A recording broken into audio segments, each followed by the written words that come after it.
and of course, is also the commander-in-chief. The election of members of the National Assembly is built for today. So quite a busy day for the voter. It's the voter's day, the elector's day. Well, I'm not doing this commentating alone. I have two gentlemen who are supposed to join me. Only one is here now, so I might as well get you to meet and greet him. Let's meet and greet town planner, biographer, and political commentator, Tochukwu Ezukama. Tochukwu is a proud son of Ogidi in Anambra State. Yes. I greet you. Good morning, Jones. Yeah. And good morning to you, all our listeners. Okay. Tochukwu, it's a day so many people, including conspiracy theorists, told you unsavory things. You had so many things about today, you know. Yes. Many of them said the election might not take place and stuff like that. And even the men of God joined the mix just to mess people up.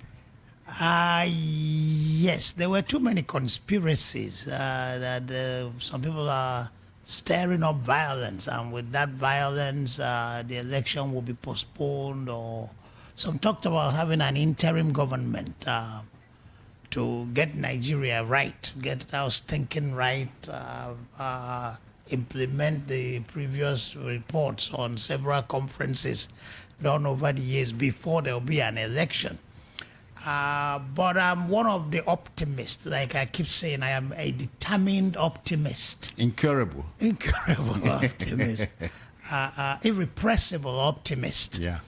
So I'm one of those that believe in the Nigerian project. And I'm also one of those that believe that there might be violence here and there, skirmishes here and there, but there will not be a general... There will never be a general breakdown of law and order or anarchy or war. We've passed through that. We've gone beyond that stage. So I believed the election will hold, and hold peacefully too. Yeah, yeah. Just to add to that, we have correspondents scattered across the country. Every now and again, we're going to, sniff what they're doing and bring you live reports in the course of the broadcast. Tochukwu, you've heard this saying, one of the penalties for refusing to participate in politics is that you end up being governed by your inferiors. Exactly. This is according to Plato. Plato, yes. The Greek philosopher. Yes, you must participate in politics. Be you a scholar, be you an ignoramus, be you a preacher, be you a prophet, because you must get involved, right? You must be concerned as to who rules or leads you, who rules over you or leads you for the next 4 years. You can't escape it. Yeah. Yeah. And they keep talking about pastors not getting involved in politics. Pastors must get involved in politics. They are human beings. What about this old phrase about divorcing religion from politics? You cannot. Religion is... politics is so encompassing. Politics is so overarching. It covers everything. You cannot even practice your religion effectively if the politics of the land is not gotten right. If there's anarchy, if there's lawlessness, or laws that says that religion is a taboo, can you practice your religion? So you can't escape getting involved. You must get involved. All right. But that involvement should be measured. What do I mean? Religious leaders must know what they say at the pulpit or the member, because, for instance, your GO, your pastor or your imam must not tell you who to vote for. That's what I'm saying. Well, The partisanship in religious circles should not include the right to tell me, look, vote for Mr. X or Mr. Y. As long as it's not done under duress, it's just a suggestion. I want you to vote for so person. I think so person will make a better president. Is there it's people must express their political predilections or preferences. Yeah. And so, yeah, but if you say if you don't vote for so person, you go to hell. That's where it becomes a problem. Where the person is being coerced or intimidated by the fear of the hereafter. But if it's just a suggestion, there are two men out there, I think this is a better man for the interest of the Muslims or for the interest of the Christians, vote for X instead of B. There's nothing wrong with that. Tochukwu, let me tease you a bit. The Second Republic came some 44 years ago in 1979. And you recall that the soapbox of the time was alluring, you wanted to hear what K.O. Mbadi was going to say next. Ditto for Awolowo and Azikiwe. Azikiwe, and of course Waziri Ibrahim, gospeler of politics without bitterness. Yes. But you expect that in the 21st century, Tochukwu, politicking should be a thing of beauty. Yeah. But it's a far cry from what we used to have in the Second Republic. Yes. Are you not scandalized that our politicking has gone to the dogs? I am. I'm terribly disturbed. I'm outraged that things have gone this bad. But the thing is that as much as we blame the white man for some of our problems, the white man did us a lot of good, brought us a lot of good. You see, when the white man came, the white man had gone beyond talking about wealth, flaunting your lace outfit to show you have money, worrying about the kind of car you drive. They were into more transcendental things of life, like intellectual development, like oratory, like decency. So the first Republic politicians borrowed from that. Yeah. The white man didn't take you seriously because you had 5 wives and 5 Mercedes-Benz and wore the best clothes. They assessed you by your diction, intellect. by your intellect. Yeah. So in the First Republic, we have very knowledgeable politicians. It continued, it eroded to some extent, but up till the Second Republic, it was still there. People who could speak, people who read, people who prepared themselves for the occasion. We call it oratory. Yeah. But then... Tochukwu, let me interject, because the proud Okrika boy has just joined us. Cyril Abaku. Cyril, good morning to you. Good morning, Citizen James. I'm glad to be here. It's a pleasure to join you on election morning. All right. I hear you must come over here. Cyril is the other gentleman who's going to be doing the commentating with us here. Cyril is a broadcaster, journalist, and a communications expert. We're told that dangerous bombs come in small packages. Yeah. I couldn't be more enamored of joining. Oh, come on. Just on radio. I always look forward to, I think it was William Shakespeare who said brevity is the soul of wit. Yeah, and Citizen is never in short supply of witty statements. I mean, what a better way to put it. If you've been on radio for upwards of 40 years or more and providing value, I mean, it only goes to tell how much that, I mean, what that brings to bear so it speaks. Let's do a bit of backwinding. Let's go back a little. I said in the Second Republic, a short 44 years ago, politics, soapbox politics was inundating. You look forward to what next Mbadiwe was going to tell us. And even Tochukwu, up till the Babangida years, remember it took the late Bolage to give us the 5 fingers of a leprous finger, a leprous hand. Such statements would come from bright minds. But our politics has degenerated in 44 years, and you are wondering what's happening. In the Second Republic, the Unity Party of Nigeria, that was the party of Obafemi Awolowo, will have a week-long or some days-long convention. Okay. And they say if they're meeting for like 3 days, they will spend the first 2 days debating party programs, debating policy, debating. So, and in an engaging manner. Exactly. Now, the idea is that when the party says we are going to give free education, for example, or free healthcare or free housing, when you vote them into power on the strength of that promise, it is broken down into naira and kobo in the budget. Because the budget is your manifesto in bits. That's like you saying, I told them I was going to give you free education, therefore I'm budgeting 8 million for free education. Yes. People could even sit back. The budget captures it. Of course, the budget captures the party's ideology. Yes. But the challenge is this. I mean, this same Obafemi Awolowo, you know, I mean, looking at their class, you had Nnamdi Azikiwe, you had Ahmadu Bello and so on. It was the former Prime Minister of Britain, I think Sir Harold Wilson, who said that a mind like Awolowo's could have run Britain from number 10 down here. Down straight. And that this same man could have also been president of America. It was about capacity. It was about their training. It was about their learning. You know that politics is a vital part of the civilization of any society. The quality of minds you draw into the political space determines the quality of life you live, determines the quality of thought, the quality of engagement in as a people.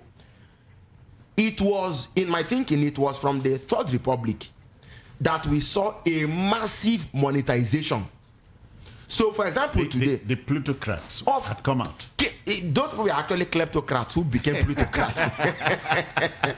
So, for example, we began to the state under President Babangida became the thinker and the doer, and only employed politicians, willing politicians, to do its bidding. What was the business of to act out its script? What was the business of the federal government? Forming the parties and building, it never happened anywhere. And building two party secretariats forming in the parties, 19 states. Okay, building party secretariats and arguably assigning politicians to the political parties. Yeah, that you was, could not. This is not. That was quite novel. That was. And then the politicians didn't feel quite novel. Yes, it was quite distinct. It was unusual. He said it's the first time it ever happened. Yes, but so of course, unusual. Yeah, very, very unusual.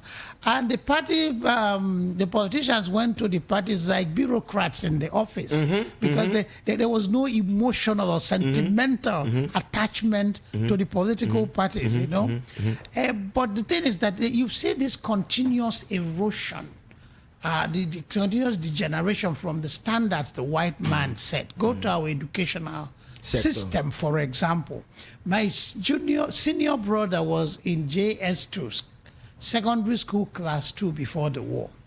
And he bought Time magazine. Sorry, when is it before the war? You mean in the 60s? In the 60s. So that was a different era entirely. That was just after colonialism. So he bought Time magazine, read Time magazine. Bought books, read books, and he told at that me, time, yes, as a JS2 student. JS2 student, and but he said he would have been influenced because of the standards. His of the times. His teachers influenced him. It's not about just passing your exam, but you have to have a rounded education. So read books, read Time magazine, and he told me that as he read these books, he underlined every word he did not know the meaning and went to the dictionary to look it up. He studied French in the secondary school, so he tuned to Radio France, Radio Cameroons to listen to French Radio programs. France International. To improve his knowledge of the language. All right, after the war, the erosion continued. We only learned to pass our exams, not to be educated all around. This today in Nigeria, people wish they can pass their exams without learning, without studying. You see how much we keep degenerating. And that reflects the the degeneration reflects in the society at large and in our politics. So before, the Nigerian masses wanted you to speak the colorful English, the timber and caliber kind of English, accord concordial, is accord whatever. But now you speak it, people in their minds, Abi na him we go chop. You have to monetize it. Anything you do not supported by cash is like waste of their time. Tochukwu, and I ask you pointedly at this point, is it necessarily true that a society deserves the politicians it has? I don't know if I Debatable? will agree with that. It's debatable. Yeah, it's arguable. Highly debatable. Yes, it's arguable because if you're one of the guys, why are you their leader? You have to stand out from the crowd to be the leader. From the madding crowd? Yes, to be the leader. And if you're telling me I am one of you, I know your problems, but just as you cannot solve them, I will not be able to solve them. Will I vote for you? So you've told me I understand the problem, I have the capability, I have the capacity, I have the knowledge, I have the experience. I will solve your problem. And when you get there, say, well, after all, I came from the same society. Why do you expect me to act any different?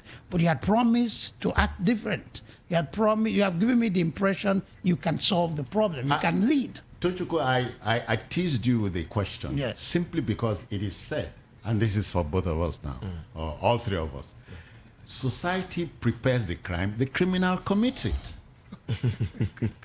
No, but are you saying the imagery there? We have prepared the way for these set of politicians we have. So we must keep them because we produce them. It was Christian Jones. But please let me give the time. 7:25 a.m. That's the time. It's 25th of February, election morning in Lagos, as indeed around the country, and we are having a simulcast. We're on radio and TV at the same time. The TV address is simply youtube.com/@VOP TV That's the TV. Repeat, youtube.com/@VOP TV Live, and of course on radio, VOP Radio 90.3 FM. We are Citizen Jones, Tochukwu Ezukama, and Cyril Abaku. Yeah.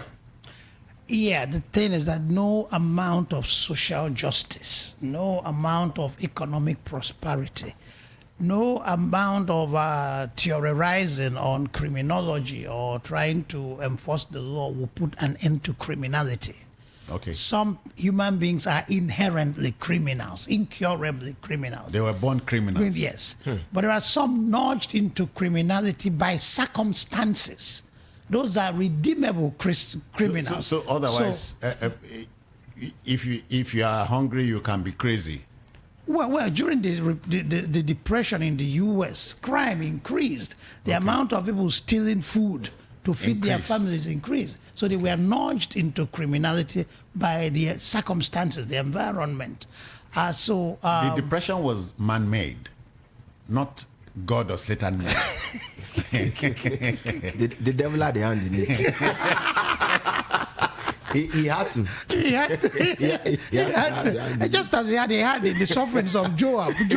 Yeah. And so he has a hand in all our sufferings all the time. Be it economic, be it spiritual, be it political. The only unfortunate side to it being that he will look for human agencies to yes, which again, brings to mind the question of democracy itself. So the Constitution of Nigeria, 1999, as amended, Section 130 makes a categorical pronouncement. It says, there shall be for the federation a president. In all the other sections, elected. So, what he said was that there shall be for the federation a president. In the following subsections, it begins to lay out that he will be elected. This is how the elections will take place, and so on. Okay. So what we're witnessing today is the fulfillment of that particular section of the Constitution, which basically spells out the fact that there shall be of a necessity a president for the federation, because that section, by its very pronouncement, takes it for granted that we're a federation, we're a composite of federating units, which is why we take on the name of Federal Republic, even if we in practice may not be strictly federal. Yeah. Now, but democracy itself as a philosophy or system of government was not conceived to be run the way we run it in Nigeria. Okay? Democracy was initially conceived to be parliamentary in nature. It was meant to throw up a country's or society's best people, best hands, sort of the best brains. Yeah. Because it's technical. It deals with the soapbox. So a man who does not have ideas could not, for example, mount it to begin to articulate positions on issues. He could not. He simply couldn't. It was also conceived as the best bet for throwing up leadership that wouldn't have the what's that word now? Is it the fight back when there's a reprisal? There's what I want to use. Yes, that wouldn't that could have the broadest acceptance possible, while also being able to reflect not just the acceptance but reflect the broadest wishes of the people as a collective. Cyril, but it brings to mind the likes of Winston Churchill, the prime minister thrown up by the system. He was said to be one of the greatest English men of them all. Orators of the 20th century. And in the United States of America, you had JFK, Kennedy. They are seasonal leaders. They come at once in an epoch. God brings them at a certain time. Like he brought Adolf Hitler, Winston Churchill, and Stalin and Roosevelt. One of the greatest men in history. All at the same time. Yeah. That was God at work. Okay. In our country, what is at work? What is at work? Yeah. Well, God is working for us, but countries evolved. Countries evolve. You talked about democracy. The earliest vestiges of democracy can be traced to the Greek city-states. But after the Greeks lost their independence to Macedonia and later to the Romans, democracy disappeared. For 2,000 years, there was no democracy. So it reappeared after 2,000 years when the world became prepared for it. The economic, social, political order had laid was prepared for democracy. And then... May I pause it there? Yes. Cyril, were we ready for independence? This question will be asked again and again. We were and we went. And this is why I say we were. At the time of independence, Nigeria had arguably some of the brightest Africans who had gone to study in Europe. Okay. The Nkrumahs, the Zigs. No. Nigeria, not West Africa. Nigeria as a country. Okay. Yes. All right. I agree with you. We had some of the brightest minds that had gone to study in Europe. Europe, in fact, Europe and America. The Zigs, the Mazi, Chike Obi, Akanu Ibiam, Obafemi Awolowo, Bola Ige. To this day, we have not reproduced that class. No. We have not. No, we have not. My personal, and this is where I have my concern. It is that apart from the Civil War, Nigeria as a society avoidable. Nigeria society never managed to ever come together to say, let us bring all these minds. By choice? By choice, by your mission. No. If it is debatable, also tell me. No, by choice, because after the war, some parts of the country became internal colonies for some, but I don't want to go into that. What happened fundamentally was this, that apart from the Civil War, Nigeria has never had a time when her intelligentsia, when her best of best brains ever came together as a collective to work on any project. The only time we came together like that was when Ojukwu, had the best brains from the East. They gathered. Do you know that during the Civil War, in Ojukwu's cabinet, they're even fighting people that went to Cambridge and those that went to Oxford. Yes, okay. They were fighting. They are rivals. In Nigeria, you had the likes of Obafemi Awolowo, Anthony Nahuru, and so on. So they were the ones on one side, and that war was essentially a war of the brains. It was a war of the minds. That's it. It was a war of the minds. You believe that? Of course, no. It was. It's the truth. It was the best brains of the East versus the best brains of the rest of Nigeria. That was what happened. Go and check. After the war, Sylvester Ugo was central bank governor in Biafra. He became minister of science and technology under Shagari. Yeah. But imagine if we had been able to, and all those men are PhDs. Go and check. We have somebody who had a PhD from Harvard in arithmetic in 1953. What did we do with him? In arithmetic. That's mathematics now. Chikobi. Back then it was called arithmetic. Okay. You had the Okigbo trilogy. You had the Okigbo, shall I say, triumvirate. You had Pius Okigbo, Christopher Okigbo, and the agronomist. Bede Okigbo. Agronomist, Bede Okigbo. Okay. Yeah. What? Ask me. Christopher Okigbo to this day has remained Africa's finest poet ever. The same way Soyinka is our greatest playwright, the way Achebe is our greatest novelist. So in literature alone, in the letters, Nigeria produced 3 of Africa's finest to this day. Now, one of them, the one who conquered poetry, Chris Okigbo, died as a 36-year-old on the battlefield in Biafra. Fighting for Biafra. What was needless? Avoid Biafra, yes. If Achebe had also taken guns to go to the battlefront, perhaps it could have suffered the similar fate. And perhaps there would have been no country. There would have been no country. So after the war, okay, let me even go back to the war again. You know the scientific and technological strides that Biafra Please achieved. allow Cyril. This is Cyril at his best. Okay. The technological advances, converting cargo planes to fighter jets and so on, that took place in Biafra. After the war, what did we do with those milestones that were recorded? Compared, you were talking about Adolf Hitler. Do you know that when the Allies, after the Red Army of Soviet Russia conquered Berlin, the other allies, Americans, just went into Berlin. They began to score whatever was left of Germany. Yeah. They now discovered that they couldn't put all of Hitler's men on trial.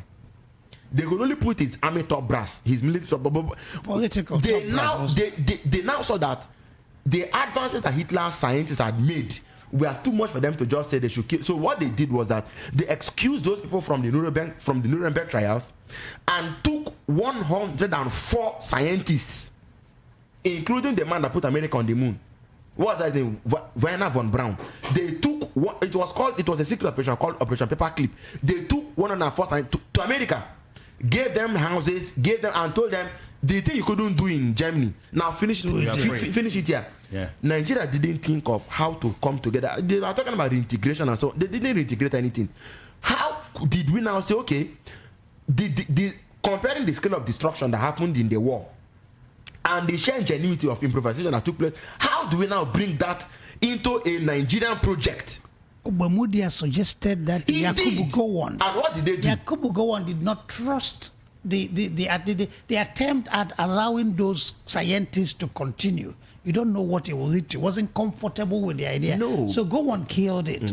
Obabiasika tried to reorganize, they call them RAP, Reproduction and Research and Production. Obabiasika tried to recreate it and called it even they call Proda. I can put them together under Proda. But their focus shifted from manufacturing Obunigwe and tanks and armored cars to civilian purposes. That never came to anything eventually. Everybody became corrupt. Everybody wanted quick money. Nothing came out of it. You are regaling us with the story of a country that elected to self-destruct.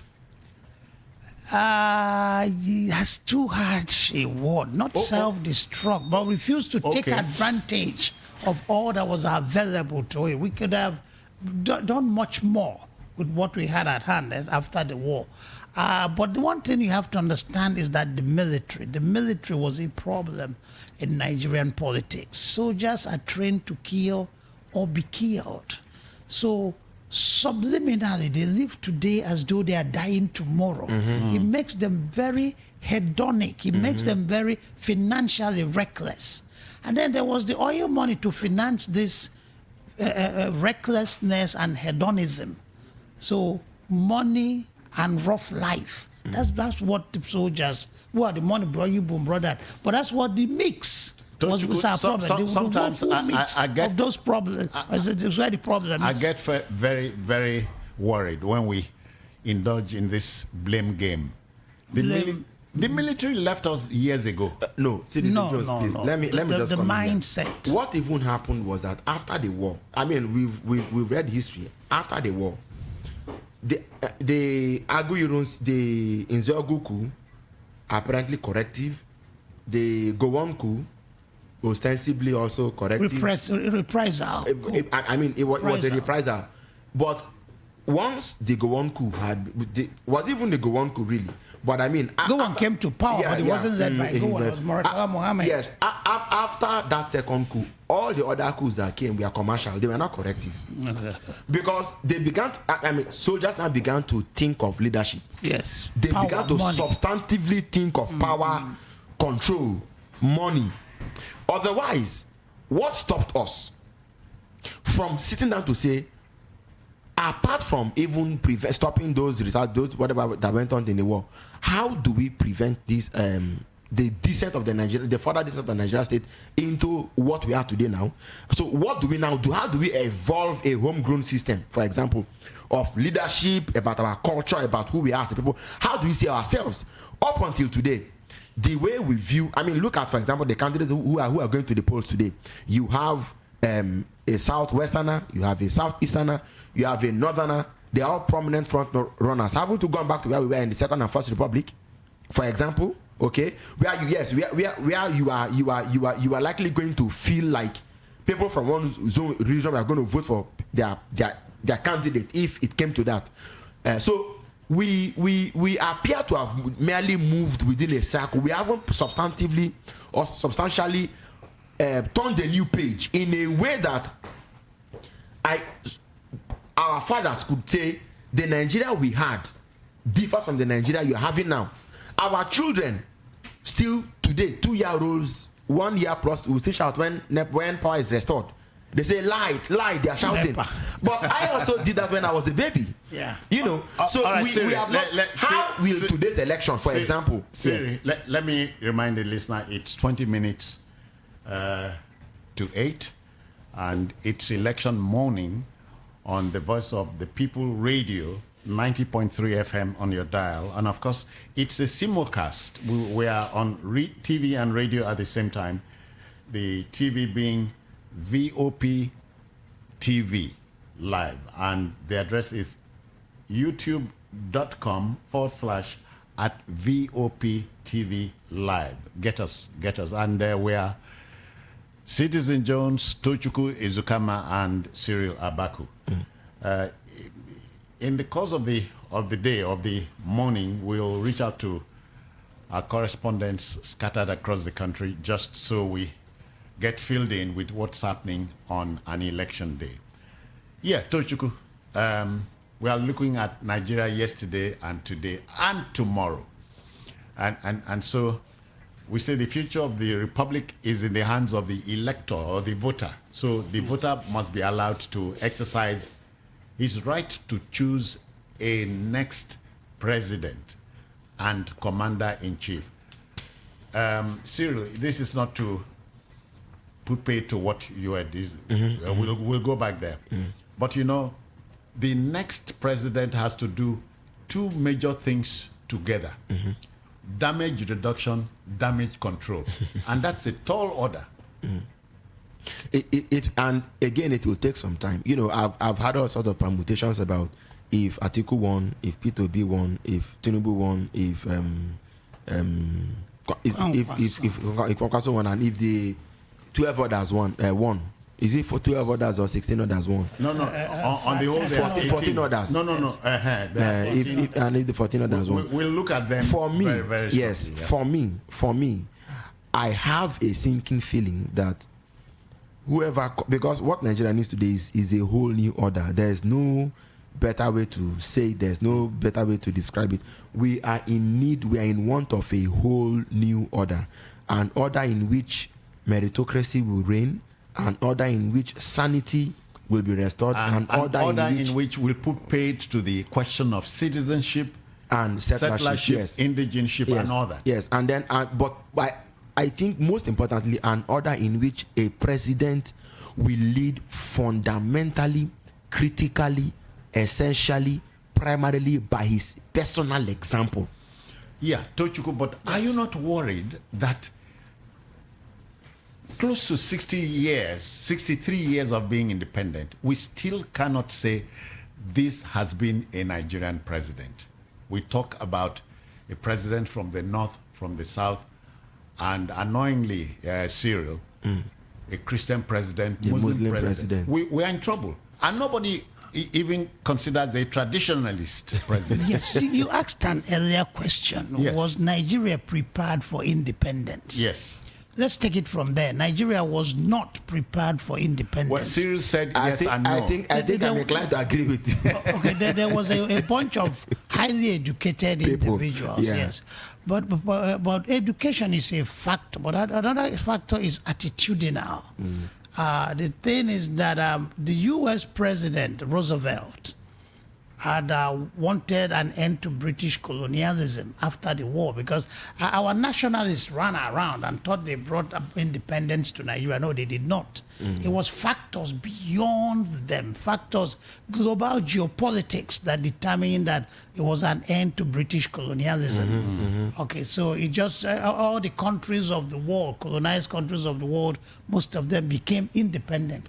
And Roosevelt had said that the more developed countries of the world, like India and Indonesia, will get immediate independence, that a trust ship will be set for those less developed, like sub-Saharan African countries, and then they'll be prepared for independence over a period of years. But he died a few months before the end of the war. Okay. And that was not factored in the Into- decolonization process. Decolonization. So we got independence and we were not ready for it. And because our leaders were yet to understand. I'm trying to understand that phrase. We were not ready for independence. Yeah, why are we not ready for independence? It takes to handle opposition. For example, to handle opposition, you're in power and some guy is opposing you. We were not prepared. We are not attitudinally ready for the discipline, self-control inherent or needed for a democracy. Oh yeah. So- Let's see if Cyril has an answer for this poser. Cyril, would you say Nigeria's problem is mainly constitutional or political? By politics, you mean attitudinal. Am I correct? No. Well, okay. Political. So I would think it's political primarily, because our politics informs the laws we write. Yeah. Yes. Now, if you juxtapose Africa and Europe side by side, you will notice that European countries are formed based on ideology. You take, for example, the example of Norway and Sweden. They were one country prior. They had fought independence. The other people, I think Sweden was able to keep Norway down. Then the year came when they just had to fight it, and then Norway left. And what was Norway's grounds? Norway said women must be given greater liberty, more room to vote and do things like that. Now, we come to the Nigerian case. We were not founded based on any substantive or substantial ideology. We were just Nigeria or generally Africans. Africans generally. Yeah, okay. We were just founded, you would always, the way the narrative is always the ruling party, the opposition. The ruling party, the opposition, led by a tribe, by a social person from so and so tribe, who have the larger numbers and who are largely Christian dominated or Muslim dominated. But if you look at Europe, it is about the Democrats, the conservatives versus the liberals. In America, you will talk about the Republican versus the Democrats. In Britain, you have the Tories and so on, liberal Democrats, Labour and so on. So, in Nigeria, the colonialists didn't take the time to see how they could help to fashion us in the manner in which they had been fashioned. So rather, like speaking like the man on the street. Now, Britain spoil us. No, of course they did. They did. If they had left us to ourselves, it is not to say that being tribal is necessarily antithetical to having ideas. So, for example, the Yoruba had their own idea of democracy, which they practiced for centuries. The Benin and their civilization, and the Igbo, of course, who claim to be Republicans. interestingly, and I don't think it's a claim. I don't think it's a claim. It was their reality. I mean, it was their reality. There was republicanism in African kingdoms. Yes. Okay. Far from it. Yes, down in the south, where I come from, Okreka in River State, for example, when they came to take King Ibanuchuka away, who are these they? Oyibo now, British people that came to take. I wanted to know. To take away the king. It happened to Prempe Ashanti. When it happened to King George of Opobo, it happened to a lot of. So when they came to take King Ibanuchuka, yes, Ovora when Ogbaisi, God bless. I read that book over and over again. Okay. They came and took, and God bless the soul of Olarotimi for such a masterpiece of work that he had. Olarotimi was actually writing these books. He was working on Akasa Yomi when he passed. He was writing on King. I can't remember now, but the one of Nembe in Bayelsa when he passed. But back to the subject, okay?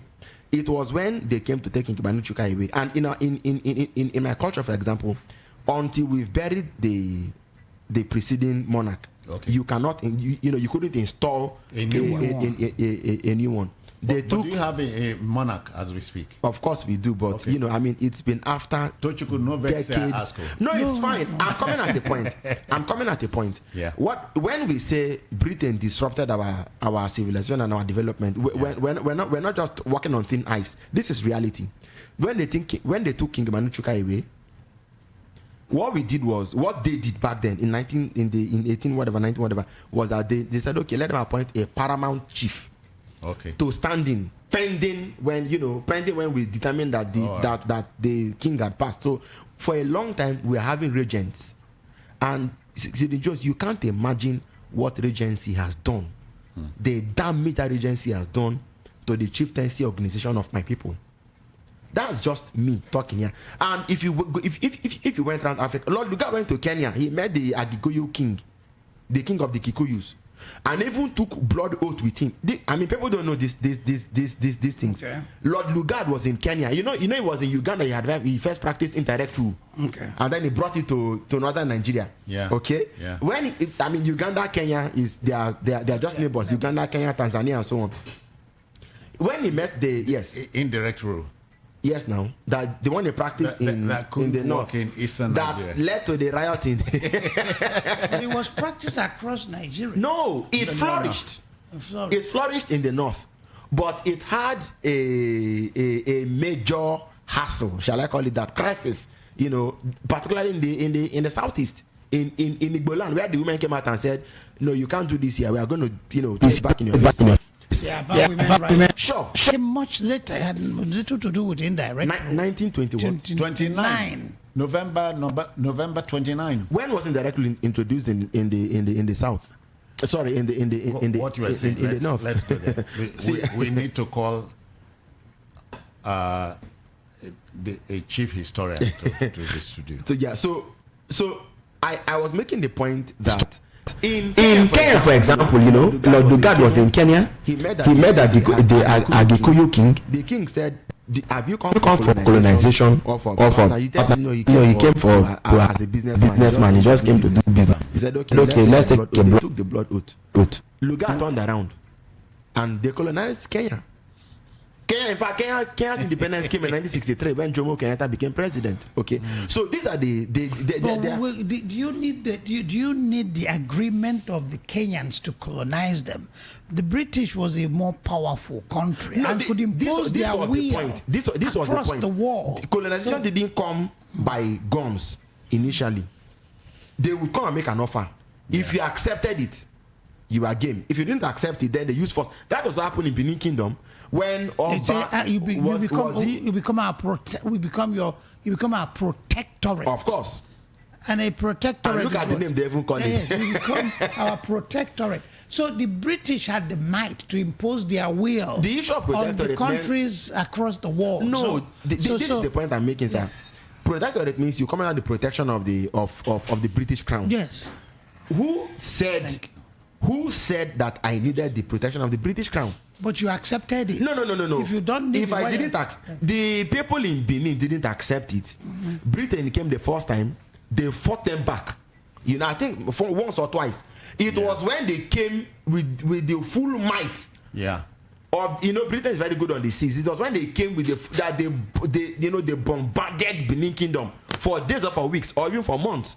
Then they took the Oba of Orameno to Calabar and so on. That colonialism has been a normal phenomenon of history. The Babylonians colonized the people around them. The Greeks had colonies. The Romans built empires. The Romans colonized Britain. Britain colonized America. Exactly. And so on. So what we talk about this British colonialism as though it was something of an outrage, a historical outrage. No, but of course it was. No, it was not. Colonialism brought so much good to us. Because before colonialism, we didn't have the culture of writing. They taught us how to write. They studied our own language, wrote our alphabets, taught us how to write them. And since they left, it's been degeneration, it's been corruption, it's been erosion of standards. Now, the generation is not provoked by the British, or is it? It should be.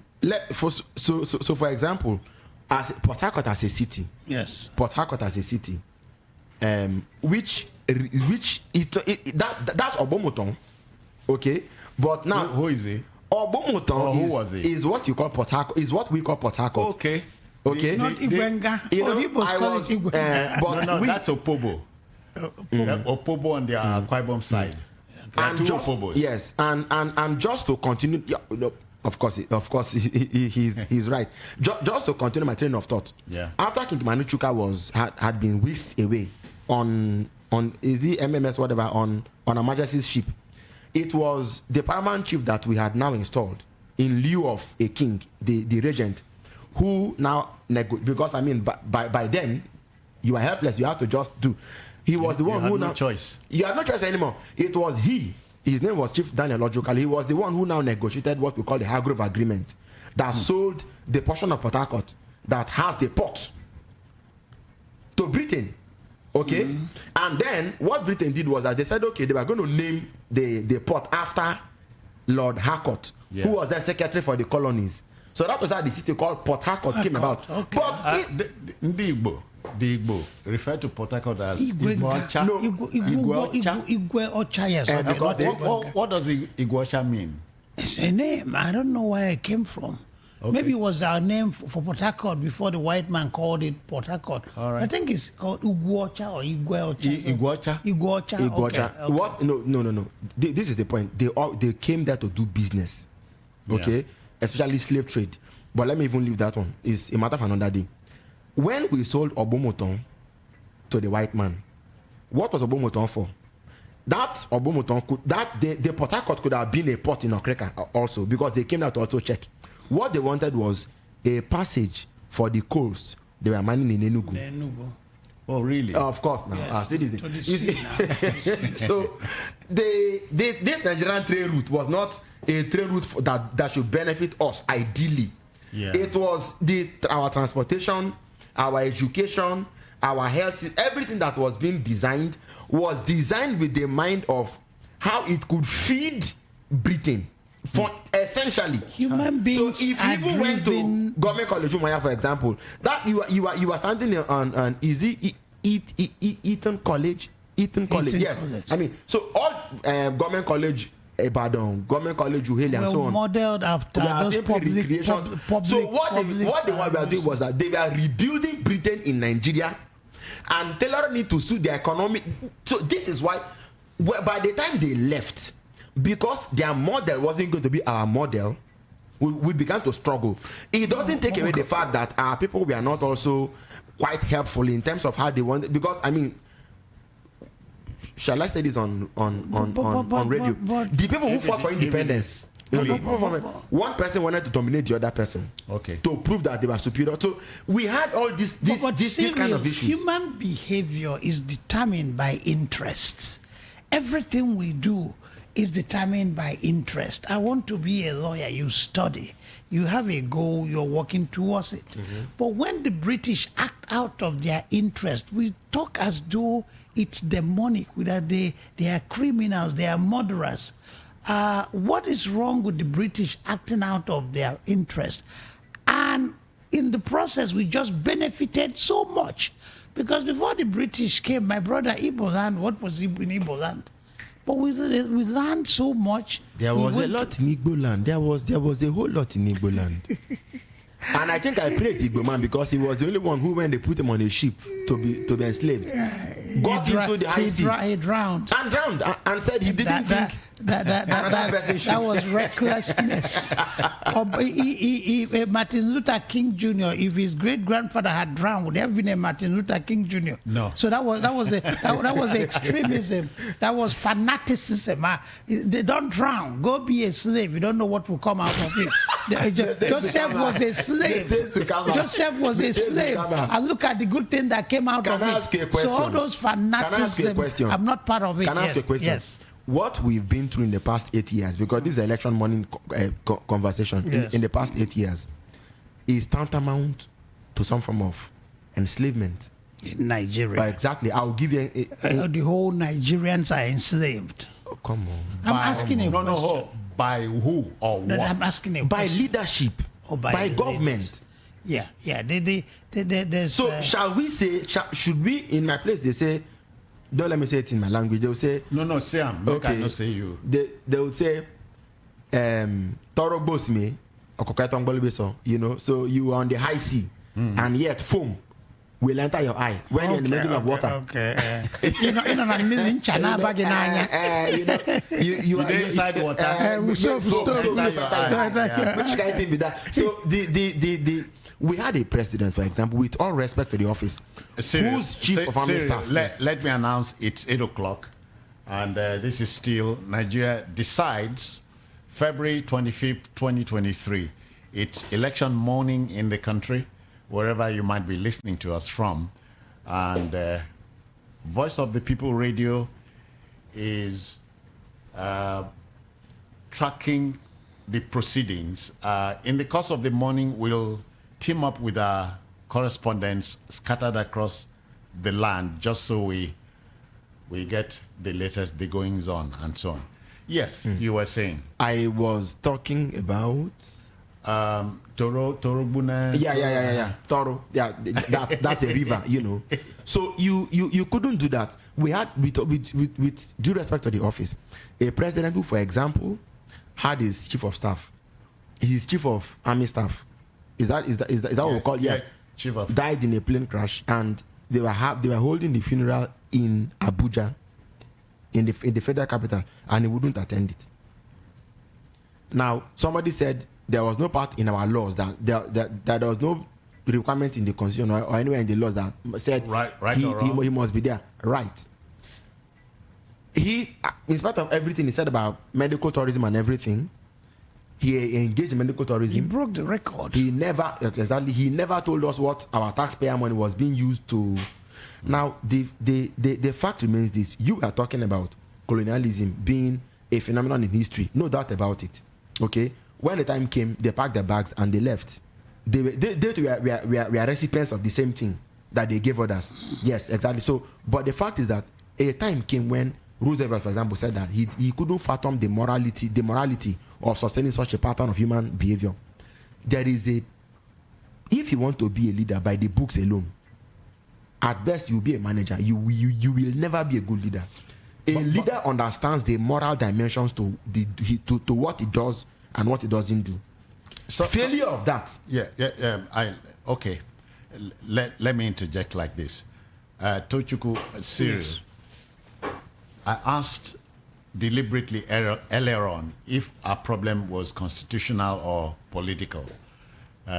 Essentially because we have had 10 constitutional conferences and 10 conferences reports. We did nothing with them, including the last one, 2014, you know.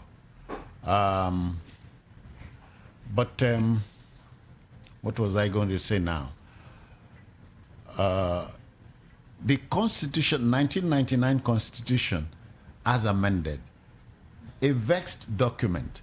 But do you know, if we follow the provisions of the Constitution religiously, we won't be in trouble. We won't be in trouble, yes, but sure, to a large extent. Yes. To a large extent. Yeah. We will not be in trouble. To a large extent, yes. If we enforce our laws, if we play by the rules, we will not be in trouble. We would not. Yes, we will not. So no matter how well, how exquisite the Constitution is written, if the people do not obey the law, do not obey the Constitution, it amounts to nothing. And that's what the problem is in Nigeria. Yesterday, lawlessness. Yesterday, a gentleman was arrested in Port Harcourt. Cyril Abaku's state capital, Port Harcourt. And he's a federal lawmaker with close to about $500,000. And you expect, that's a day prior to the general election, you expect him to face the law. Would he face the law? I hope he does. Tofchuku, will the law take its course? It should, but it may not. So at that point, is it constitutional? No. It's attitudinal. Our problem in Nigeria is but what we could then do, because the reality is this, even in the United States of America, we had the likes of General Washington, Thomas Jefferson, Adams, Hamilton, and the rest of them came together to frame their Charter of Independence, their Constitution, and so on. I learned some years ago that they wrote their Constitution and their laws with the mind that each of them was the worst of criminals. They didn't look at themselves as founding fathers who meant well for their country when they wrote those laws. When they came together, they had that mind in them. But when they were writing their laws, they wrote their laws, and that's why they keep amending those laws. When it comes to their constitution, they don't think twice. They continue to amend it. As often as there's not been too many possible. amendments. No, there have been many amendments. You can check. I mean, we can. In a period of more than 200 years, how many amendments have you had? But the law is almost after that. Amendments to our own laws. No. I mean, U.S. law, U.S. Constitution. After more than 200 and something years, there's not been many. It's an evolution. Yes, sir. Certain things will come up. It's an evolution. Like when the laws were written, blacks were slaves. So when you set blacks free, there has to be an amendment. When the laws were written, women did not vote. So when with voting rights, laws have to be amended. So the amendment has not been that frequent. It's once in a long while. So the amendment kept on happening until it got to a point where they thought that they had satisfactorily reached a point where they could continue. But what I meant was they didn't write a law and then look away. They have to keep looking through the pages to see where they might have, as society evolved. Exactly. Yes. But in Nigeria, we do not, for example, the National Assembly, 1999 to 2023 now, what has stopped them, for example, from prioritizing this 1999 Constitution, if we will even tell ourselves the truth, is only Decree 38 of 1990, is it 8 of 1990? 1979. No. 1998. The 1999 Constitution that we are running on today is a decree itself. To me, the best of the Constitution was the 1979 Constitution. Not 63. No, I think it was the 63 Constitution was a parliamentary constitution. And I don't think that Nigeria needs parliamentary democracy. And I'll give you one reason for that. One emphasis in the presidential style constitution is the attempt to elect national figures as presidents.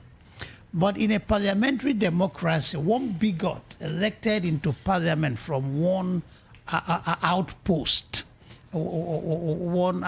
somewhere there can become a prime minister. In his mind, he has not gone beyond the confines of wherever he come from. He might be anti this, anti that, and has never tried for once to sell himself to the entire nation. Never had anything that made him a national figure. But due to the inner workings of parliament, he becomes a prime minister. But with the presidential style democracy, you have to sell yourself to the whole country and win 25% of the votes in 2/3 of the country. So it's a better for us. Because I think 1979 Constitution was the best of them all. This 99 one came with Abacha and all that. But the thing is that these reviews should come. Constitution should be amended. I think in Nigeria we just sit down and one day bring the whole constitution together and try to amend them all at once. But as society evolves, there should be amendments to keep up with societal changes. But my take on in comparing 63 to 79 was that 63 was when Nigeria was sane. We didn't think there was going to be a war. We saw ourselves as equals. We wanted to practice popular democracy. There was even referendum there. The provision for referendum of a plebiscite was there. You know, we had the one that created the Midwest region. 63. In 63. So we saw ourselves as partners in a project. The war came, and when the war ended, we are going to now rethink how we wanted to be a society. It is not enough that we have a presidential of government.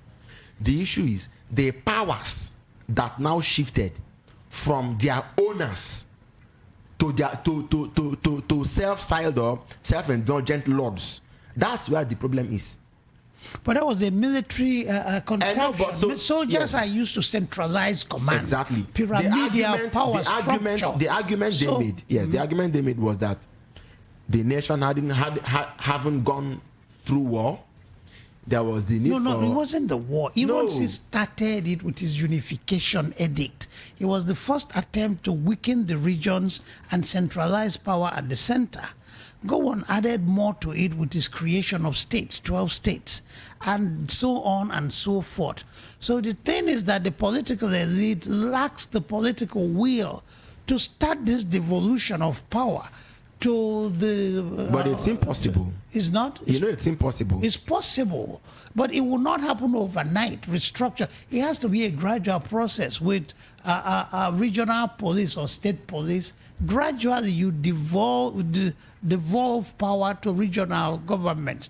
Say, for example, in parts of Enugu, you can get coal on the surface. Just carry coal from a surface. You don't have to dig to get coal. But the government in Enugu cannot touch coal, mine coal, export coal without permission from the federal government. The issue with electricity is the centralized grid. You generate electricity in Lagos, it has to join one central grid, and half of the power is lost in the process of joining the grid and being distributed centrally. So there's need to devolve power. They call it concurrent. Concurrent exclusive. Yeah. More things need to go to the concurrent, and there's just reduce this exclusive power at the center. It's something that can be done in stages, not sit down one day and say we have restructured. That's harder to do. But yeah, so this is the point I was making, sir. In 1978, there was the Constituent Assembly. Yes. Which is the way you write a constitution, basically. 50-man body. The only person who objected to joining the body was Obafemi Awolowo. So there were 49 of them. Right. And who were these? Citizen Jones again, our best and brightest minds. Mm-hmm. Chief Rotimi Williams was the head of the. I think Ben Wambweze was there. Pius Okigbo, some of the best thinkers. And you see, if you look at the language of the law and the thought of the process that went into the process, they were military people, but they still understood the place of the people that they were going to lead. So the constitution began by saying, "We the people." We the people. This was why Chief Rotimi Williams, before he died, said that this 1999 constitution is a lie. That the people never sat down to write their laws, and therefore the document could not say "we the people." Yeah, that was one. But the 1979 constitution. Number two, of course. That we the people, the people cannot collectively. This is not saying that all 200+ million Nigerians will sit down and write. It is hold on. representatives of these people. Exactly. Yes. Good, but the representatives are usually handpicked. No, not all the time. So Some are elected. some But are- there was an elected body that went to review the Constitution. Wait, the 1999 Which one? one. 1979 Constitution. Hold on. The 1999 Constitution, which is still a querulous one. Who elected the people who represented? they were all Appointed, and called one innocuous name of Constitution Debating Committee. I still wonder what that was. Now, so this is the point I'm making. There was a Constituent Assembly which was inaugurated in 78, and an appeal was made. Headed by Chief Rotimi Williams. yeah, An appeal yeah. was made. That appeal was to the effect that, look, having gone through this war that we've gone through, we see that putting too much pressure on the federating units right now may not be the best. Let's see how we can try to put more power at the center, so that there can be what they call accelerated development, Yeah. which was not going to be anyways. Now the fact is that even if what was inorganic was instituted organically, today, between 1919 and 2023, who have you seen in Abuja that is willing that willingly on his own sits back and says, this country, the best thing for us to do is to put our back to the people. Okay, so where do we even begin from? It has taken years of pressure, blackmail, advocacy, And Cyril, and in the end, it doesn't even come to anything. Because the something does not politicians. tell me we are going to right the wrongs in a hurry.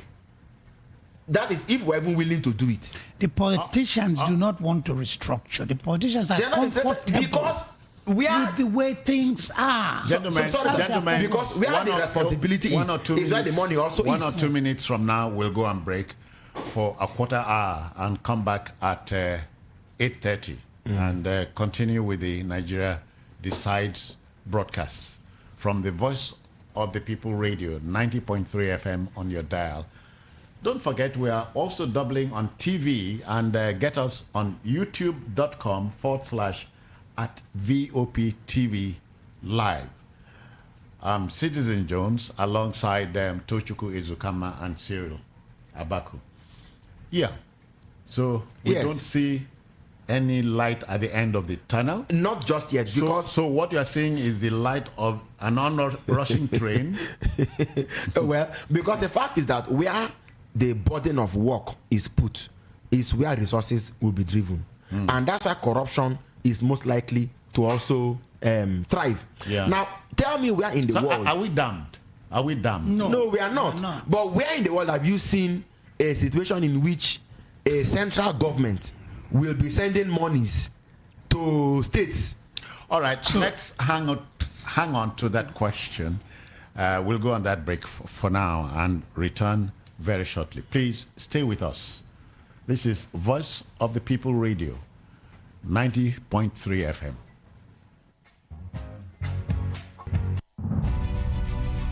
The best of the morning. So how come that they usually make it? The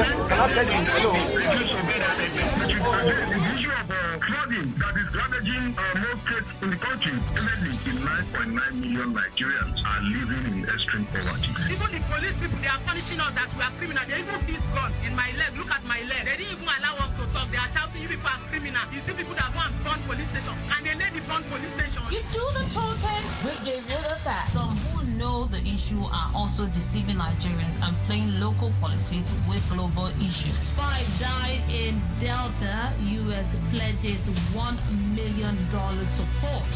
The Morning Ride Show every weekday, Monday to Friday. Right here on your number one station that gives you a voice.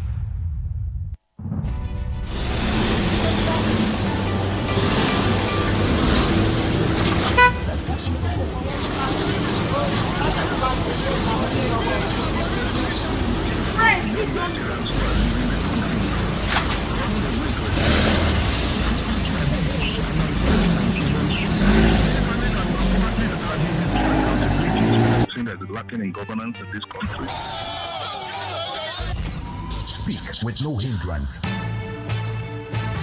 Chapter 4, Section 39 of the Nigerian Constitution, right to freedom of expression and press, states every person shall be entitled to the freedom of expression.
Can I say hello? Hold on.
Can I say hello? Hold on.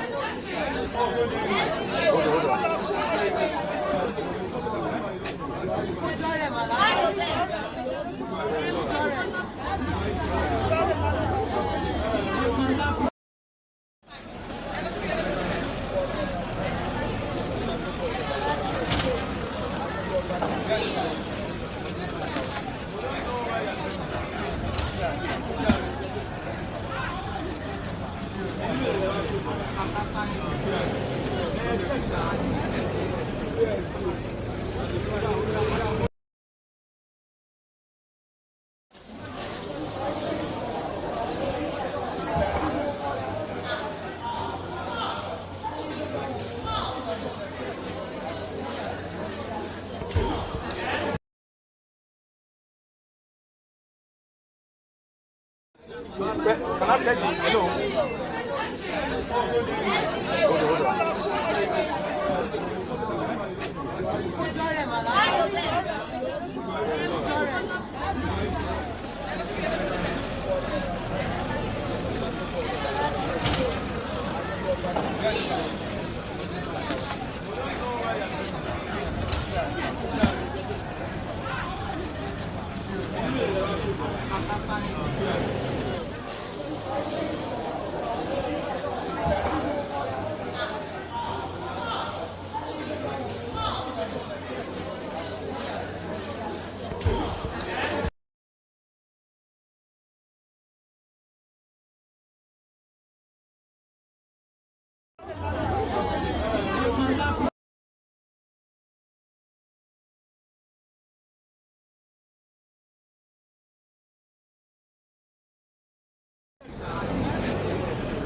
Can I say hello?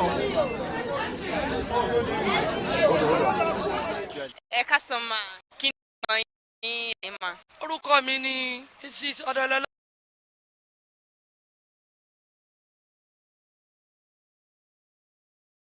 Wọ́n fọ́ àmọ́ wọn ò kọ́ wá sí tú o gọ́fúnmẹ̀ tí ó ṣòdì wọn ò kọ́ wá fún wa o àgbà.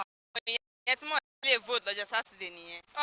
Àwọn ilé ìfowópamọ́ ṣùgbọ́n à ń fi àdúrà àfi sí gbogbo ẹni tí wọ́n bá fẹ́ bá a gbé síbẹ̀ àfi àdúrà sí wọn o kọ́lọ́n jẹ́ kí wọ́n àánú Ọlọ́run kó ṣẹlẹ̀ látòrí wọn o kára àánú Ọlọ́run gbà látọ̀dọ̀ wọn wá. Ok, bí election yẹn ṣe jẹ́ ọjọ́ Sátidé báyìí nísìn báwo àwọn nǹkan wo lẹ rò pé ó lè ṣẹlẹ̀ àbí nǹkan kan kí lè gbà yín nípa ẹ̀. Kò sí nǹkan kan tí ò lè ṣẹlẹ̀ ṣùgbọ́n a fẹ́ kí Ọlọ́run ọba Elédùmarè ọba àánú a fẹ́ kó síwájú a dẹ̀ fẹ́ kó gbẹ̀yìn kí gbogbo ẹ̀ kó lè bá a lọ bó ṣe yẹ kó lọ. Good afternoon, sir. What's your name? Good afternoon. My name is Clement.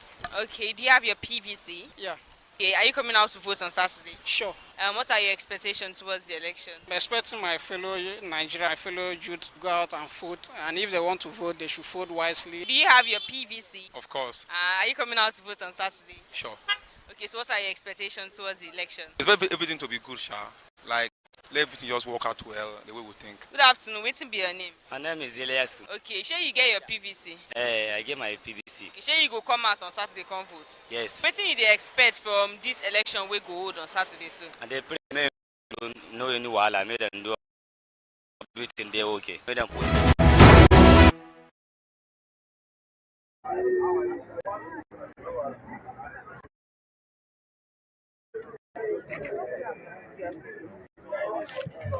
Gonda.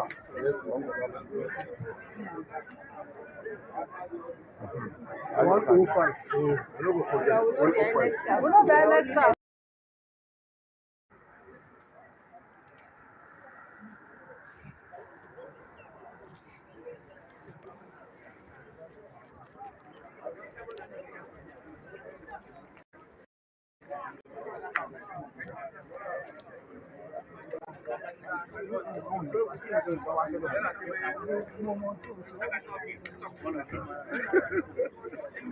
I only see here. Okay, my own is 17 by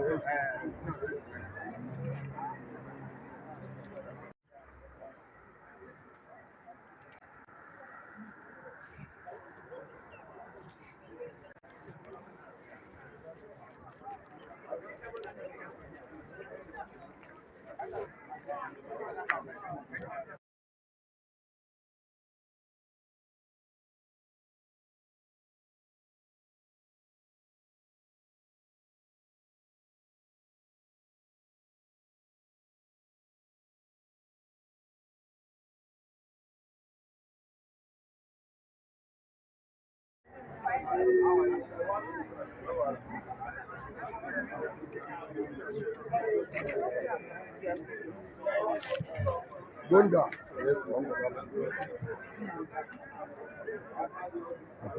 105. So, I don't go forget. 105. We're not there next time.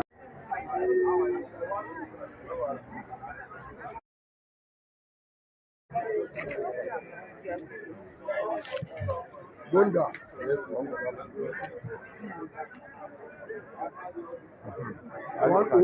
So, I don't go forget. 105. We're not there next time.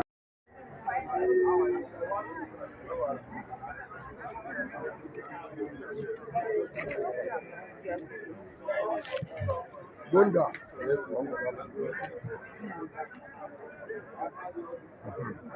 105. So, I don't go forget. 105. We're not there next time. We're not there next time. We're not there next time.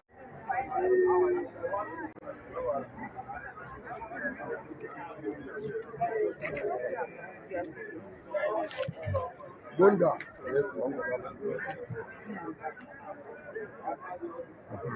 105. So, I don't go forget. 105. We're not there next time.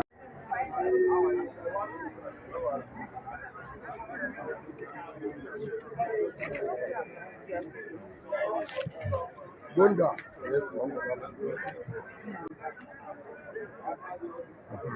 105. I don't go forget. 105. We're not there next time.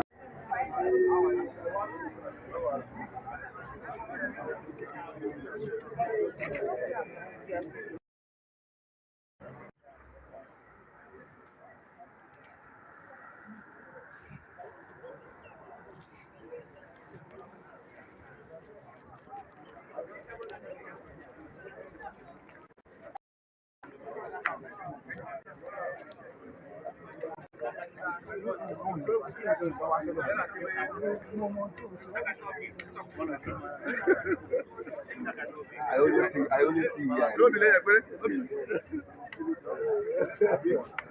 okay, my own is 17 by I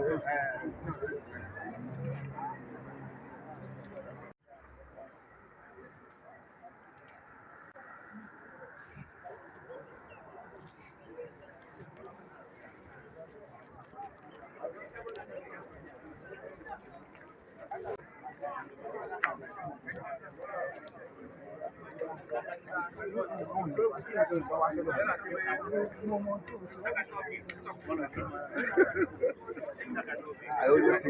see here. Don't be late, okay, my own is 17 by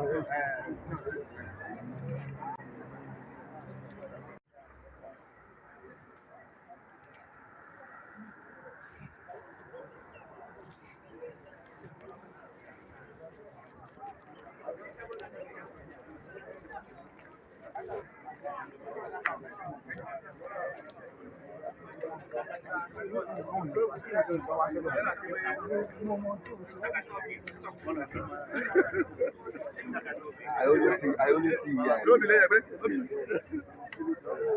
okay, my own is 17 by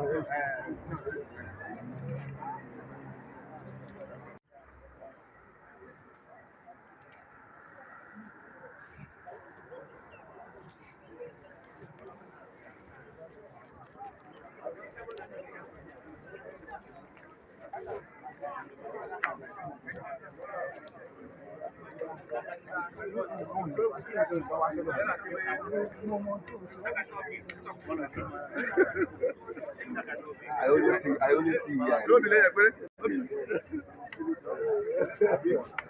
okay, my own is 17 by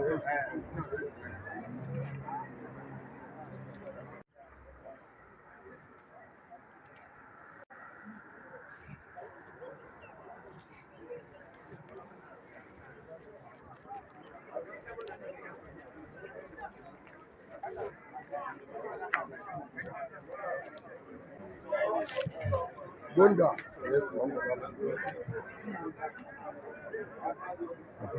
105. I don't go forget. 105. We're not there next time.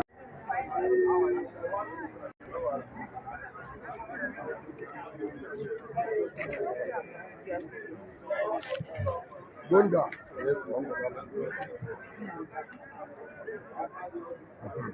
105. I don't go forget. 105. We're not there next time.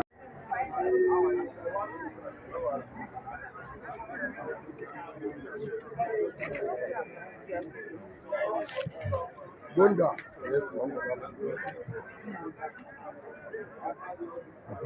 105. I don't go forget. 105. We're not there next time.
on YouTube at VOP TV, and you are in for a ride.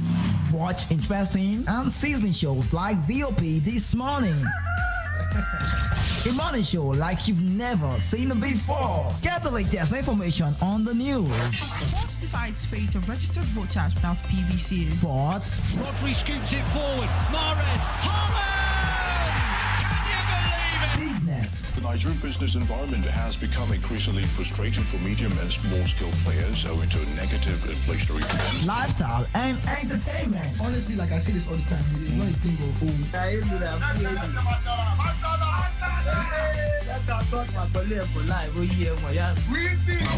BOP TV.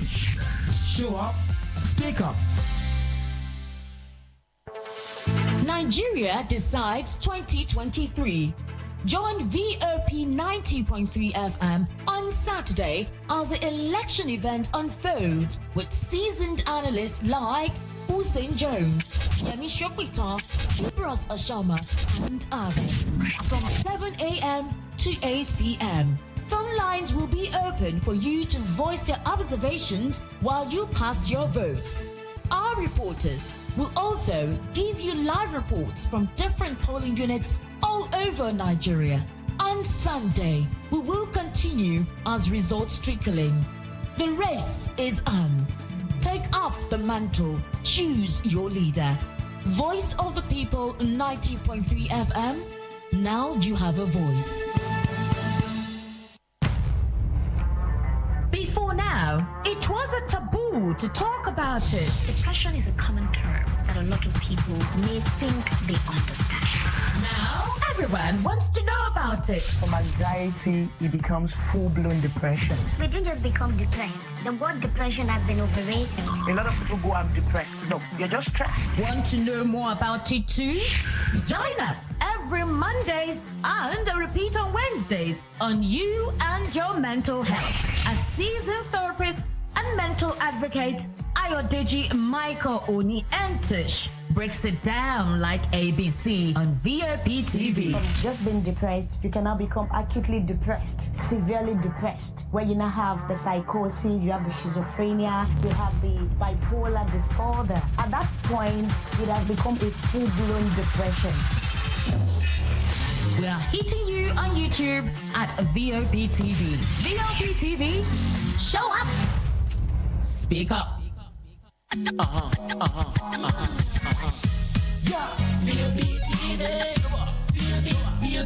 24/7 around the world, non-stop. This is Voice of the People, 90.3 FM.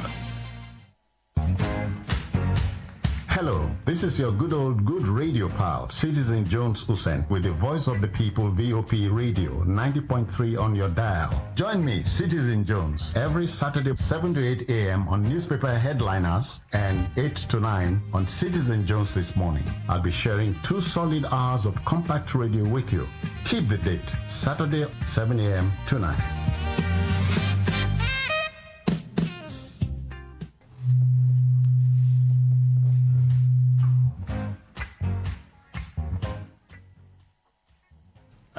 Folks, good morning one more time, and welcome back to Nigeria Decide Studio.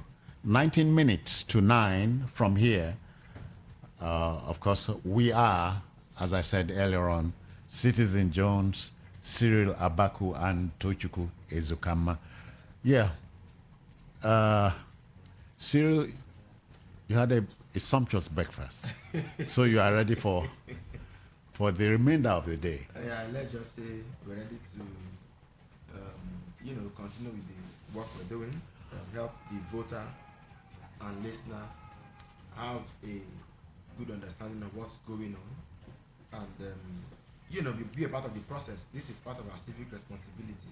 Yeah. Okay. Yes, in helping people to understand the process, like I said, and to say that yes, some time ago we were also there. All right, let's start like this. INEC initially told us it had on its portal 93.7 million voters, but the latest is that 87.2 million electors have collected their PVCs. Yes. So what does it tell you? Well, at the time this statistic was given out, I do not know if they factored in some of those illegal non-Nigerians who had also collected PVCs. Those ones that were arrested in Kaduna. So, and perhaps, so if we minus those ones, if we also consider the fact that some persons won't be able to participate in the process for no fault of theirs, one could be insecurity, two misplaced. Yes, see, but your borders, for instance, our national borders have been closed as we sit here. So how do non-state actors get in? Well, I think that the question... Let me report that Tochukwu has joined us. Tochukwu, welcome back. Thank you so much. I hear you had a sumptuous meal. Wonderful meal, yes. Good for you. Yeah. So I feel revamped, energetic. Yeah. And good ready for anything. Yes. Incidentally, we're doing this 50-day fasting, so citizen. Oh, come on. that was why I have to be clear that I didn't have breakfast this morning. Okay. Yes. Today is the third day of no. Today, so 50-day fasting. It will end on Wednesday. So 50-day fasting. Yeah. So God will take charge. God will. It's not for that. For. The fast began even before the elections came, but let's leave that. Okay, let me try. Okay. Tochukwu, religious things are personal. Okay. Of course they are. Tochukwu, we were talking about initially 93 million voters on the INEC portal. Register, yes. Your register. But currently, 87.2 million PVCs have been distributed. Yes. So which is saying for the first time in a long time in our history, political history, a potential winner of the election, presidential election, would chalk up to 20, 30 million votes. Yes, and I'm inclined to think that the voters' participation this time will be very high. I think it's hovered around 30, 40, 50 something % in the past. Yeah. I think it might be a little higher this time around because people are in dire stress. Things are extremely hard. The average Nigerian is suffering too much. For let's say he go the hustle to make ends meet, he go be slave for him land to make ends meet. So I think people are doing a lot of painful, every boy is saying a sufferness, the kind sufferness where suffer people they suffer to. Yeah. So for that reason, I think they'll come out to vote. Let's quickly go there. Cyril and Tochukwu, the cash crunch caught Nigerians unawares, and so you are asking if what conspiracy theorists suggested might be true. Was this targeted at politicians, or do you think? No, of course it was. No doubt about it. Not thinking. You know it. Absolutely. Yes. Absolutely. Only Tochukwu does not know. Absolutely. It will particularly be nice if we find for once how voting will go, where vote buying is significantly cut down. But we would like to see how vote buying is a horrible fly in the ointment. So we vote buying is something you cannot kill. Even Tochukwu in the United States of America, they buy votes. I didn't know that. Vote buying. How can you buy? Votes are bought not directly, many times indirectly. Like how? No, they when people are civilized. Sorry, you hear a politician. I wanted to help you. You heard a politician has shut down a department store. So you go there, pick whatever you want to pick. I never heard of department. My understanding of Americans are not wealth conscious, and Americans have principles or beliefs that goes beyond just material gain for today. But in Nigeria, because of the level of poverty, one, and also secondly, in the final analysis, it makes no difference whether A or B wins because his siren motorcade his motorcade, blabsting siren will run you off the street. If you don't get off as fast as possible, the security man will beat you up. Yeah. So the people tend to be killed. People tend to be a little indifferent. Whoever wins, no be you go chop the money, no be for in pocket he go how he go benefit me. One. Second, because there's scarcity, so 5,000 naira or 10,000 naira means much to the man on the short run than whatever power there is in his vote. That's why he sells his vote. Cyril, So- you are going to say something. No, of course. I mean, in civilized societies like ours. No. they wouldn't even call it vote buying. They wouldn't even. It won't look like it, but it will be it. But what? How is that no, done? No. So, for example, there are. Tochuku, you are in a mad hurry. There are systems for keeping people loyal, keeping people to do your bidding when that time comes. That's why sometimes you would find that even where ideology is at work, people will say, in this particular vote, it's about the man, not about our party affiliation. So it works. I wouldn't say more than that. In our own climb, even yesterday they arrested somebody in Port Harcourt. Mm-hmm. 498,000. Call it $500,000. I saw a story today. I didn't get to read it, but I think it was about 32.4 million or so. That was in Lagos. Yes, in Lagos, yeah. And the fact is, now they won where they see. Now we even hear. Yeah. The tip of the iceberg. One way we not take IC income. So this vote buying issue, we have to be at it up until the very place we are at. Yes, to the very end.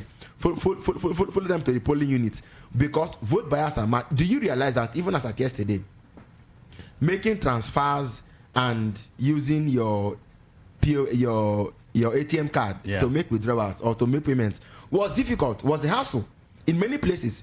I went yesterday to shop, particularly, and even the day before, it was difficult. These people that buy votes, it's like a spirit. When you hold one hand, they swing the other one. When you hold the other hand, they swing a leg. When you hold one leg, it's difficult to catch them in many places. The one thing that they had to do was to make money scarce. For me, money has been scarce for a long time. People will say said the banks transfers were not working yesterday. I wanted, how do you link that to vote buying? No. The cash crunch, Tochuku, get it from there, is designed for a cause. Yes. And that's what we're seeing now. Okay. So where cash is scarce, where your ATM card won't work, where transfers, you're not sure whether the money has even gone or not, and so on. For me, I think everything can be happening as a coincidence. Now all of this can be a coincidence. Okay. But I think that, whereas the common man is bearing the brunt, I think that those who are at the receiving end, they know, and it is biting them really hard. So I want to see a situation in which the fewer votes being bought, perhaps. So how will that affect the voting pattern? I think our political scientists, our sociologists, we need to look into that, because sincerely speaking, I think people being poor or being impoverished should even be the reason why they want to vote right. Yeah. But on top of being impoverished and being, let me give an example. They say when you are poor, you are mad.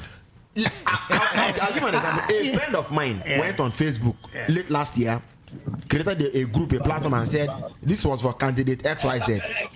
And somebody, let's just say a campaign group for campaign. So somebody from the north Serious. called him and said, yes. I'm sorry. One of our men outside on the field is ready to fill us in.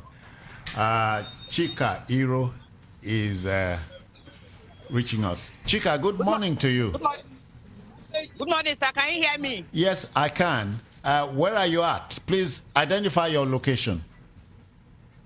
Okay, right now I'm at Ogoluwa Street, polling unit 006 in Bariga, Shomolu local government. What can the INEC staff here. Can you hear me? Yeah. Okay, and the INEC staff here, as you can see, let me show you, they've started pasting names of voters. And you can see a lot of voters here trying to check their names too.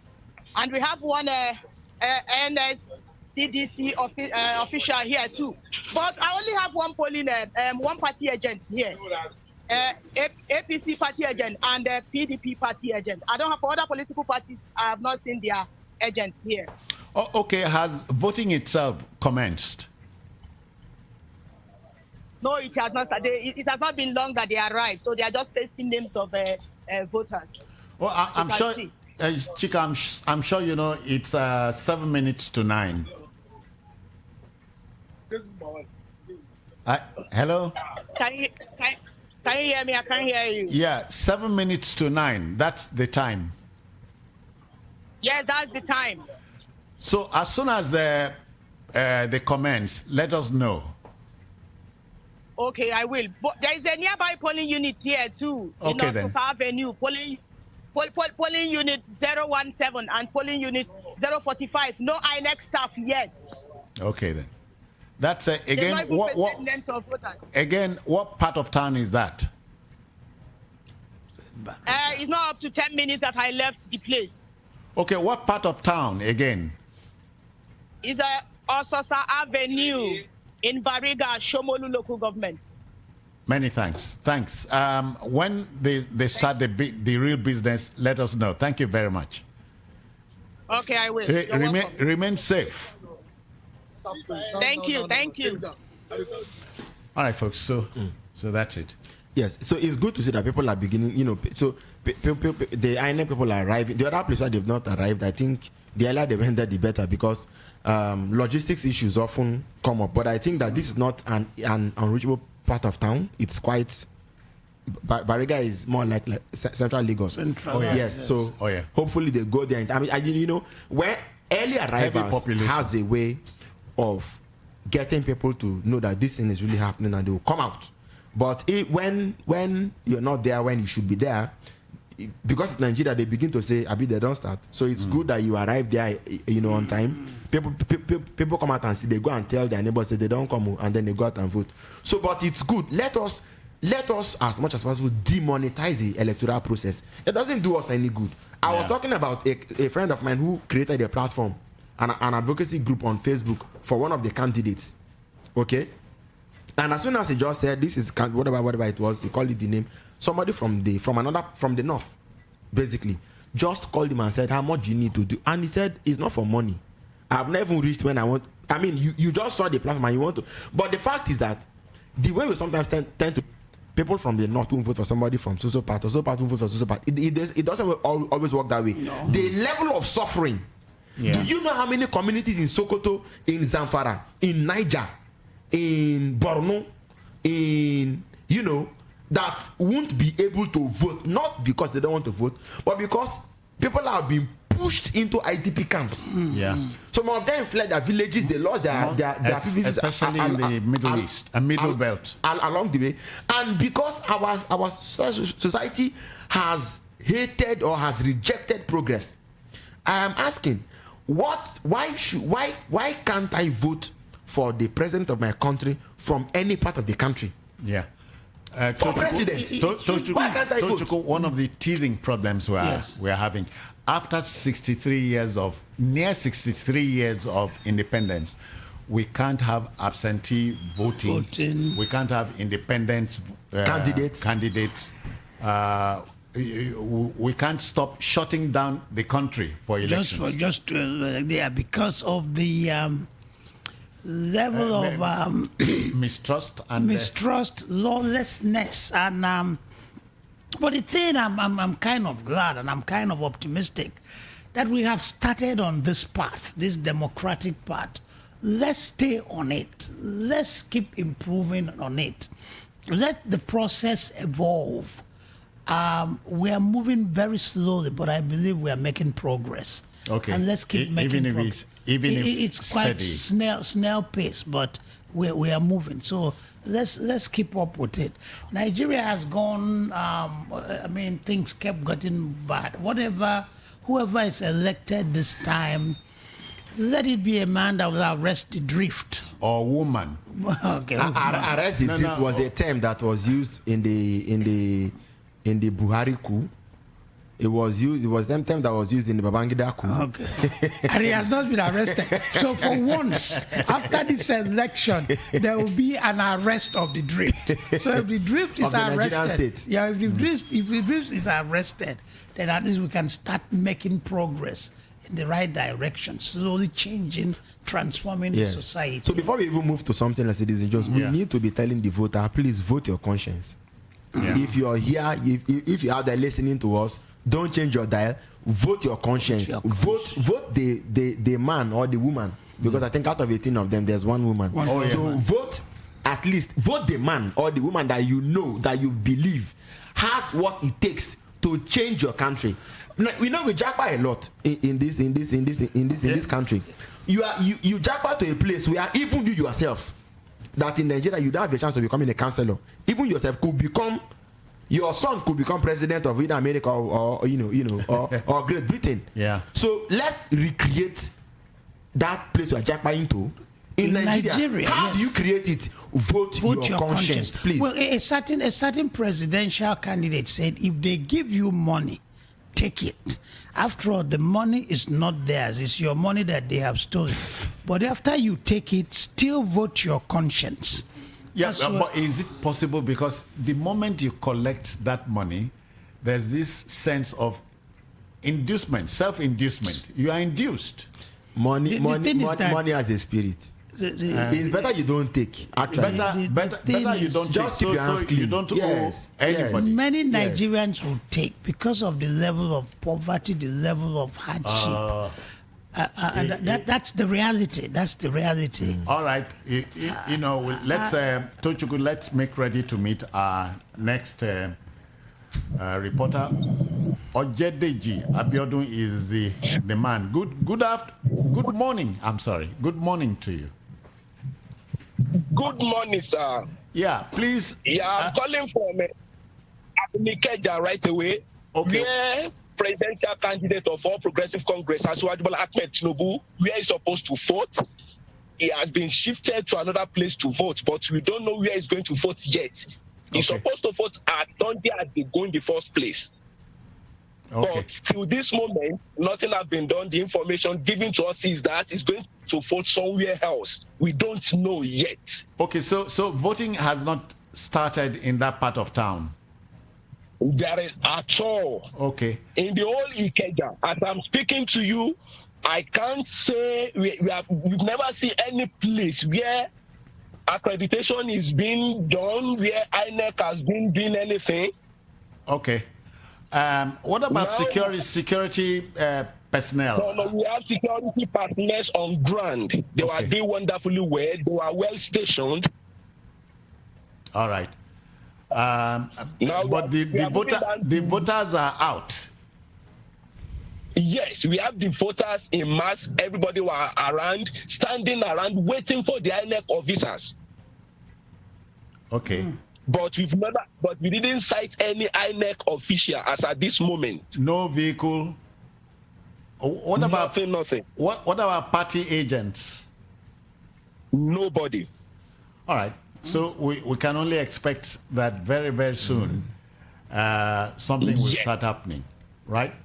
Of course. And Jones. We are moving down to Agege now to know what is going on at Agege. From Agege, we move down to Alimosho. Yeah, but I wanted to find out something, if you don't mind. Are you asking Yes. So if you say INEC people have not come, you only have security people there. If you can hear me now, who gave you the information that he won't be voting at the place was supposed to be voting? It's one of the media person just come out to us that there is no possibility of Asiwaju Bola Ahmed Tinubu voting in this polling unit now. The only thing we need to do is we should just wait for further direction of where Asiwaju will be voting. Except my problem here is that you are trusting that man who gave you the information. You are trusting the journalist more than the INEC man. Are you there, Deji? With the look of hope. I'm here with you, sir. With the look of this, there is no sign that an election is going to take place at Sunday Adigun today. That's serious, sir. All right, DG, keep safe, stay safe. And when you get to, as soon as you get to, where did you say you were going to? Agege. Agege. As soon as you get to Agege now. I beg, let us know. From Agege, of course, I will update when we get to Agege. Thank you. And technically, voting starts at 8 a.m. Accreditation of this. Yeah. And 1 hour later, INEC officials are not even there. Okay, gentlemen, that's quickly, before we open the telephone line, I was going to ask us to look at the bimodal voter accreditation system, BVAS. It appears to be a silver bullet, kind of. It makes multiple voting difficult, makes cheating difficult, and so on. So it's a plus, right? Sure, it is. It's an improvement from where we were in the last election, in the election before the last, and even the one before that.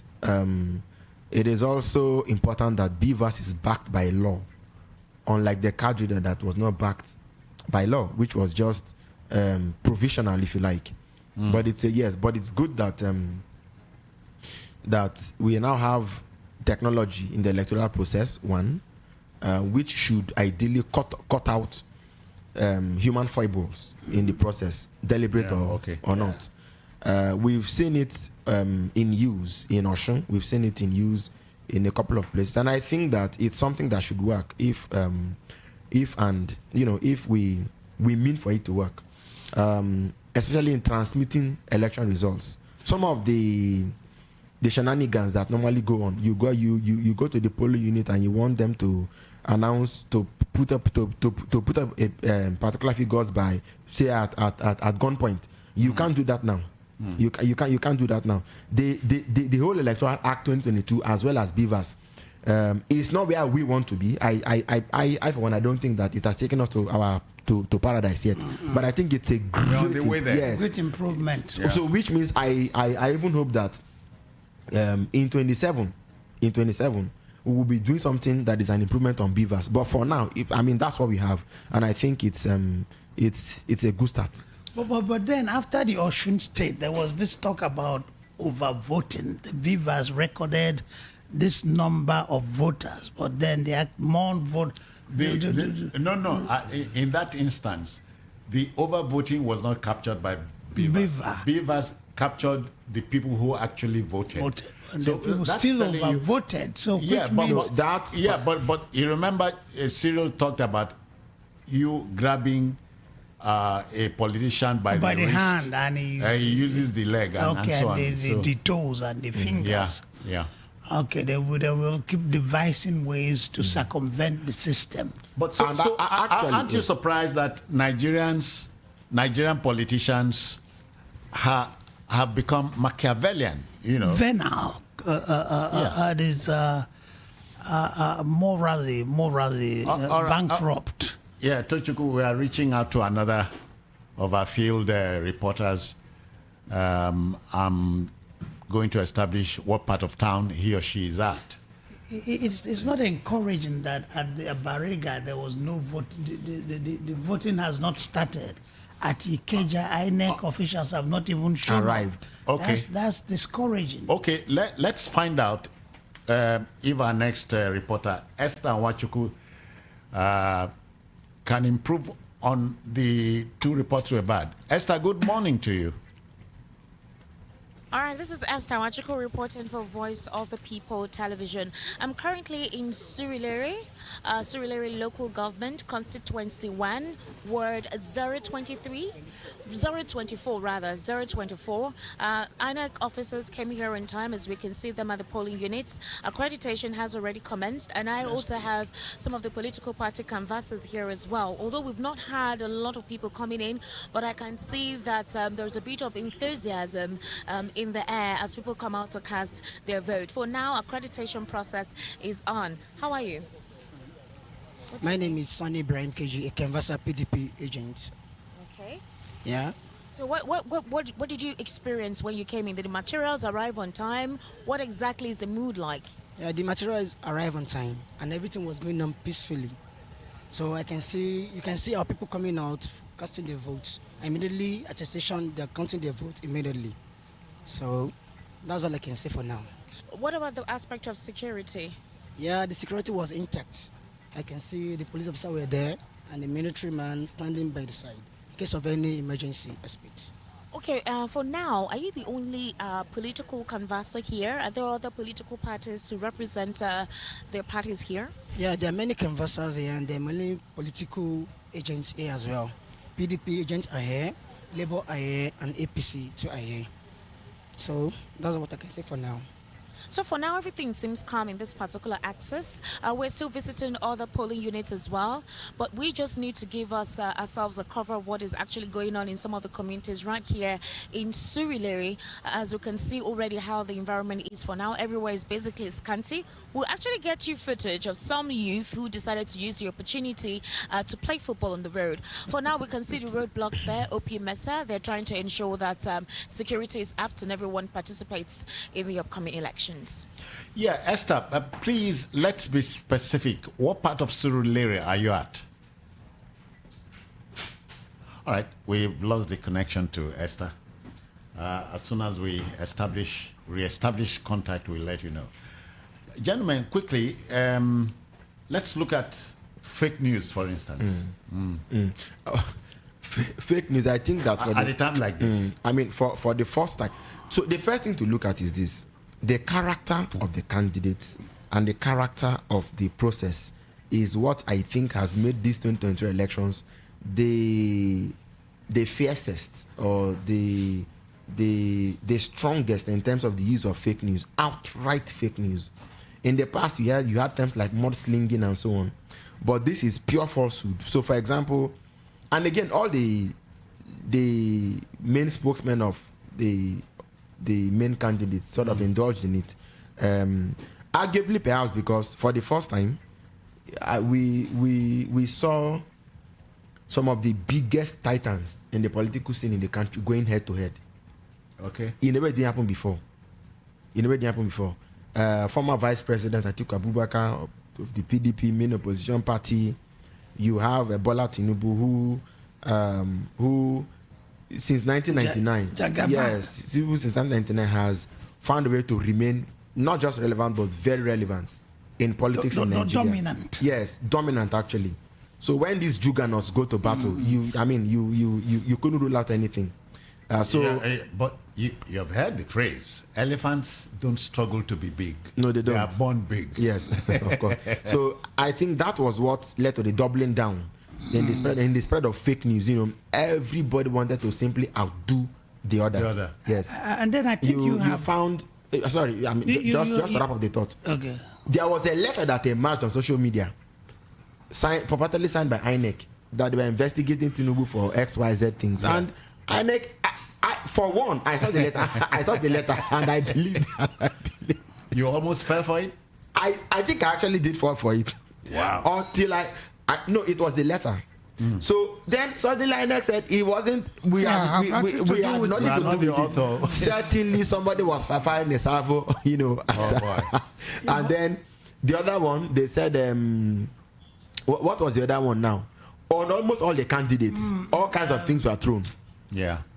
So many of them. And the damage fake news does is that it takes somebody who is fairly learned, somebody who is really into the process to go from one news to the other.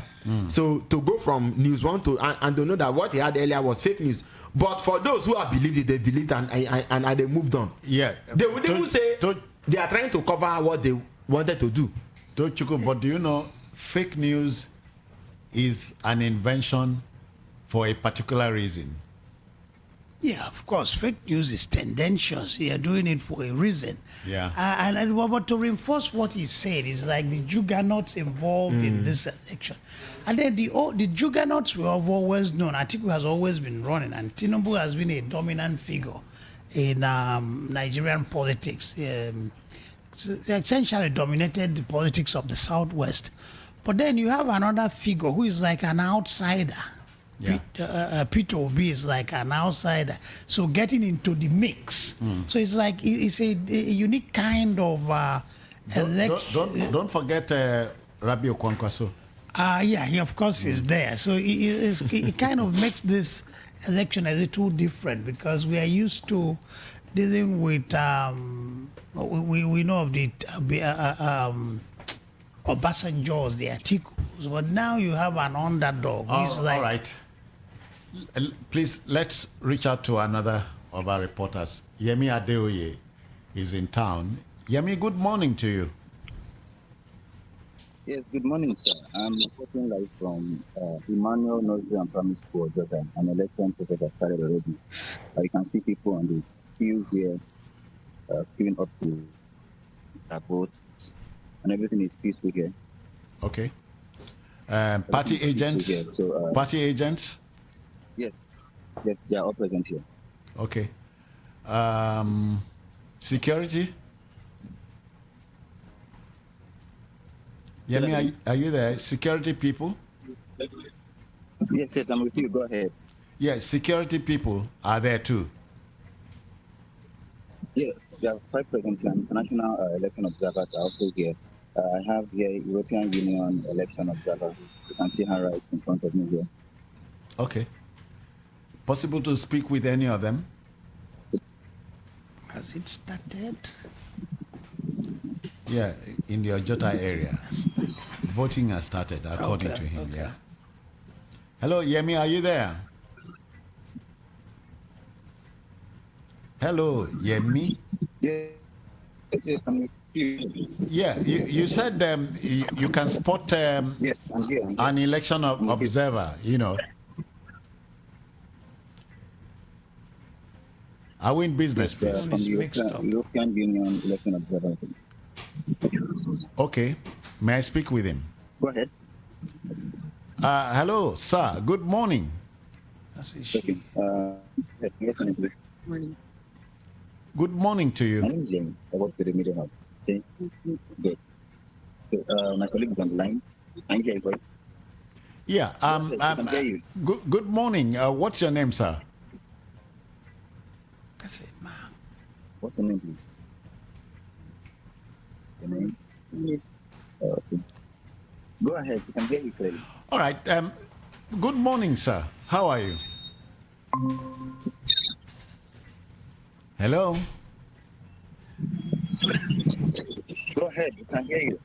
Yeah, I mean, the man does not appear to be somebody who wants to speak with me. All right. Yemi, if there's any development, please. Okay. Thank you very kindly.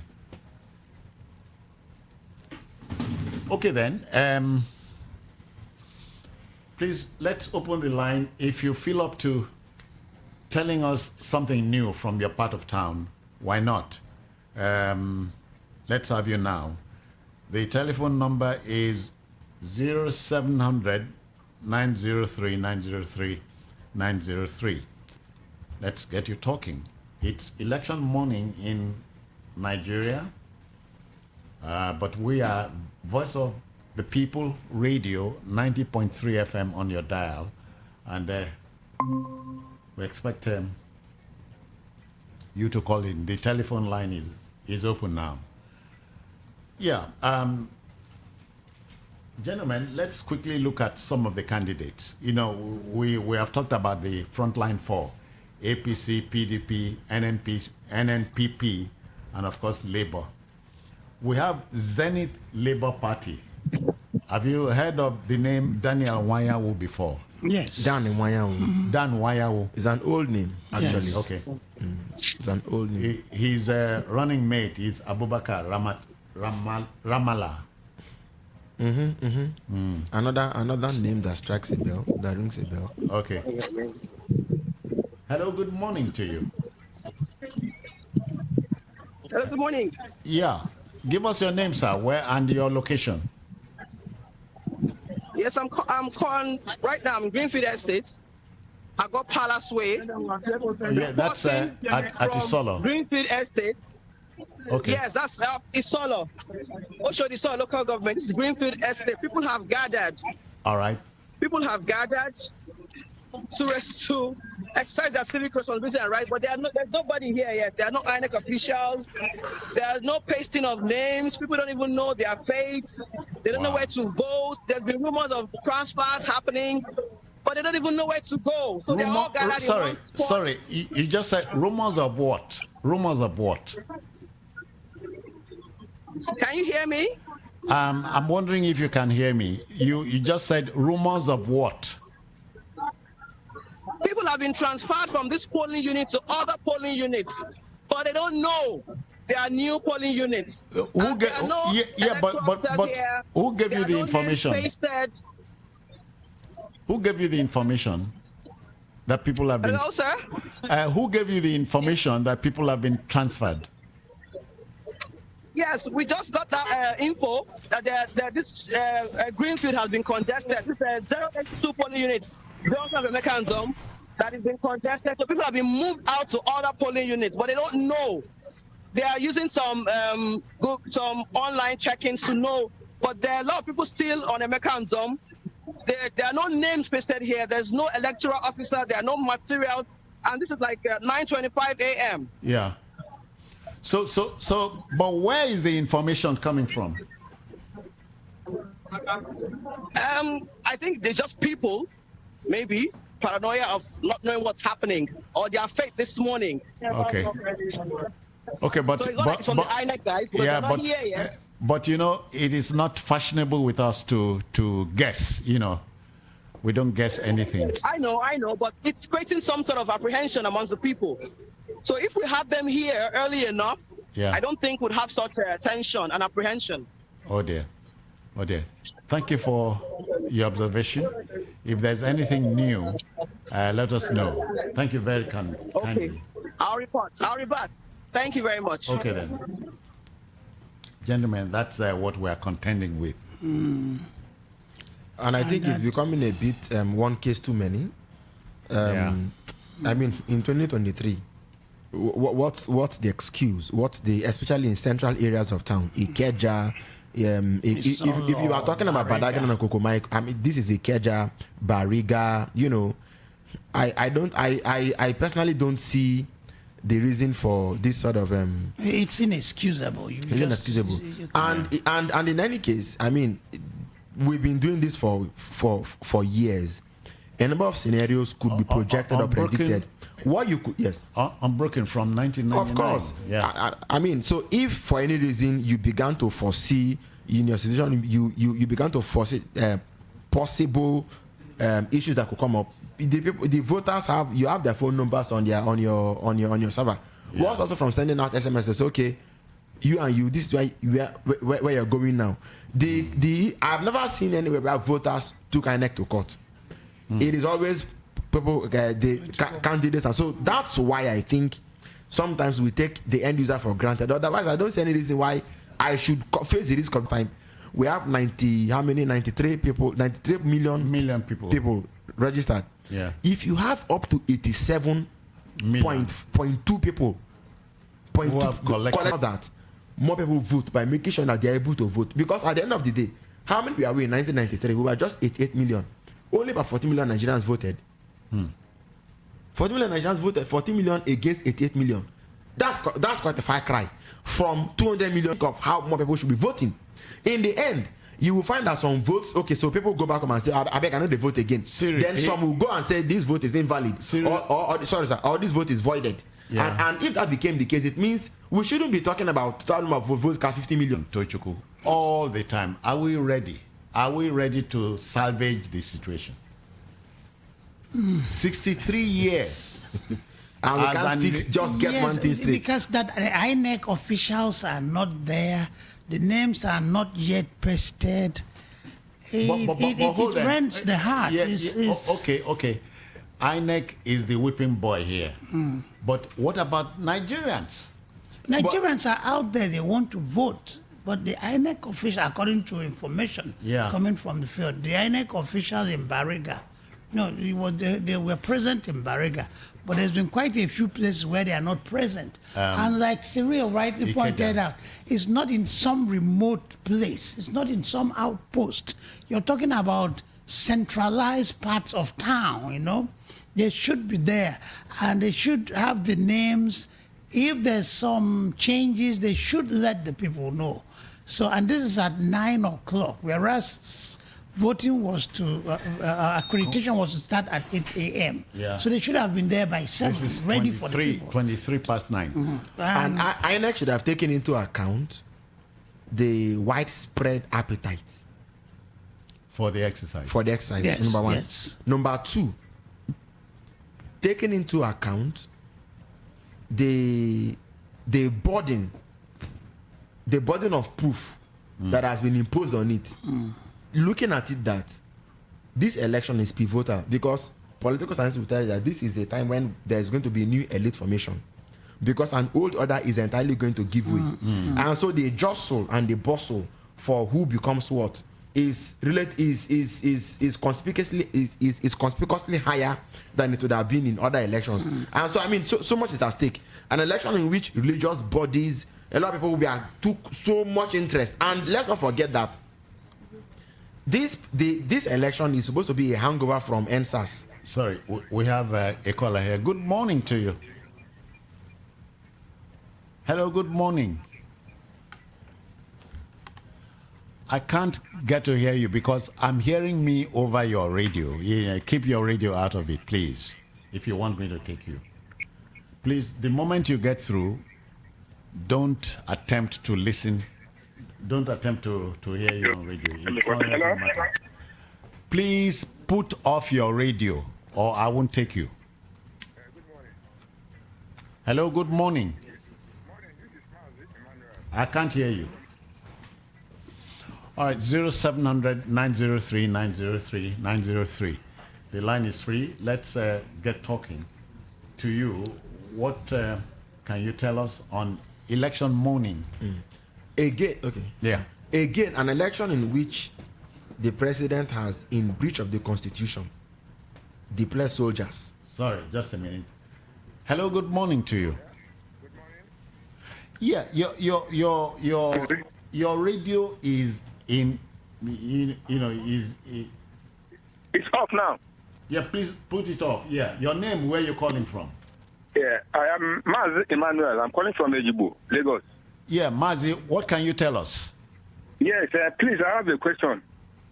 I want to know why is it that Nigeria constitution cannot permit a foreigner that have stayed up to 30 years in Nigeria to participate in election? I'm not privy to that information. Okay.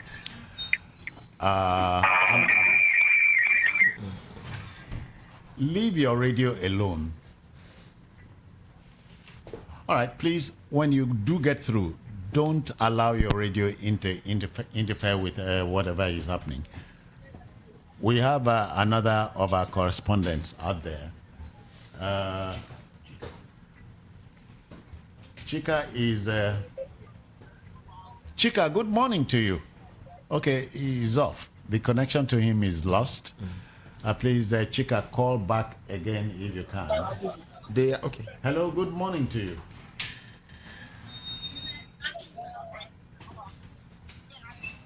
Hello, good morning. Oh, dear.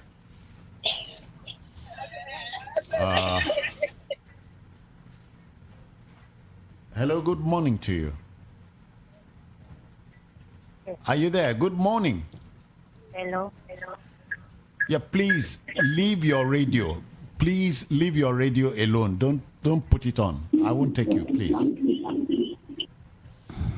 Please, if you get through, don't seek to hear yourself on radio. You know, it's never done. Hello, good morning to you. Hello, good morning. This is Chika calling from Suleri. Where are you calling from? I'm calling from Suleri, Zamba precisely where we are casting our vote. Okay, what can you tell me? I don't want to inform people everything is moving normal. accreditation is going on now. Some have started casting their vote. It's moving smoothly. Okay then. There is no problem. The Security, electoral officers, they came on time. security people are there, We've not seen anybody yet. but the The people. environment is peaceful. That's it. At least it's cheering that the people are behaving without the security people. Yes. Yeah, thank you very much. Thank you. Thank you. Yeah, 0700 903 903 903. Let's get you, be our reporter this morning in a manner of speaking. Chika is here. Chika, good morning again. Hello, Chika, are you there? Hello, I can hear you. All right, Chika, what new can you tell me? What new thing can you tell me? Okay, right now I'm at polling unit 045 in Bariga, Ososa Street, Bariga in Shomolu local government. As Okay. you can see, accreditation and voting has started. It commenced at 20 minutes past 9 a.m. All right then. So that's the new thing. Even at polling unit 017 down there, they've also started accreditation and voting. And the voters are orderly.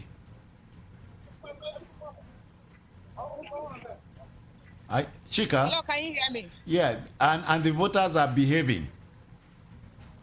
Yes, they are well behaved. There's no issue here, no issue at all.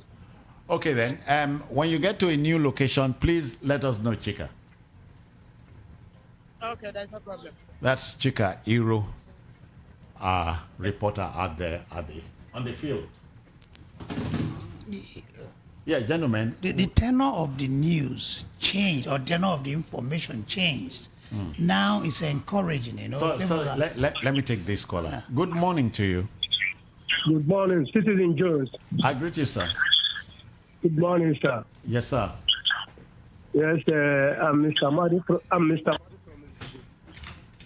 Amadi? From Ejibo, yes. Okay. Amadi, please, what can you tell me? Yes, what I have just observed this morning along my street and environ is that I have seen nothing less than 150 youths, and they're all playing football on the street. And I have wondered what that implies. But now, the next one is about 2 weeks ago, a lady called me and told me that she wants to tell me where I will come and vote. When I asked her, who are you? She said she's from APC. I said, are you not working with INEC? She said, oh, she just wants to direct me where I should come and vote. So it is not her duty to tell me where I should come and vote. It is INEC. And what that means now is that if this election turns out strongly, INEC should be held responsible. All right. INEC. Yeah. Because people have already started complaining. I think some people called you and are saying that people in Okota, something like that. They said no INEC person there. People don't know where they were transferred. They just come there, no INEC official around. Even the observers, European observers, when your reporter was trying to get you talk with him or her, she refused saying anything.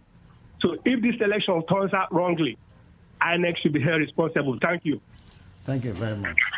Okay. Yes. The line is free. 0700 903 903 903. Be our reporter from whatever part of town you're at. Let's get to know what's happening with you or to you. Hello, good morning to you. Hello, good morning. Yes, sir. Your name? My name is Namaka. I'm calling from Mushin Papajao. Okay then. Mushin. I've casted my vote. All right. But one thing I noticed, thank you. One thing I noticed is that it's only that long when I did presidential one that I saw Labour Party. But all those short ones, the second one, no LP there at all. And some parties are missing there. Why? Well, I don't know why. I'm wondering what answer you want me to give you. Yeah. We are simply. I want the INEC. I don't know. Is it the mistake of the INEC or the party mistake? I don't know. In between the two, there must be one answer there. Because just as if they force someone to vote what you don't have, what you don't want to vote. You understand? But I must vote. You understand? But hold on. Were you forced to vote? No. What I'm saying is that the party that you have in mind in voting is not in the paper. So I just have to choose, one of them. You understand? But the presidential one and everything there is complete. All right. But the rest, we'll just have to choose, like tombon. How would they call it? Do you understand? So they should please, in case of next time, they should please. It's unfair now. I'm boiling. Even my husband was annoyed. So why would it be that? Why would it be like that? So they should please, at least, since they have the presidential party complete, then other ones they should fix their candidates. When you say they, who are these they? The INEC and the INEC, the officials now. All right. The party members. But that my area is peaceful. Okay. Like the junction of Jacqueline Junction will have soldier there. The second junction, Sheffield Junction, we have police people there. So everything here is peaceful. In fact, at least we just thank God for this. You've told me something very interesting. At least nobody is forcing anybody. No, nobody is forcing. But just the one where we just some funny movement there. But I know, everybody just follow his or her. You understand? Run away from the funny identity. Thank you. Promise Kalu has joined us. Promise, good morning to you. Hello, Promise. We've lost the connection to Promise. Okay, we'll keep trying. But John. But we'll go to the line. Good morning to you. Hello, good morning to you. Good morning, sir. Can you hear me? Good morning, sir. I can. Your name, where you calling from? Yeah, Jude from Ikeja. Jude, what part of Ikeja, please? Now, currently, I'm at toward Olu Aziks and also toward Olayinka Bangose. Okay. So what can you tell me? The update so far, I've toyed through from Balogun down to this place. There's no INEC officials and names and all. That's the second time we're having a similar report. Tochuku, that's your part of town. Yes. So nobody's saying anything to you? Nobody's saying anything. But as I'm talking to you right now, there's just a very courageous pastor to us. They just thought that a street at Ikodo. What vehicle is that? Okay. All right. I used to they just come down from their car. That's in Ikodo. But security are all standby. Security are on ground. All right. So it appears something might happen very soon. Yeah, something might happen very soon. Thank you very much. Thank you. Yes, sir. Yeah. Yeah, she was talking about some of the parties' logos and names not being on the ballot box. Yes. I think the issue is that ballot paper. I think the issue is that some of the political parties do not have candidates in given areas. Some because they don't, and some because the courts say there is no candidate. Okay. We were attempting to go through some of the candidates. I talked about Zenith Labour Party and so on. Daniel Wanyau, and running mate Abubakar Ramala. Promise Kalu appears to be back with some information. We have INEC officers on ground. All right, Promise. What part of town again?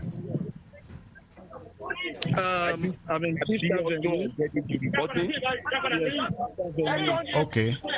We are not live on Fifth Avenue, and this is my own ward, 016. Yes, all right, my own polling unit, and accreditation is about to start. Okay. You can see. Yeah, I can. I'm So- seeing everything. And time is 27 minutes. No, 23 minutes to 10. Yeah. Okay, go on. What? Go Okay, on. I'm being asked to video again. Clarify yourself. Yes, I've told you. Okay, so my name is Engineer Promise. I work with Voice of People 90.3 FM. I've informed you about that. Who is asking about the FM anymore? So you can see. Carl, who is trying to prevent you from doing your job? I think one of the security operatives. He said I need to show him an identification card before I'm allowed to video. The security man is in uniform. Let's hold on. Let me get my ID card on my neck. Let me get the ID card on my neck because they are asking me to put on the ID card. Yeah, but you have to. So- It's only natural. Yep. Okay, then. So we expect you to join us very soon. Thank you. Yeah, the Tochukwu, you were saying something. No, you were talking about Danny. Okay, some of the candidates. Names, yes. Yeah. Okay, the ADC, African Democratic Congress, has Dumebi Kachiku. He's a businessman and owner of Roots TV. His running mate is Buhari Ahmed. Cyril, we have a Boot Party, BP, Boot Party, Adenuga Oluwafemi is the candidate, and Mustafa Turaki is the running mate. Let me take a listener here. Good morning to you. Hello, good morning, citizens. Yeah, I greet you, sir. Yes, I'm just calling you right from Antonio Bay. Give us your name. Yeah. Your name. Give us a name. My name is Ifan Chuka Emmanuel Ezobog. All right, tell me something. And the only thing that I want to tell you is this: people have come out to vote, but there is no INEC official. Oh dear. We don't have even a single person around to attend or to address people. And People nobody's just saying gathered in different- nobody's saying anything to you. and nobody is saying anything to us. I only ask questions to people around. They say that they haven't come. Then I've not seen any of them. So we are just gathering here. They say that according to the information I'm just hearing, they say they are still in the local government, which is also the local government area. As soon as something improves, let me know. Thank you very much. Okay, I'll get back to you. God bless you. Gentlemen, these teething problems. African time. Yes. Nigerian time is worse than African time. So this one is Nigerian time. All right, let me take another caller. Good morning to you. Hello, good morning. I greet you, sir. Yeah, your name, where you calling from? My name is Mr. Mbedima. Yeah. Calling you from Okota. You have. Please, I'm calling you from Taiwo Kilometer Junction. Okay. Okota. As I'm speaking with you, we have about more than 200 people here standing, hanging up and down. But there's no INEC presence here. Oh dear. No sign of Recording decimal. INEC presence. Hello? Yeah, go on. I'm saying No, I don't know. Eh? It And bothers this, me too. Yeah, please, I beg, I love them. People are worried. Just- Okay, thank you. Yeah, thank you very much. I'm worried too. Gentlemen, so I'm saying we've been doing this in an unbroken manner since 1999. It seems that they are just running late. I don't think it's total abdication of their responsibilities. I think that they are delayed. They go to the local government first, then organize themselves, and then come to their polling units. So it's quite discouraging, but it's like it will just be a delay and things will... All right, let me get another caller here. Good morning to you. Good morning. All right. Hello. Your name, sir, where you calling from? Yeah, this is Mr. Callisto, calling from Missouri Okay. Primary School. Please keep your radio out of it. I'm in the polling unit. There's no radio. Okay. What can you report? Yeah, there's no INEC system here in the Sharia. So everybody in primary school, and there's no everybody they are waiting. Somebody no INEC. No Ballot. Yeah. Thank you. Tochukwu is marks of unpreparedness.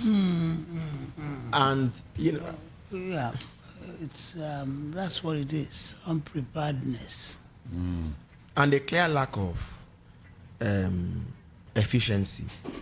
Citizen, ideally, if we say, when this whole electoral law thing came up, the amendment and it's not just about what's written in the books. I was bothered to the extent, okay, you want to? Okay, there's a caller here. Good morning to you. Hello, good morning. Not quite ready for us. Yes. We should be able to tell ourselves that on election morning, especially in cosmopolitan cities, okay, you should, from the time you arrive. Sorry, Cyril, we have our correspondent. Hello? Is that fire? Hello? Please confirm that's fire. Hello? Yeah, can you hear me? Hello? I can hear you. Hello? Oh dear. We have a communication wahala. We should be able to have an arrival to vote time. So ideally, once... Sorry, let me take another caller. Our listener. Good morning to you. Oh dear. No luck. 0700 903 903 903. Our correspondent is on the line. His name is... Hello? Rufie Husseini. Rufie, how are you? Oga Johnson and I Rufai to follow you talk. Rufai, I greet you. How are you, sir? Ade, how you there? But what? So just go on. What part of town are you at? Just a couple of reports here. In Palomo, polling unit here around Ikoyi, the wife of the APC presidential candidate, Bola Ahmed Tinubu, has just voted. Okay. It took a while for her to get accredited and voted. So she's voted around here. And also, there are a couple of other people that are voting, just monitoring across the country. Currently, Governor Ifeanyi Okowa is currently voting. Professor Muhammadu Abubakar has voted. Peter Obi, we're still yet to hear from him to vote. But what's happening around here, around Parliament, is that the wife of Bola Ahmed Tinubu, the presidential candidate, has voted. And Governor Ifeanyi Okowa is voting as we speak now. Okay. The voter orderly there? Yes, it is orderly. It is orderly. Although she waited a while before, she could vote, getting over the accreditation of the BVAS and all of that. But she's finally voted, and she's put her ballot papers in the boxes. All right. Pretty much there's high security. Okay, go on. High security in and around Ikoyi axis, VI axis, and people are coming out and tripping out to vote. Yeah, Rufai, in many centers downtown, we're told the youths are engaged in playing football. Are you noticing anything like that there? Yes, but those are just some streets on VI. Normally that's the case on election day, but predominantly a lot of people are also, tripping out to vote. I'm sure probably those people are people that don't have PVCs or they never participated in the process in the first place. Or couldn't be bothered. Or couldn't just be bothered. Yeah. Yeah, many thanks, Rufai. Which is very sad anyway. Thank you so much. Very, very, very sad. Very, very, very sad. But Rufai, that's my country, your country. Oh yeah, that's our country. All right, many thanks. Bless you so much. I'll keep updating you as soon as I get more reports and I move around. We wait to hear from you. Thank you. Thank you. Okay. So that's correspondent Rufai Husseini. Yeah. So there ought to be. So for example, Bola Tinubu's wife couldn't vote in time. BVAS and so on. What we need to have, so what we may call arrival to vote time ratio. Okay. From the time it gets to you, accreditation and votation shouldn't even take more than 60 seconds. Yeah. It shouldn't take that long. We should be able to say that in major cities in like Warri, Asaba, Lagos, the Lagos Metropolis, Central Business District, Abuja, Port Harcourt, voting should be done, and by 9:30 people should have been done voting completely. The headache should normally come from the fringes. Yeah. It shouldn't. So why are INEC people not at the polling unit? It boggles the mind. It's unthinkable. Yeah. In 2023. Let me take another listener. Good morning to you. Oh dear. I'm the time now. Yeah, Mr. Speaking from Akowanjo. All right then. Akowanjo. Yeah, the time now. Yes, the time now is 9:48. Okay. But as I'm speaking to you, but none of the INEC officials are here. Oh dear. Goodness me. We have been waiting and waiting, and nobody. Even the youths. Yeah, the youths are even playing football around. Oh dear. So nobody has ever come to address us, and nothing, no information about what is going on. So we are off kept waiting. Oh dear. Oh dear. So please, I beg the INEC officials should know exactly what to do by this time, because people are getting disturbed and worried. Okay. If actually this thing is going to take place today. They should not disfranchise many people because the crowd is too much here. Thank you. Thank you very much. I hope INEC doesn't come to tell us tomorrow that they are going to stagger the election for no fault of the voter. Somebody must take responsibility for what's going on. And CBI released the money. All right. She said so. What exactly? INEC chairman said so. Yeah. So what exactly is the issue now? Just a minute. Another listener. Good morning to you. Yes, sir. This is Ifan Juke Emmanuel calling back. I just want to update you. The INEC officials are just arriving right now, just at Antonio Bay. Okay. And they are just arriving. Okay. Yeah. Okay. So any moment now, you should start voting. I hope so. I hope so. They're just alighting from the vehicle. They're just voting now. All right. That's cheering news. Thank you. It is. Thank you. Okay.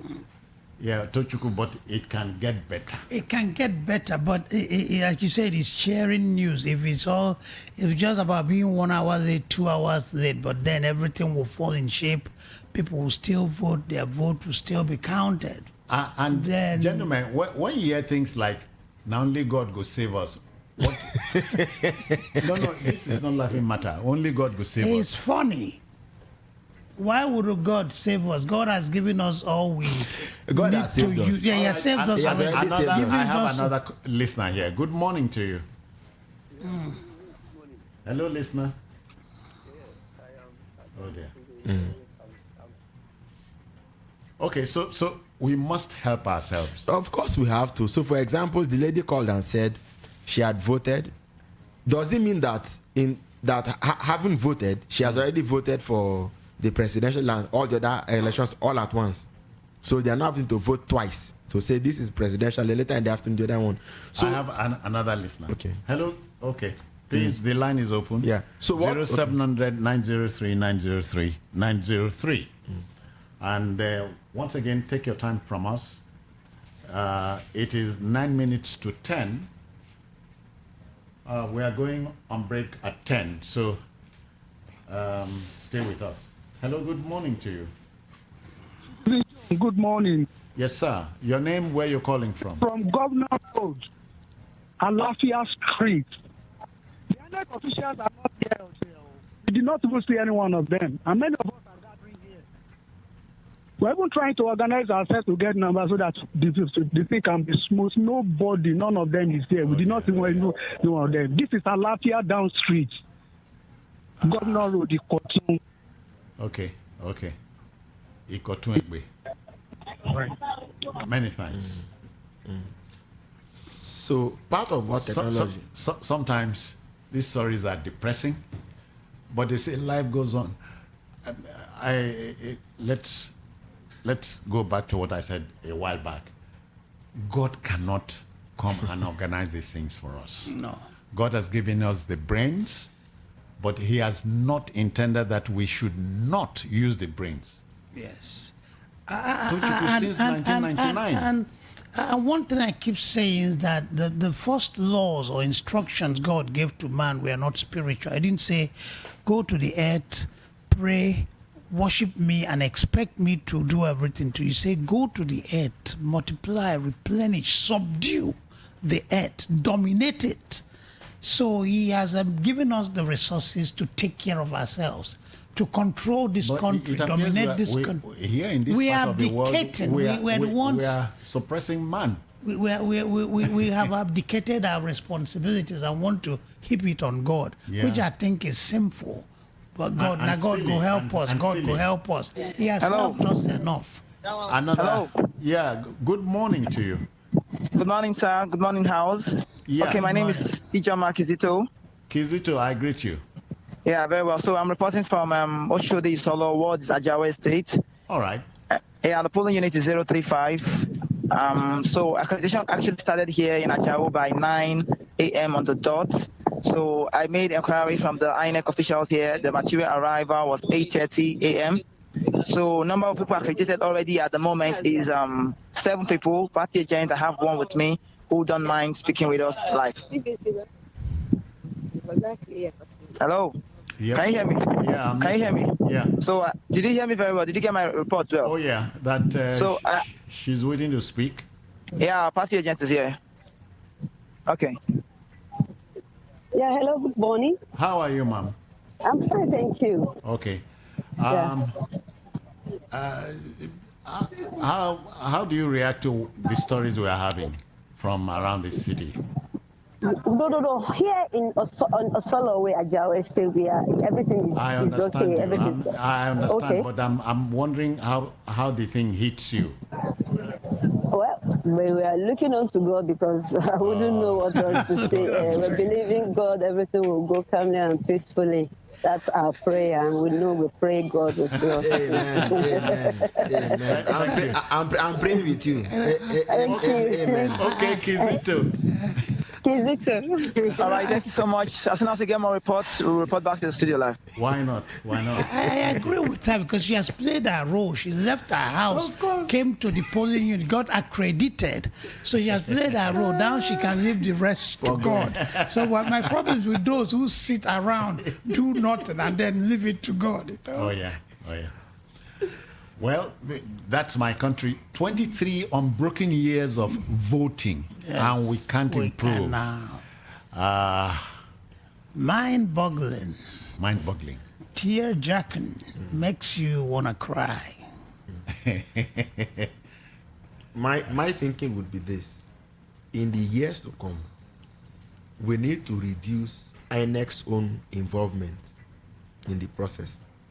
All right, so let me take it should be citizen-led. Let me take a caller here. Good morning to you.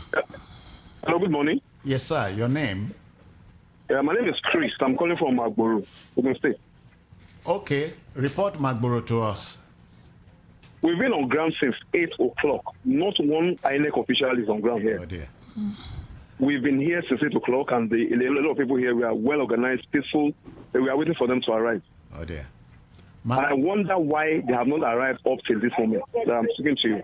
I'm wondering. So please help us call on INEC to come to Magboro, Ogun State. Okay. Yeah, Magboro Community High School, that's where we are. Okay. Thank you, sir. Please. Gentlemen, I get depressed with every new call I get. Terrible. I hope this is better. Good morning to you. Hello? Please keep your radio out of it. Hello, sir. Yes, sir. Your name, where are you calling from? I'm calling from Odalume Street. Where is that? We have not, Odalume Street at Oshodi. Oshodi, okay. What can you report? Yes. We have not seen INEC officials. Oh, dear. Yes. Not any more depression. I don't need it. I don't need it. Oh, yeah. Thank you very kindly. Thank you. All right, we will take the break now. But just to let you know that a colleague will come and relieve us. Oh, thank you for listening. This is Citizen Jones, along with Tochukwu Ezukama and Cyril Abaku. Gentlemen, shall we go on this break? Sure. Okay then. We have no choice. But what is it? Hey. easier for you. You'll be checking it one by one. As far as it is today, you will check it on the phone. The machine captures all. The 1, 2, 3, 4 machine captures all O11. No problem. So we're going to have the master list here. We can check there. For those who are opportunity to check their file, make it work easier for us. But since it's not here, we're going to check it. No problem. The agents are here. There are ways it can be done. Yes. These materials can be separated. For your idea. These materials can be separated in four pages. A to Z or something like that. Yes. Explain, sir. One to everything, all the numbers of the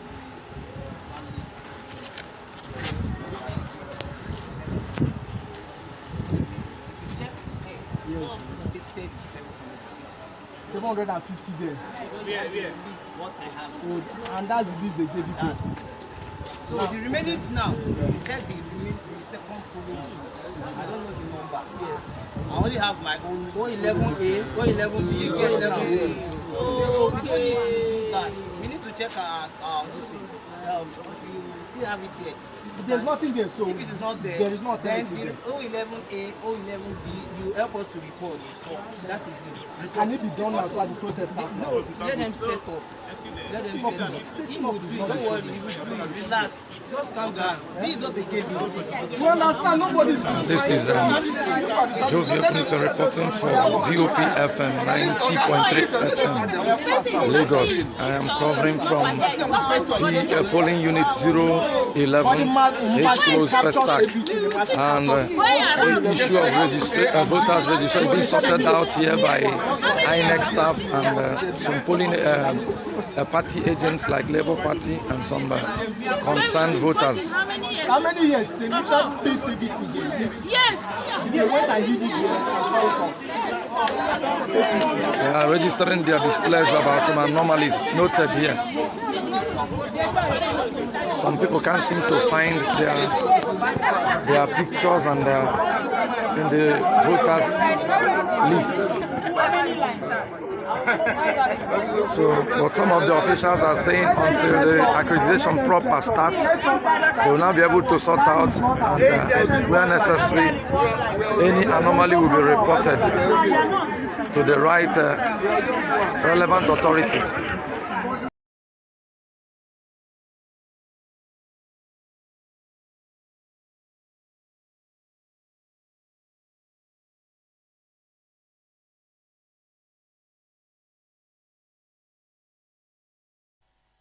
My people, look here, face me like Facebook. I go see Lisa, and I go send a chameleon. Time don't come for us to wait. We are hopeful that they will come and something will start happening.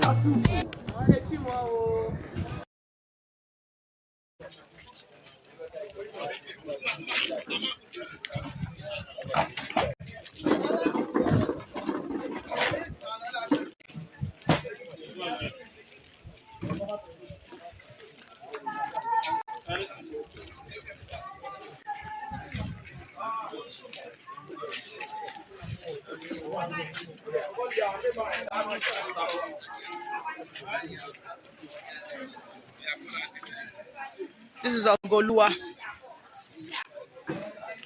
Polling unit 006, Bariga. Ogolua. This is Ogolua in Bariga. Polling unit 006. INEC staff have arrived, so they are trying to set their table to start accreditation. Thank you. This is polling unit 017 at Ososa Avenue in Bariga, Shomolu local government. As you can see, the INEC officials and their material, they just arrived. These are some of their materials. And currently they are pasting names of voters. And according to one of the INEC officers, after pasting of the voters' names, they will start accreditation. Yes, as you can see, the process is ongoing.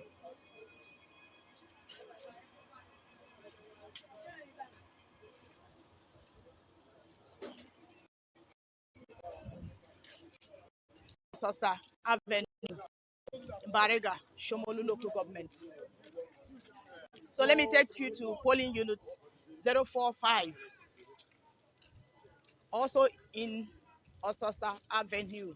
Let's see what is happening if the INEC officials and party agents and security men, if they are around. Okay, they are here too. This polling unit 045 in Ososa Avenue, Barega. They've just arrived. They are trying to put things in place, as you can see.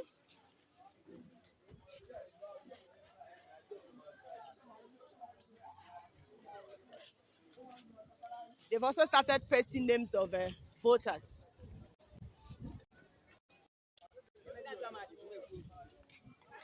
They've also pasted names of voters, and I know how they will exactly.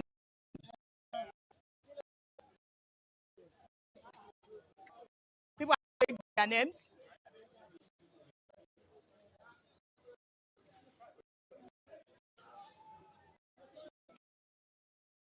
I know accreditation will start. So again, this is still in Lagos, Jinodu Primary School in Surulere local government area. You can see that a lot of people have come out to cast their votes. They're here. The officials arrived on time. They set up on time. So here, where you can see is the accreditation unit.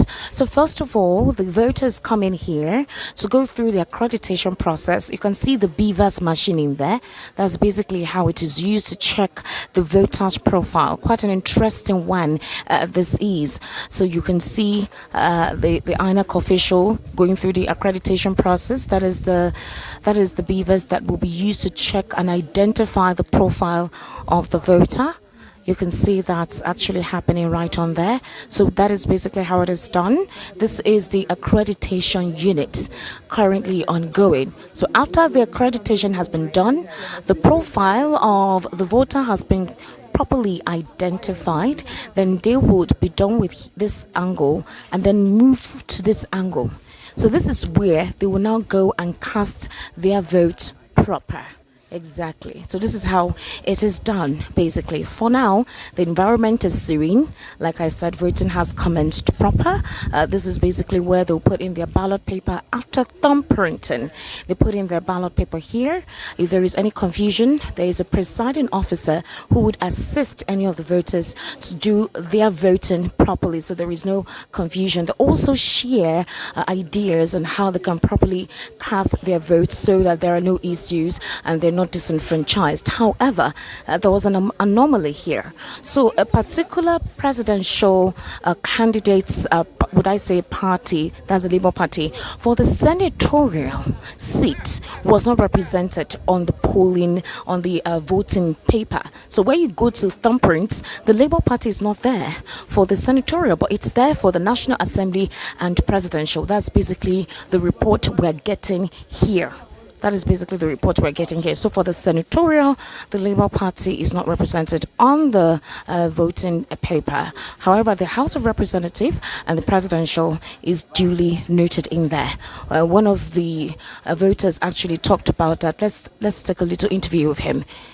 So kindly tell me, what was your experience when you came to cast your vote concerning the fact that you couldn't find the party that you wanted to vote for on a particular ballot paper?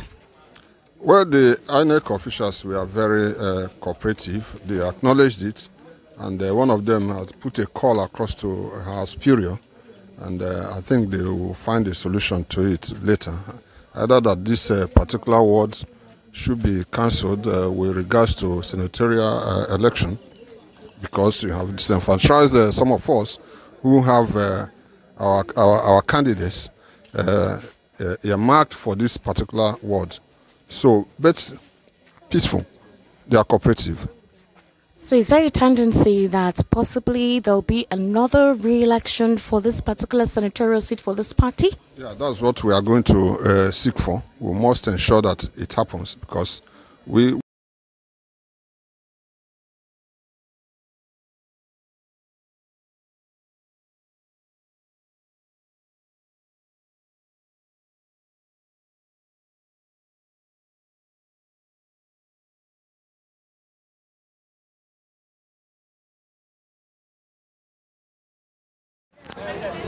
came to my attention that some of you did not find your names on that list. And I heard you said there's supposed to be 11A, B, and C list. Now, please, there is only one list. Only one list. There's no such thing as A, B, or C. And if your names don't fall within this category, I think it's either you were not registered under this unit or something else happened. Okay? So here's what I'm going to do for you. I'm going to go back to the office now and relay this information to them, and then we're going to look at it. If there's any issue, if there's any other list aside it, I'm sure I'll bring it back. So then if there's none, I'll come back to it. Before you go, Can we, please, sorry. Exactly. And that validates the statement to say that we are not registered. Secondly, for those who understand this, it has been happening that way for the past 12 years. Yes, that again validates the second statement you made. We want to make it clear. So when you are going back, it is not to say that maybe they are not here. The statement is that they have been voting here for the past 20 years. I've been voting here for no, it has never occurred. This is the first time. So get it right so that when you are released. You said something about this. I said those who are voting. No, I said those who are voting. That is at this situation that we're laying now is happening the first time. No. Yes. So the message should be that not that we are not registered or we don't know our politics, that the majority have been voting here for the past 12 years. This is happening. So that should be the message. 20 minutes. This is polling unit 011 H close first stack, where some voters are registering their displeasure and agitating that their names are not on the list. And you just saw out there the INEC official explaining that he will go back to the office and sort it out, while the voters who have been voting here for a long time are trying to correct the impression that something must have gone wrong somewhere.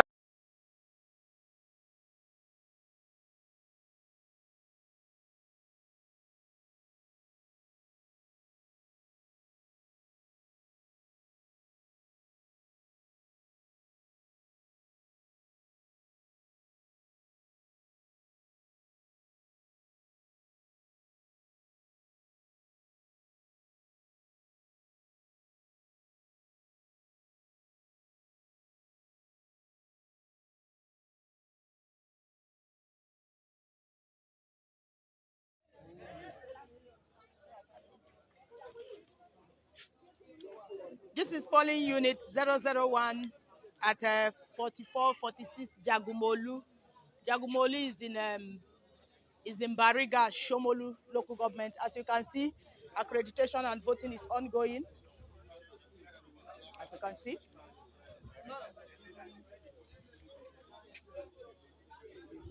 People have lined up to cast their votes.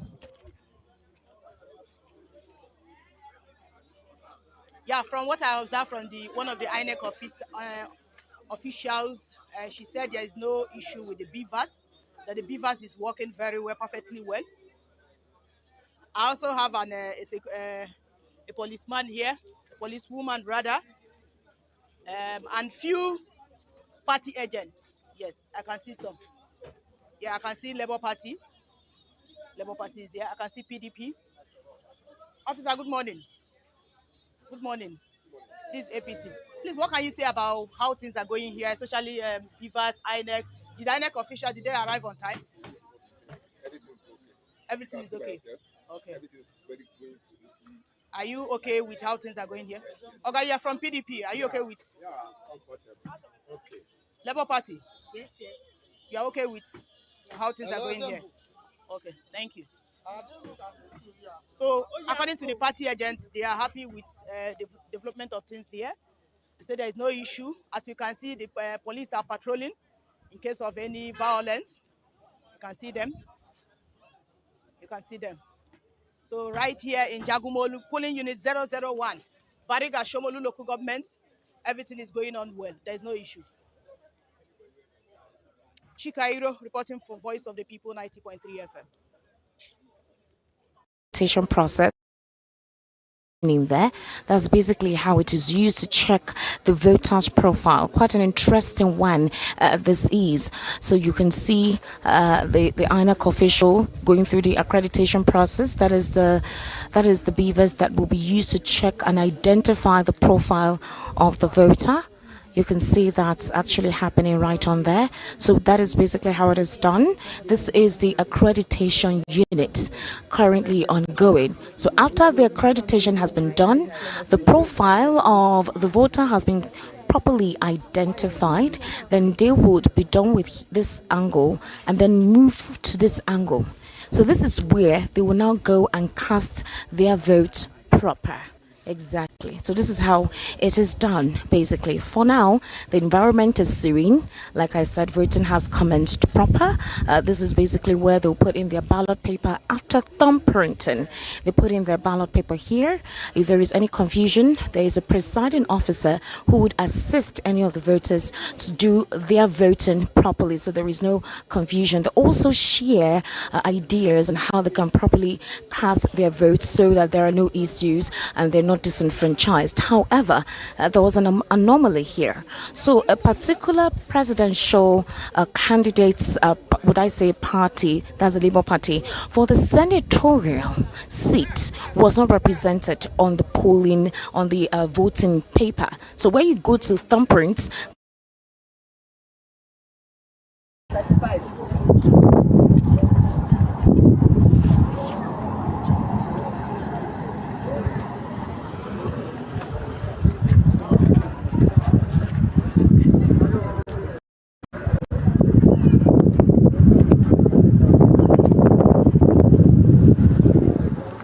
This is a polling unit 011 H close first stack. This is one of the voters who cannot find his name on the list. Can we? Your name? Yes, my name is Opara Gabriel Nkoma. I've been voting here since I got this PVC. I've been voting in this unit. But today I came here, I did not see my name. Can you see the PVC? I didn't see. Let's see the PVC. This is my PVC. This is my PVC. I got it since they started issuing PVC. That's when I got the PVC. But today I came here, I could not find my name. I've walked around the whole polling unit, I could not find my name. Are you the only person involved? I'm not the only person involved. We are many. A lot of people that could not find their name. Okay. So what are the officials saying? The officials said that we should wait. That the only name we are seeing is the only name they gave them. So I don't know. They say they will still bring other names. We don't know whether it's true or they are just deceiving us. Okay. Okay. Thank you. Thank you. This is a polling unit 011 H close first stack. Many people are on the queue waiting for accreditation to start, but accreditation is yet to start here because of the number of voters whose names are missing on the list. Jovie Kunife reporting for VOP 90.3 FM Lagos.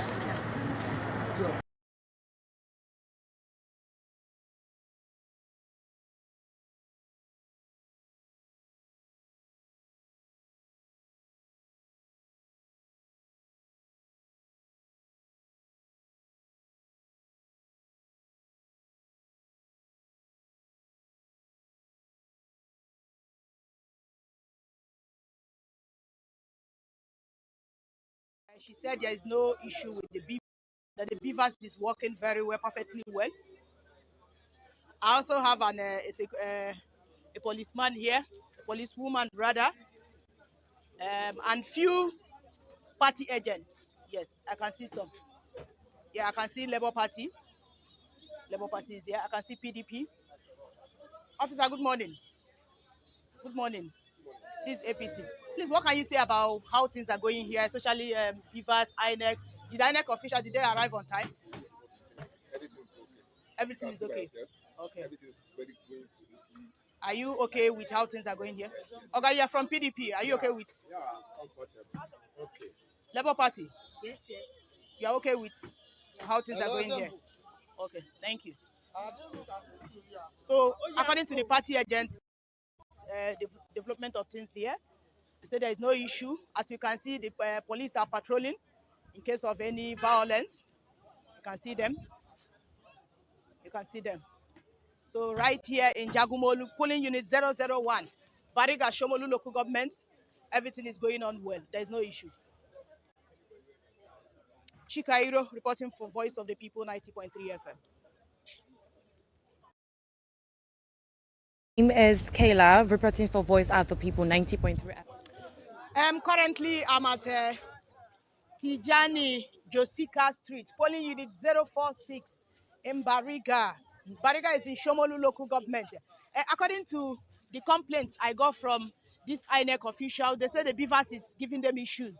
Yes, it's not capturing the fingers, it's not even the fakes, it's not capturing. That's one of the challenges they are facing right here at polling unit 046, Tijani Josika Street in Bariga, Shomolu local government. Yes, we have two polling units here, 046, and another one down there, 047. As you can see, they are just very close. Yes, at Josika Tijani Street in Bariga, Shomolu local government. This one, they said their own, the BVAS is working perfectly well. They are not having any issues. It's only the one down there that are having issues. It's not capturing the face, even the fingers.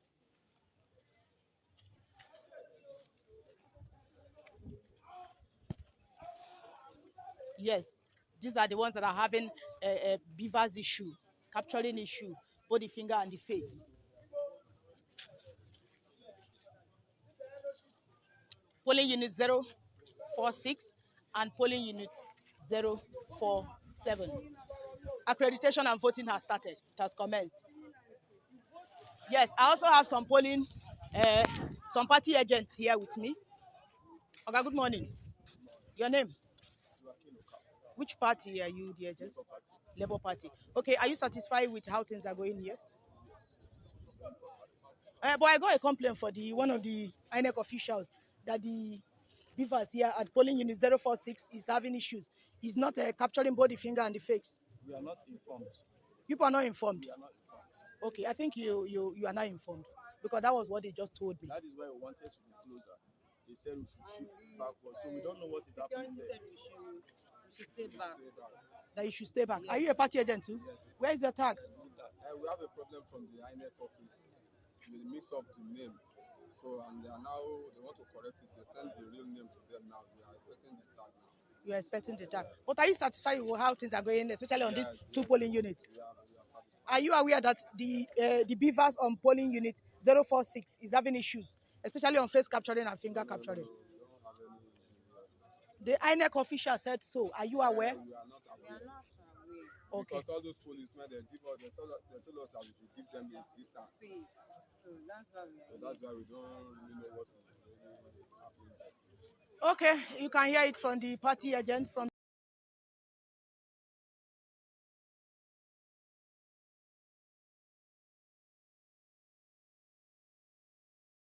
You can't disturb.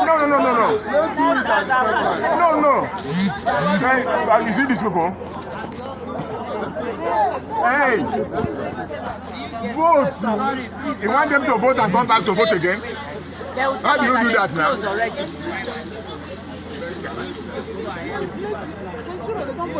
This thing came out in this Twitter meeting. Call him, not sending message. He said we have only 3 papers. Yes. One, there's no label, which because of that we can't continue. But he's asking that we want to pass information to them, then they'll get back to us. But if we can do president and Senate, president and House of Rep, we said no. That if you vote now for president, we can do it. We can do it. Hold on. You be happy. Allow them to. No, let's do that one. But he said he wants to call them and get them. 22 road have done their own.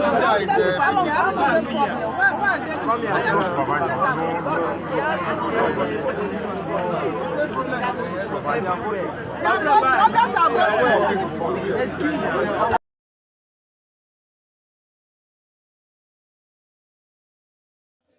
Currently, I'm at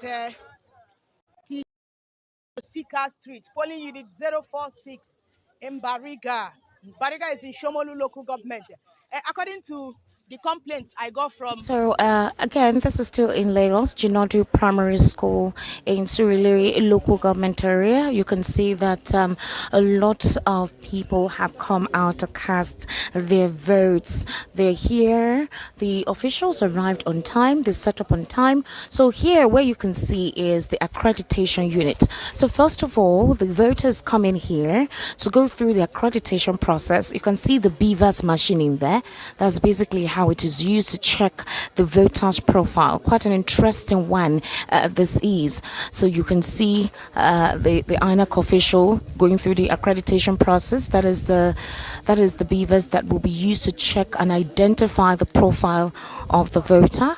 You can see that's actually happening right on there. So that is basically how it is done. This is the accreditation unit currently ongoing. So after the accreditation has been done, the profile of the voter has been properly identified, then they would be done with this angle and then move to this angle.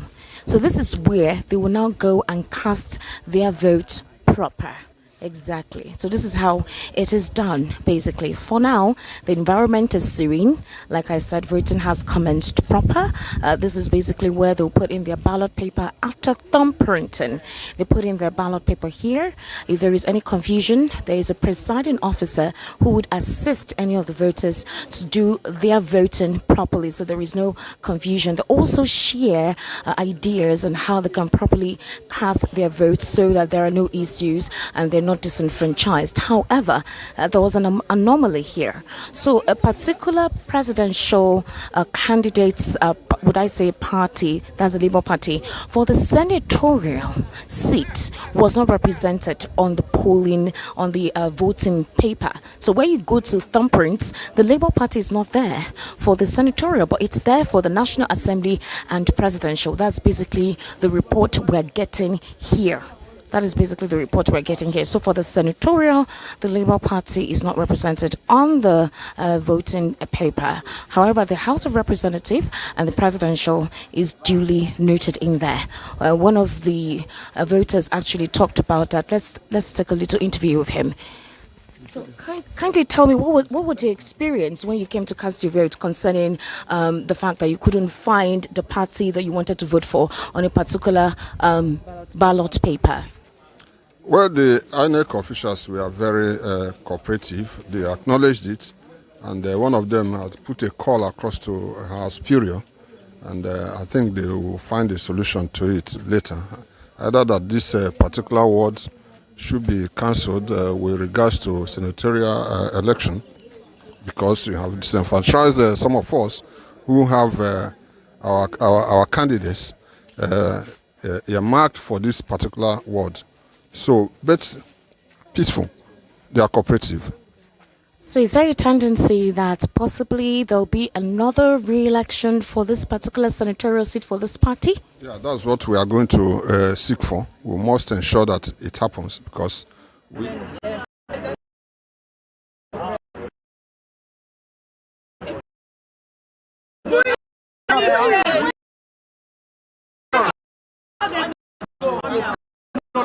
But he said he wants to call them and get them.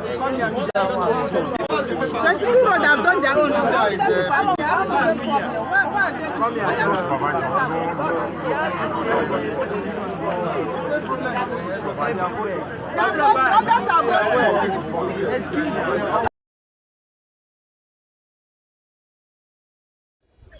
So Nigerians today take the mantle to cast their votes and choose the next president for the next 4 years, as well as the National Assembly and senatorial candidates that will represent them at their various constituency. So far in Lagos, most of the polling units visited seems to be serene and calm. However, there are pockets of situations where it seems that a particular political party is not well represented on the ballot paper, and that is the Labour Party, especially for the senatorial angle or the senatorial seats. Most of the voters went there to cast their vote, and unfortunately, the Labour Party wasn't duly represented.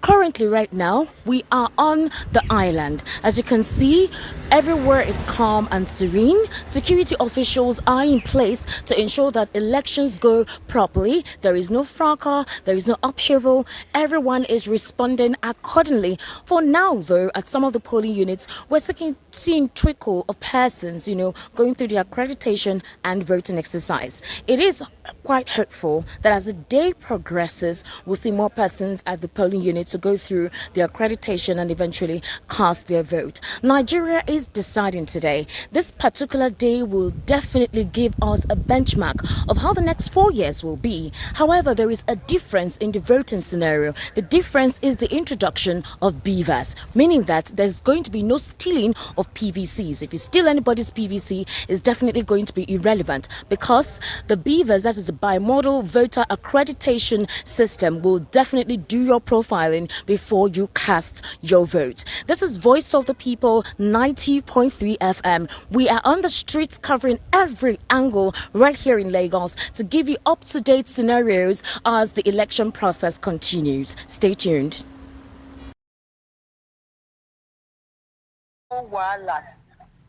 Everything calm down. Okay. Thank you very much. You're welcome. Yeah. Bye. Thank you, ma'am. All right, thank you, Mary. So keep giving more reports as soon as we get to more polling units. Okay, thank you very much, Kizike. All right, thank you so much, Mary. Nigeria decides 2023. Join VOP 90.3 FM on Saturday as the election event unfolds with seasoned analysts like Hussein Jones, Yemi Shokwita, Ibros Ashama, and others from 7 a.m. to 8 p.m. Phone lines will be open for you to voice your observations while you cast your votes. Our reporters will also give you live reports from different polling units all over Nigeria. On Sunday, we will continue as results trickling. The race is on. Take up the mantle. Choose your leader. Voice of the People 90.3 FM. Now you have a voice.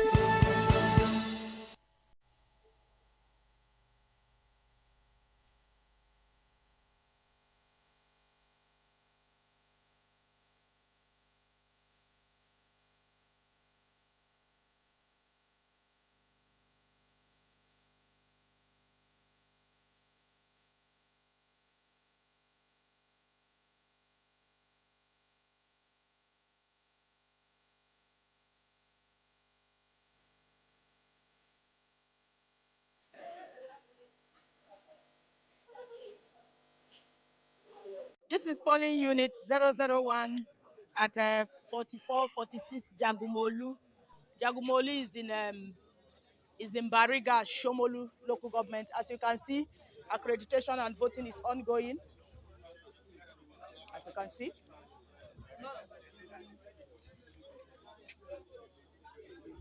People have lined up to cast their votes. Yeah, from what I observed from one of the INEC officials, she said there is no issue with the BVAS, that the BVAS is working very well, perfectly well. I also have a policeman here, a policewoman rather, and few party agents. Yes, I can see some. Yeah, I can see Labour Party. Labour Party is here. I can see PDP. Officer, good morning. Good morning. This is APC. Please, what can you say about how things are going here, especially BVAS, INEC? Did INEC officials, did they arrive on time? Everything's okay. Everything is okay. Okay. Everything is very good. Are you okay with how things are going here? Okay, you're from PDP. Are you okay with? Yeah, comfortable. Okay. Labour Party? Yes. You're okay with how things are going here? Okay, thank you. So, according to the party agents, they are happy with the development of things here. They say there is no issue. As you can see, the police are patrolling in case of any violence. You can see them. You can see them. So right here in Jagumolu, polling unit 001, Bariga Shomolu local government, everything is going on well. There is no issue. Chikairo reporting for Voice of the People 90.3 FM.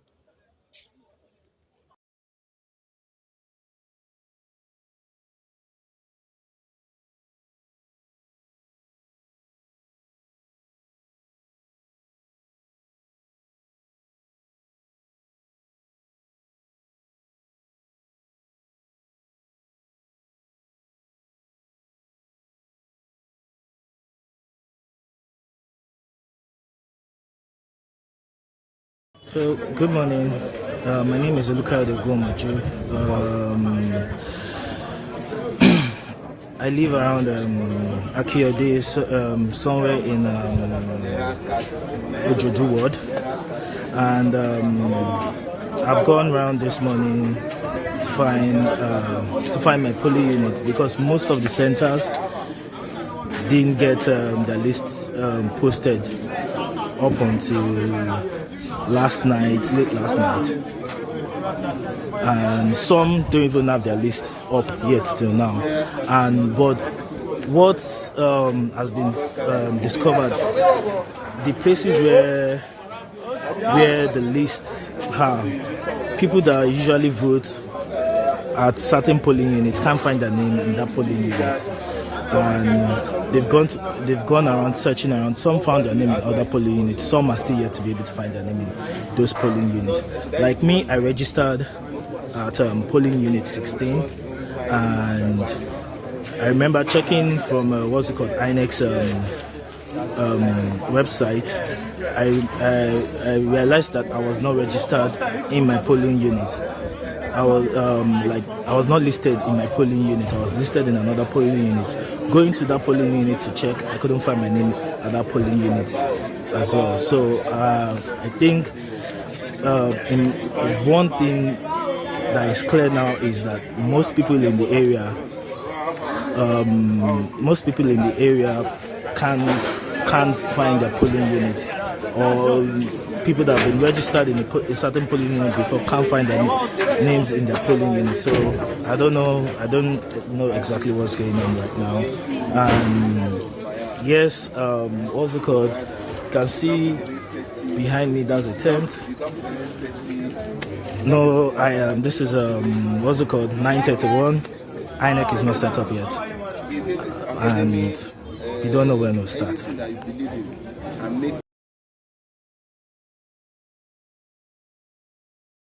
Voting just started. That's the first woman to vote from this polling unit 011, which closed first start. She's assisting, though. She be doing Accreditation process just started. As you can see, the woman is being guided through the BVAS. We are not allowed to be here, and you are not allowed to be here. So allow the people to do their work. Step back, please. Thank you, sir. Thank you. You can't stop.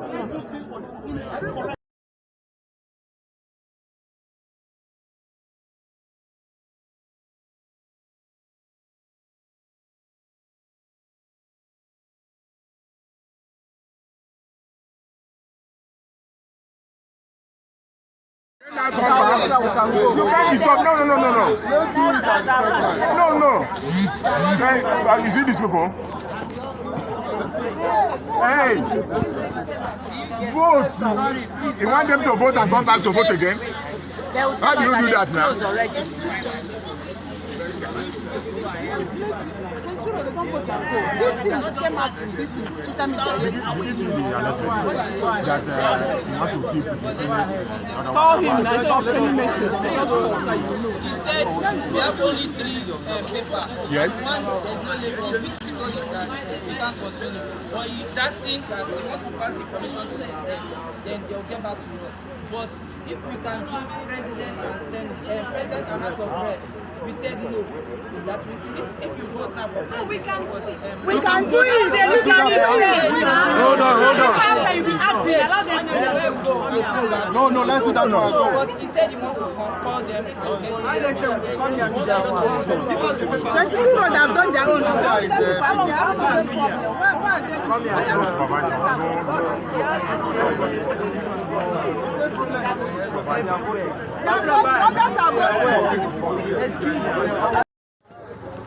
This is a polling unit 011 H close first tag. This is one of the voters who cannot find his name on the list. Can we? Your name? Yes, my name is Okwara Gabriel Nkoma. I've been voting here since I got this PVC. I've been voting in this unit. But today I came here, I did not see my name. Can you see the PVC? I didn't see. Let's see the PVC. This is my PVC. This is my PVC. I got it since they started issuing PVC. That's when I got the PVC. But today I came here, I could not find my name. I've walked around the whole polling unit, I could not find my name. Are you the only person involved? I'm not the only person involved. We are many. A lot of people that could not find their name. Okay. So what are the officials saying? The official said that we should wait, that the only name we are seeing is the only name they gave them. So I don't know, they say they will still bring other names. We don't know whether it's true or they are just deceiving us. Okay. Okay, thank you. Thank you. This is a polling unit 011 H close first tag. Many people are on the queue waiting for accreditation to start, but accreditation is yet to start here because of the number of voters whose names are missing on the list. Joe Kunife reporting for VOP 90.3 FM Lagos. Somebody said there's O11 there. That he saw his name there. Yes. That place. But there's a polling unit there. There are polling units there. So please watch. I'm going with you.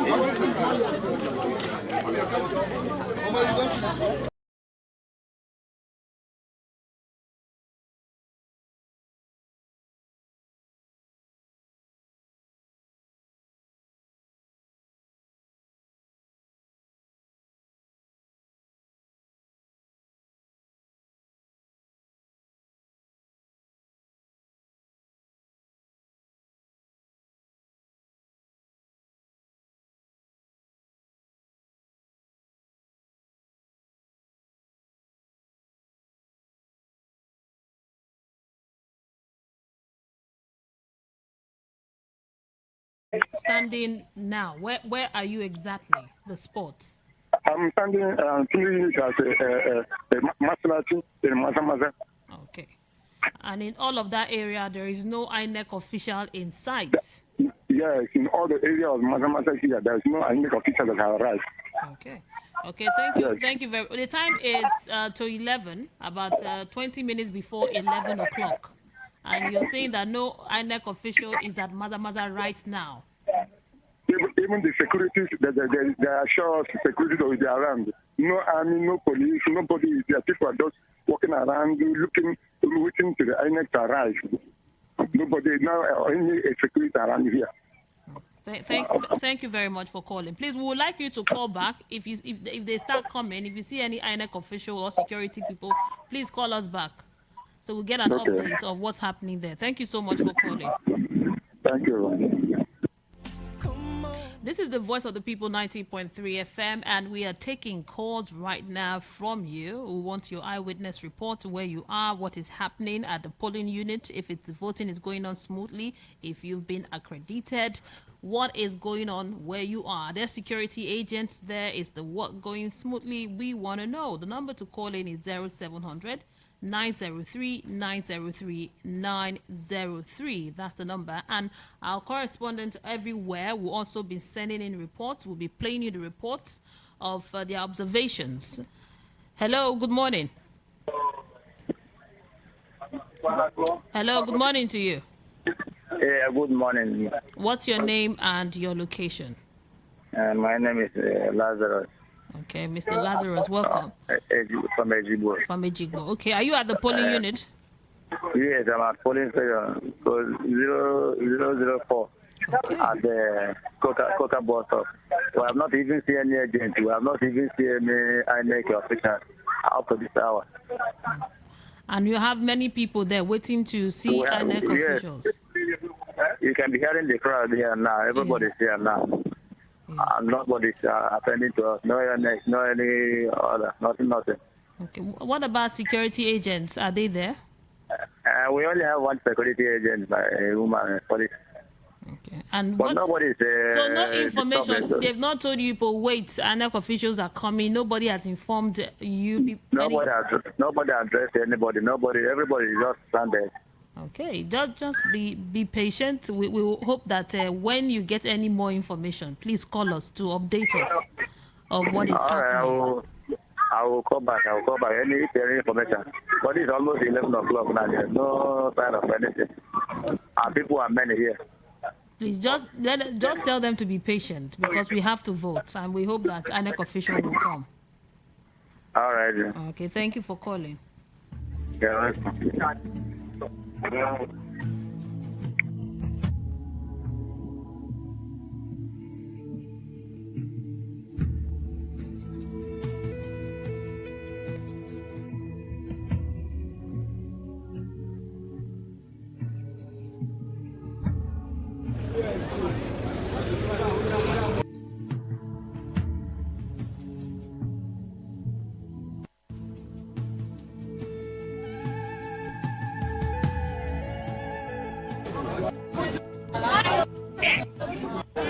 Good morning. Good morning, madam. Good morning. What's your name and where are you calling us from? My name is Jerry Eruba. Oh, okay. From which area? What polling unit? East State Gate. Okay, go ahead. What's happening there? We have myself. I have voted because I'm number 2 on the line, so I came very early. We have over 400 and something people now on the line, so the place is peaceful. Okay. There is a police officer there, so people are voting according to their number. We gave ourselves numbers. So. Okay, so you said at gate area. Is it Solo Gate or which of the gates?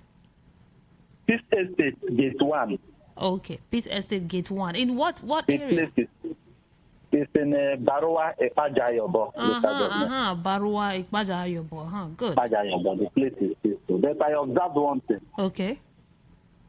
All the parties and their names are written. But Labour Party, that LP is not written. It's only small logo that is written there. Okay, it's only the logo that's that is written. Like you see PDP, you see the PDP written. APC, you see it written. But when it's that Labour Party, nothing is written. You will not see LP. It's tiny logo they just write on their column. So many people who does not know their logo will likely not vote for them. Wow. Thank you so much for your observation. Thank you so much. Okay. Hello, are you there? Hello? Okay. Yes, I have listened to it. Okay. I have voted already. Okay, thank you. Thank you for calling. The number to call is 0700 903 903 903. Hello, good morning. Hello, good morning. Good morning to you. Welcome. What's your name and your location? My name is Obi Magnus. Okay, Obi Magnus. From where? Yes, I'm calling from Kosoda, by the Mossy Street. I am at the polling unit now, but the INEC people, no sign. No sign of them no. Since morning? Yes. When did you get there? When did you get to that location? In fact, the location is in front of my house, so I've been there since yesterday. That's where I live. So till now, they have not come. People line up here, and nobody, no sign of any INEC officer here. Are there security agents there?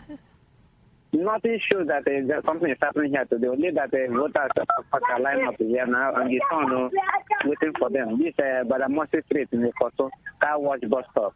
The code number is 2403 180. Okay. 030418.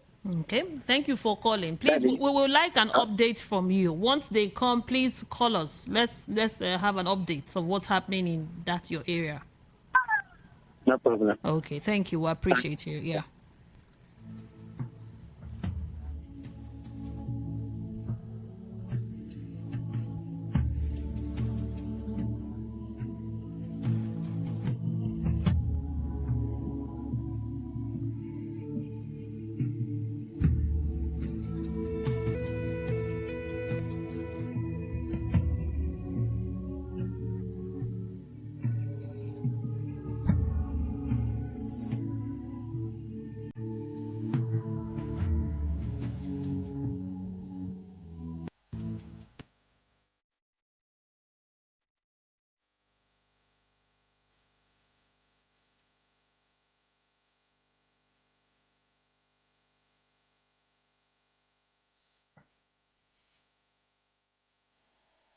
Good morning to you, sir.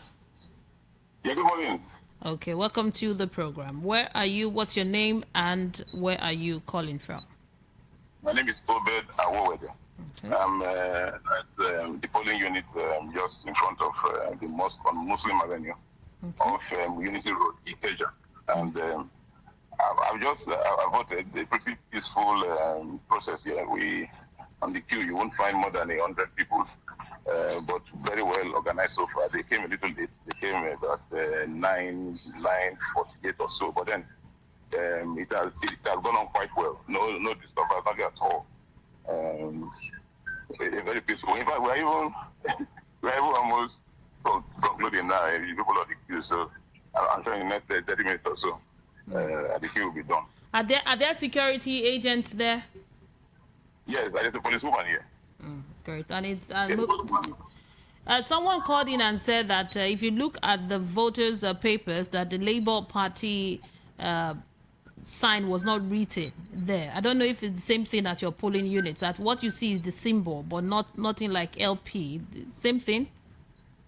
Oh, okay. I didn't take note of that, but I saw the symbol. Yes, I didn't take note of whether they had the LP or PDP there. I didn't take note at all. Okay. I saw the symbol there. And the other ones that they had, Israel and House of Reps, where they are. Okay. Thank you so much for calling in. We'll take more calls from you now. Let's know what is happening. Hello, good morning. Hello, good morning. Is this Voice of the People? Yes, we are Voice of the People. Welcome. My name is Francis from Colonial Road. Okay, what's happening there? The same complaint goes on here. Unity bus stop, local care unit. People keep lined up here without INEC presence here. So there's a lot of people lined up waiting to cast their votes. The INEC presence cannot be found here. So are there security agents there where you are? There are security agents here. There is no problem on that. But INEC presence is what we needed here. Okay, great. Please. And they say it's 8:30. This is after 10 or 11 now. When are they going to start? So that's it. Okay, please be patient and give us an update. It's okay. Thank you. Yeah.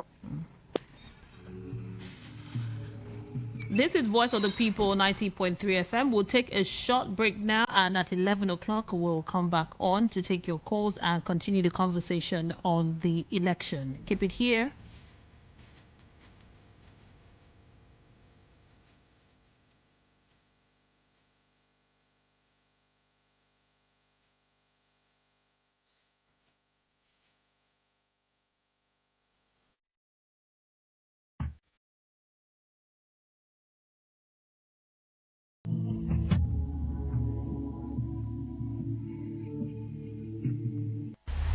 Nigeria's forthcoming general elections, with 4 presidential candidates of note, will be hard fought. In the last 23 years, you are being governed by one family. Whether there is fuel or not, will you vote? That is what they are saying, so they can continue stealing your money. Not even the low collection of PVCs can stop it. They'll tell you to be on queue. Yes, it's 9 o'clock. This is after 3. Before they give me this, my voter's card, the stress is much. How are we going to get our country working if we can't have our PVC?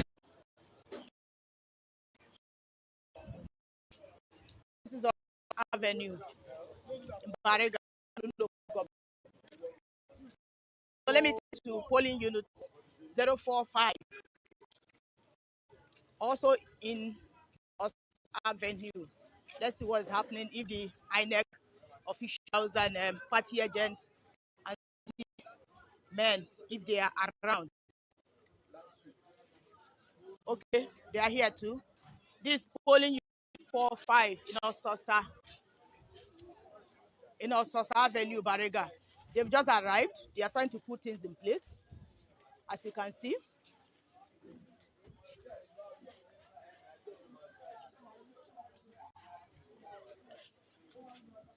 They've also started pasting names of voters.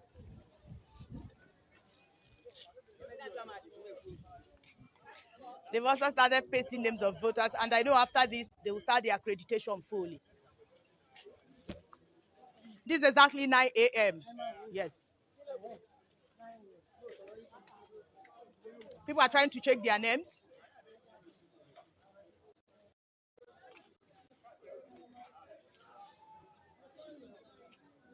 I know in the next few minutes, accreditation will start.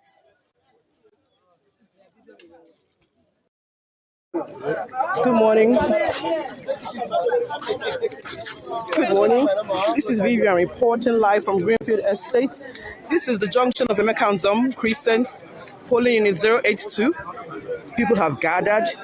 People to write names of people pending the arrival of INEC official to know their fate today. The INEC members are right, they're not around yet, waiting for them, waiting for material.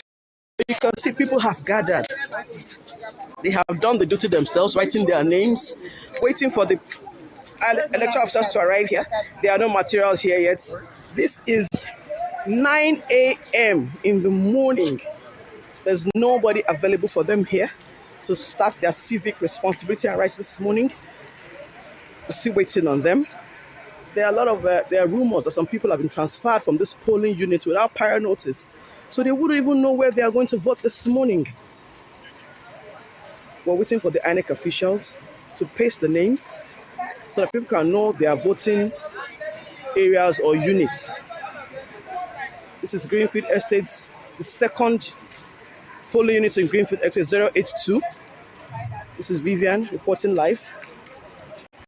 I'll head down to the third polling unit to know what's happening there. The materials, see if there's any officials around yet. Let's hope that this exercise won't take them the whole day. You can see people scattered all over, seated around, waiting on the INEC officials. But no one is here yet. This is 9 a.m. 9 a.m. live from Greenfield Estate. This is 9 a.m. There's no one around. There's no INEC official. There are no materials. But the people have gathered. These are people, serious men. They have gathered here this morning. But nothing is. So they are on themselves to write this to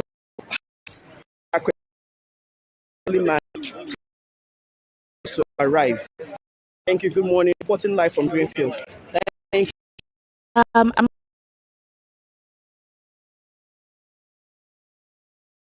People the area is house 190 steps and street house number 1 in Surulere unit. Polling units actually 3 polling units, right? 3 polling units along this this particular location. There's a cluster. Persons are actually here to ensure that their votes are properly counted. They're trying to make sure that their names are rightly identified on some of the papers that you can see them on the wall. This is all the polling. Well, you can see the INEC agents there already trying to make sure that accreditation commences. We'll be speaking with one of the party agents too to tell us precisely when election materials arrived. Hello, good morning. Good morning. So when did the election material arrive? We've been here since 7 a.m. and then the INEC officials came in around approximately around after 8, like 8:30. And since they came in, they've been trying to paste the names on the wall. There's names of voters that are supposed to vote for this polling unit. Trying to paste the names on the wall. They needed chairs. We had to go and look for ways to get chairs for them. And as you can see, even as at this time, which is 9:13 a.m., as I'm talking to you, the accreditation have not started, which according to INEC, accreditation is supposed to start by 8:30 a.m. So as you can see, that's the challenge we're having right now. Accreditation. What party do you represent? I represent Labour Party. So far, what is the ambience like? What is the, would I say, the aura like amongst, you know? We find out that at this moment, the atmosphere here is still very calm, very peaceful, and the expectation is high. We've waited for this day to come. The day is finally here. At least it will be a big relief after the election, and whoever wins. All right, so that's a lot of them sitting down, waiting for accreditation to officially commence. There's minor movement, but that's all those who have the permission to move, which is press and some party agents and monitoring observation team as well. Well, I can't find a Labour Party on the senatorial booklet too. It's not there, yes. For National Assembly? For senatorial, National Assembly, yes. National Assembly. No Labour yes. Party, isn't there? No Labour Party, but there's Labour Party on the, what's it called, on the House of Representatives, on the, but there's no on senatorial. There's not. That's true. I can also confirm that on the ballot LP on it, and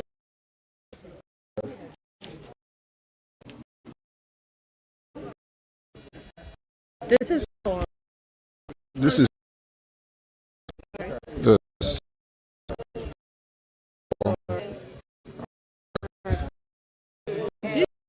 And that of there is no Labour Party on the ballot senatorial, yes, there's no Labour Party.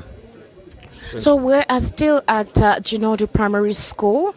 Apparently, a political party is not on the very represented for the senatorial position, that is a senatorial seat. Labour Party's logo is not represented in there. You could see the video where they showed us, especially those who wanted to cast their votes. That about 3 days ago, one of the women representing the Labour Party talked about the fact that in papers senatorial, and this is what the party is who choose that is, you know, a local government votes as a seat for this party. Yeah, going to seek for. We must ensure that it happens. We seat for this party. Yeah, that's what we seek for.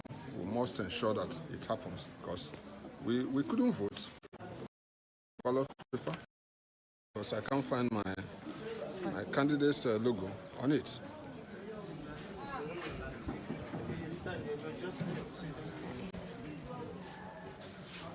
So you can see that Labour not there for the senatorials, not there.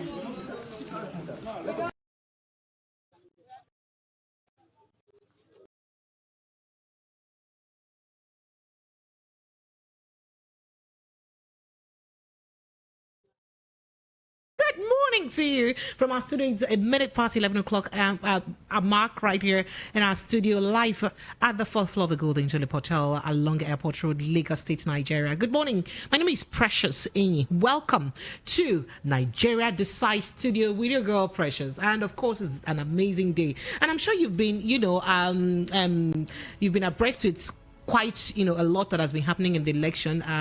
Hussein Jones have kept you in touch with quite a couple of analyses, and the conversation have been intense, and the situation has been quite peaceful so far in most of the polling units. Although there's been a complaint of late arrival of INEC personnel in some of the polling units, but we're able to see that some of the presidential candidates and their vice have started going out to vote and cast their votes. And we are hoping that, we continue with this peaceful trend trend, as the president has assured us of very peaceful election. Now, it's important to know that this particular election, it's hopefully going to be one of the biggest elections in Nigeria, because this is election that has attracted much more number of voters, eligible voters, than any other election in Nigeria. But for that, apart from that, too, it's also important to note that this election has created such awareness, such intense and huge awareness, almost about the same level of awareness, so if not even more than the level of awareness we experienced in 1993. And that enthusiasm is there. There are people who have never voted in their life before that have said, I am coming out to vote for this election. So that awareness is there, is intense. And unfortunately though, it is not just the usual Nigerian election that is a 2-horse race. This is about a 4-man race, or more like a 3.5-man race, more like a 3.5 leg race, as it were. So people are so it's going to be unusual. Outcome from this election, it's not going to be the norm where you say, okay, we have someone leading and another person is following. Most likely, it looks like the outcome of, the atmosphere is a bit uncertain. Nigerians have never been this uncertain about who is going to win or not to win the election, about who will be taking the lead or who's not taking the lead. But what we do know for sure is that there is a lot of drive, especially by the youth, and I dare say our other population there, to ensure that they come out and vote. And the level of awareness has been very massive. People have been coming out in their numbers, trooping out. This time around, people are the ones waiting for INEC personnel. Let's wait for you. You guys come, we're ready. All right. The energy has been quite intense. Right. So in the studio with me, I'll get to let you in on my guests that I have in the studio with me. But let me just let you know that as we move on to the election today, we are taking your eyewitness report to get to know what's happening in your part of town, wherever you are. And by the way, we're streaming live on YouTube, so just in case you're not in the country or you have a relative that is not within the country, you can tell them to join us right away on YouTube, as we're streaming live on our YouTube platform at VOPFM. Just type Voice of the People FM on YouTube and you see us there as we're streaming. And of course, we'd love to take your account across the nation as to what is happening in your part of town. This particular election, remember that the INEC chairman did say that the database that the INEC registrar has is about the biggest database in Africa. The biggest database with the bio data of the largest number of people in Africa. Over 93 million people with their data collected, with their bio data in that INEC registrar database. This is quite massive. And of all of them, about 87 million of them, 87.2 million of them are already with their PVCs. That is to say that we have about 87.2 million people who will be participating in this election, apart from people like me that are in the line of duty and may not be able to participate because I'm in the line of duty, right? So we have 87.2 million Nigerians who would and should be voting in this election. What is the energy like? What do we expect? We really can't tell. But one thing that we know for sure, we are praying and hoping that we do not have the level of voters apathy that we've experienced over the years, right? So let's look at the voting demography. Of course, we can see that. If we look at the number of collected PVCs that have been collected, or in terms of the number of registered voters in Nigeria, we have the highest, Northwest actually, where you have the 3 Kaduna states possessing the highest number of registered voters, with about 22 million plus registered voters. And of course, you would not also deny the fact that Lagos tops the highest state, the state with the highest number of registered voters. I dare tell you that this is actually not the first time in the history of Nigeria that you notice that Lagos comes up with the highest number of registered voters. But then we do hope that this time around it's to the number of people who would come out and vote, more like it translates to the number of votes. Because if you look at that demography, Southwest has at least 17.2 million registered voters. So with that number from the Southwest, 17.9 million, I beg your pardon, from the South. And it's followed swiftly by the North Central. Right, North Central with 15 million registered voters, and then we'll have Northeast with 12 million registered voters, and then the South with 14 million. So if you join the entire North together, that is 22 plus 12 will give you 36, right? I know Sabi Mas, but when it comes to money, I can do the calculation very well. So you have 36 plus 15. That is about 59. Right. So in all, you have about 59 million votes from the north alone. That is with a combination of the north central, the northwest, the northeast zones. Let me be sure that calculation is right. So I don't make a mistake there. Right. So you have 49. I beg your pardon. So you have a total of 49 million voters, registered voters from the northwestern part of the country, and then we'll move swiftly to the southern part of the country, where we have 17 million for the southwest, right? 17.9 million, and then we have 10.9 million, right? So we have 10.9 million, and then we also have 14 million, right? So that is in all, we have about 28.8 million voters for the south.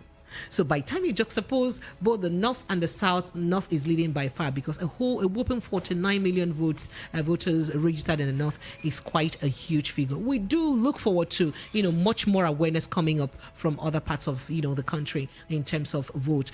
By the way, I'd like to introduce my guest very quickly. I have with me in the house an analyst, someone who's a public affairs analyst and who's quite in depth when it comes to analysis of such issues. Mohammed Abdullahi, he's a public affairs analyst. Mohammed, welcome, and thank you for joining us.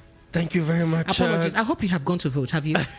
I'll be voting later. Later on. Remember that from 2:30 you cannot vote anymore. Yeah, I know. My polling unit is quite close. It's quite close. All right. Good morning, Nigerians. Good morning. So when we look at the number of registered voters across the geopolitical zones, and I dare say breaking it down to states, what does it mean to you? Like you rightly introduced,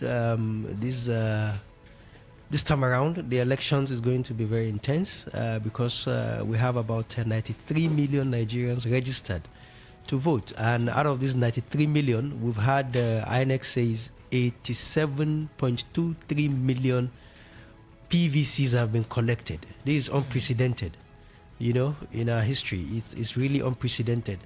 So what it means is that people are willing to come out and cast their vote for their respective choices, and from the reports that we've seen across Nigeria today, you see that the turnout is quite intense, because I've seen a whole lot of polling units, in the media, where people are actually waiting for INEC materials to arrive. People are there as early as 7:30 a.m., even including Nigerian celebrities. I've seen someone like Bovi posted since like 7:30 a.m. that is quite ready to vote, and so on and so forth. So if I may come back to your question specifically, what it means, I think it's a usual thing that we have the Northwest carrying more, in terms of voters. You can't joke with Cano and Kaduna. Yes, you can't joke with them. But I think I'm impressed again that the Southwest is following. But you know that over time, yes, Lagos State in particular has always led the number of registered voters. Yes. In terms of number. Yes. It's always led. Yes. However, our concern is the level of voters apathy that's usually, associated with Lagos State. Because most times after election, you notice that they sometimes come up with the least number of voters. Sure. What do you think may happen differently this year? No, I think things it will be quite different this time around. Why so? The level of awareness, and then the level of enthusiasm in people, and the level of people, I want to say, who are yearning and clamoring for change, as it were, will definitely, because you don't want to say you want a party B or a party C to win, irrespective of probably the current party, and then the current leadership of the country, and then you want to sit back at home, like we usually say in Nigeria, it no be juju be that, if you don't want to go out and vote and you're expecting your candidate to win, you understand. So I think it will be a game changer this time around in Lagos, particularly. People are willing. We've seen that, for instance, in places like even Alaba Market, where people are being asked for their PVCs before they could access the market, even if as customers, So I think it will be a different ball game this time around, because the level of awareness, the level of what is at stake, people are all aware that this is our time, this is our opportunity, and let no person deceive you. Your vote counts. You understand? So I'm sure we will see a different kind of result, a different kind of turnout in Lagos in particular this time around. And I think Lagos will give Kano, Kaduna, Maiduguri, and even Katsina a run for its money this time around. So I am expecting a different ball game from Lagosians this time around. So we'll move quickly to the North Central. They also have quite some very impressive, registrations there. Yeah. That is a number of registered voters. About 15 million of them is North Central. What do you expect from the North Central, especially this time around? Understanding that in terms of apart from number of voting strengths, North Central is also quite vast in terms of religious belief. You understand? You have almost as much Christians as you have as much Muslims. Yeah. So what do you expect? It's going to be a big battleground. If you talk about the North Central, then definitely Kaduna will come to mind. Kaduna always lead to some extent. Have a whole lot of voting strength. And then that state in particular, Kaduna is quite interesting because it's like divided in two halves. The northern part goes mostly with the Muslims. No, the northern Muslims. And the southern part goes mostly with the Christians. So, but again, this election it's not a two-way run like it used to be. Like you mentioned earlier, we can even say is a four-way thing. At least if we don't mean disrespect by saying 3.5. Yes, but at least a three-way run because the APC, the PDPs of this world, and the LP, like the third force, like I usually call them, they've made a kind of strong inroad into particularly places like the North Central, and so on and so forth. So it will be a very tough election. I expect places like Kaduna, for instance, to be a big battleground, whether in the north or even in the south, for all these major parties and these candidates. So it's going to be a very tough one, and then we look forward to what the days will be like at the end of the day. So interestingly, Northeast, where the home state for the vice presidential candidates, or the home region, as it were, for the vice presidential candidates of the APC, that is a ruling party. But a lot of people do not know that most part of the North are actually very have quite a number of ethnicity within the North. You understand? So with the diversity of ethnicity that we have in the North, especially within the Northeast, and even in Borno, you have different ethnicities in all of those areas. What are we to expect with the Northeast region? You see, when, for instance, the candidate of the Labour Party went for, the presidential campaign in Borno State, he actually chose the southern Borno area, Biu local government, which is mostly, not the norm. Mostly Christian dominated. I wanted to say that. Yeah, so it's a strategy. You understand? We cannot take ethnicity and religion out of our elections at this moment. I was about to say that. Have we matured to the level where we stop voting? We can only deceive ourselves. But you see, election and what's it called? Democracy is actually playing to your strength. You actually look at those elements, those things that will give you the numbers. And every one of the candidates, every one of the parties are actually looking at those elements, including ethnicity and religion. Oh, wow. You understand? So it's not just about talking whether the manifestos here and there. It's not. A lot of other things play out, like we mentioned, ethnicity and religion. So those are some of the things that will play out in these areas. Like you mentioned, for instance, in Borno State, even in Bauchi State, people don't know. There are a whole lot of Christians and so on. In Gombe and so on and so forth. Sokoto State. After all, that's where you have Father Kuka. That's why you have Father Kuka. Yeah. So, it's going to play to some extent what will determine the outcomes of the result in these various states. But again, notwithstanding, we expect that by and large, the election should be free and fair, because of the, use of this modern technology of the BVAS and so on. So it will give, if INEC, if we want to believe and give INEC the benefit of the doubt of what they've been telling Nigerians over the past years, I want to believe that, if the voters are allowed to cast their vote for their choices of candidate and parties, we expect a better election this time around. All right, then we'll move quite quick to the South-South. South-South has some serious contention there. Remember the G5 governors and their brouhaha, led by, the states with the highest number of registered voters in the South-South is Port Harcourt River State, and then with all of this issue there. And then, of course, we also have Delta State following with the vice presidential candidates of the PDP in that region. What do we expect from the South-South? Yes, what will play out is that votes will be divided, and then probably the strongest parties and the strongest candidates will have an edge. It's not going to be an outright win. Even in the Northeast, North Central, Northwest that we keep mentioning, is not at this time around. Is never going to be an outright win like when. Like the elections we had in 2015 and 2019, where one candidate was scoring about 4 million plus in just one, or 3 million plus in one single state. It's going to be very difficult this time around. Like you mentioned, for instance, we had in the news, was it yesterday or 2 days ago?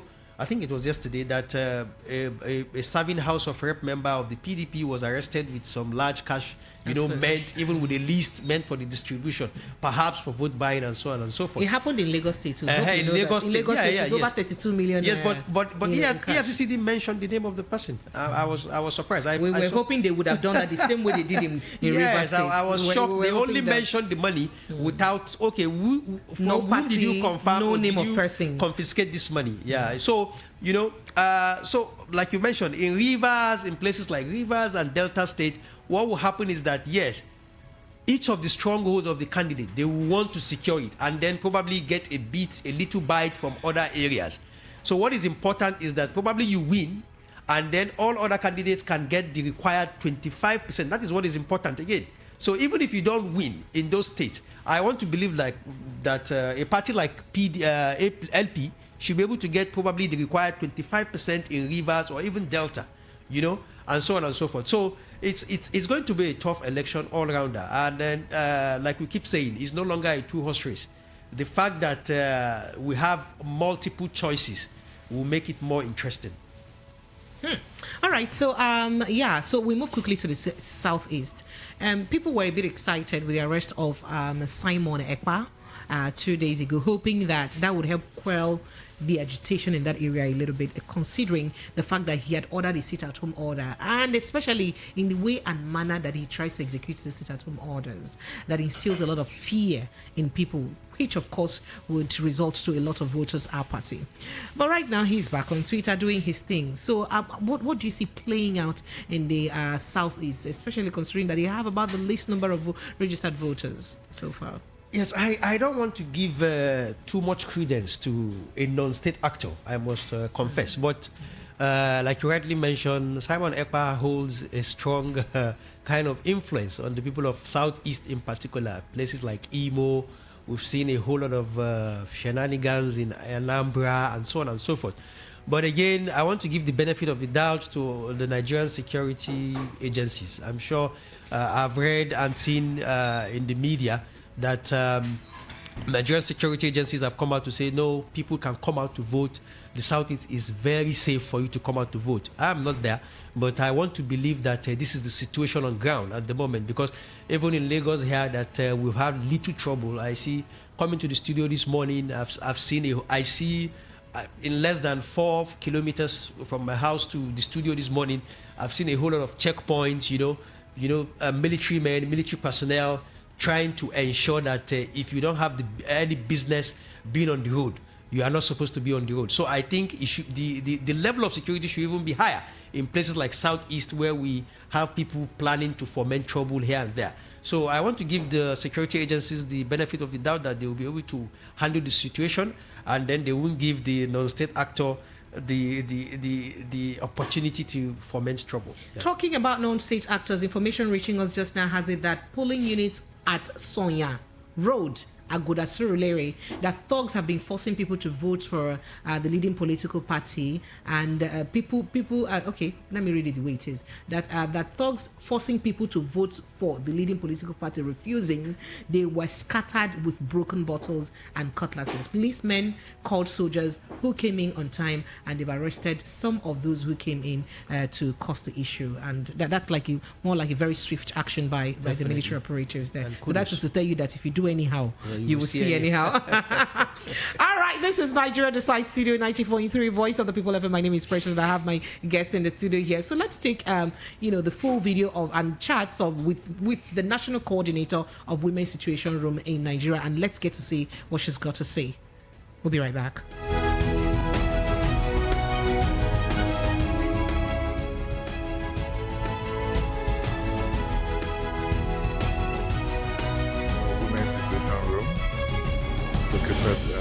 Situated in Abuja, and presently I'm at Icon Luxury Hotel, and I'm with the national coordinator of the Women's Situation. Well, I'll allow her to introduce herself. Good morning, ma. Good morning. Can we meet you, ma? I'm Professor Joy Adamaniso, the national coordinator of the Women's Situation in Nigeria. Okay, it seems all busy inside there. I didn't really want to distract them. So, can you tell me what's really happening so far? Okay, we all know today is the D-Day, the day we've been waiting for. So, our incident reporters have been receiving calls from across. We have 10 focal states we're working in. But of course, because we publicize our toll-free number, we're getting calls from all over the country. And we're receiving incidents of vote buying. We've received actually a few incidents of vote buying.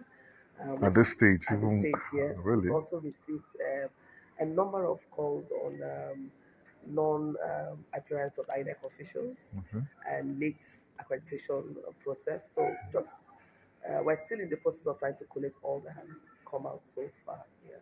Okay, you said there are 10 states and the FCT. Yes.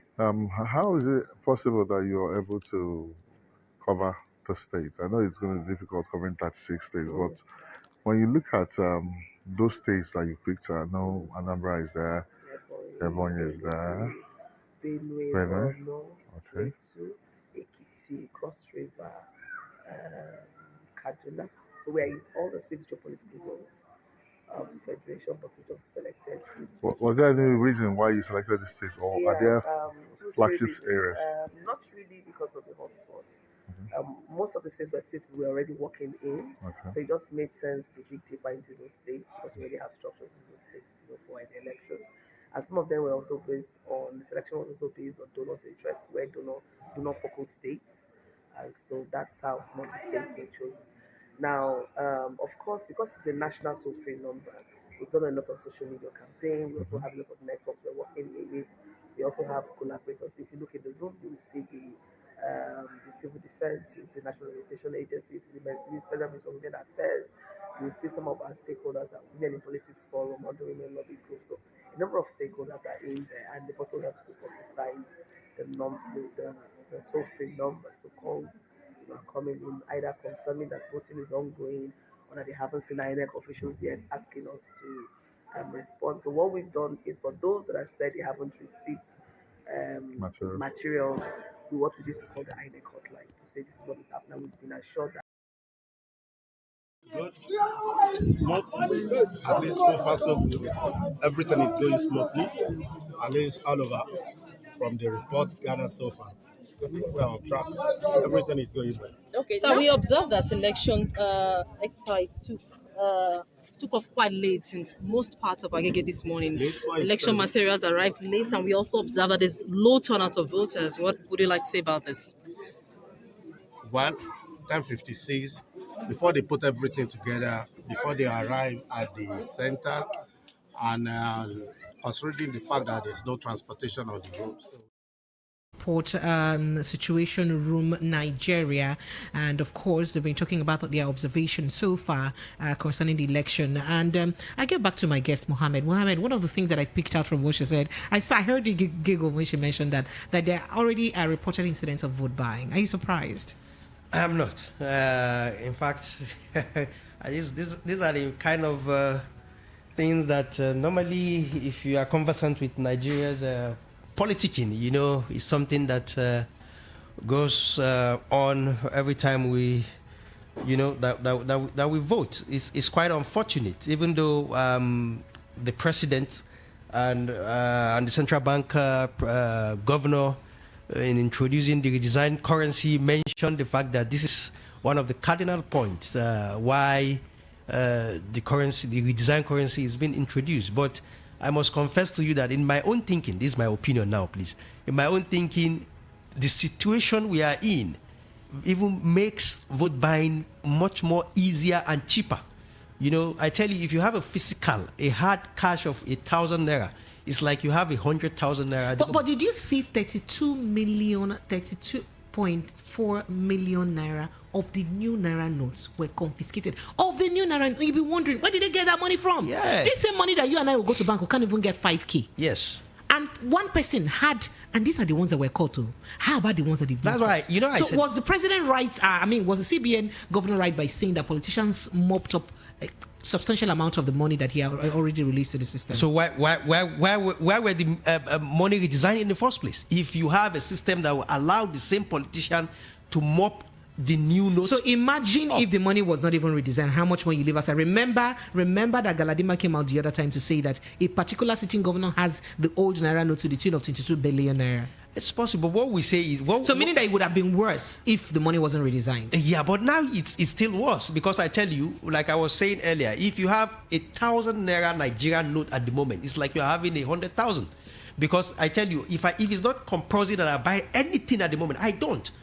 Not like when I used to have the cash at my beck and call. And that's like for everyone, you know. So now it's easier for the politicians, the same politicians, to issue you 2,000, to issue people in the villages. We are talking about villages here. Here in the city, maybe probably it's difficult for you to go to Aja or Lekki or even Ikeja to say 2,000 or 5,000, I want to buy your vote. But there are so many places across Nigeria where the cameras don't get to, you know, where we don't have report from. And these are the places where you have more votes coming in from. So it's easier for people to go into these nook and crannies of the country to issue even as little as 500. Even when the money was not redesigned, we had issues of people, politicians issuing people 500 to go and vote. And they do so. So I think the problem is not about, trying to fixate, how will I put it now? Trying to say you want to tackle few people. I think it's about the system itself. The same system they are run away from in saying we want to redesign the Naira. It's the same system that we are redesigning the Naira and is making it possible for politicians to mop up 32 point something million. Do you not think that happened because probably corruption was fighting back? It's still about the system, you know, making it possible for corruption to fight back. All right, so let me take a few situation reports here. I have some people sending in their situation report. By the way, you're open to calling us and letting us know what's happening in your part of town. Also doing us a WhatsApp message as to the situation report in your part of town to our different phone numbers. However, this message says, good morning. Situation report from Ishere Oshun, Alimosho local government area. He said, local primary school, Ward 4. They said no INEC officials there right now. That's what they are saying. And it is already 11:30 a.m. And I spoke with the INEC rec yesterday. We spoke with the INEC PRO yesterday in Lagos State. They assured us that, in fact, some of their agents are even sleeping over in the polling units so that they can start early enough. In a situation like this, at 11:30 a.m., INEC officials are yet to show up in these centers if this report by this eyewitness is anything to go by. This isn't a good news. Or what do you have to say very quickly before we move to this? Very unfortunate. You know, since 3 days ago, we've seen reports of INEC and, their staff and materials leaving the headquarters to various states. So why is it that we always have this problem that at the state level and local government level, materials and INEC officials won't get to polling unit at this time?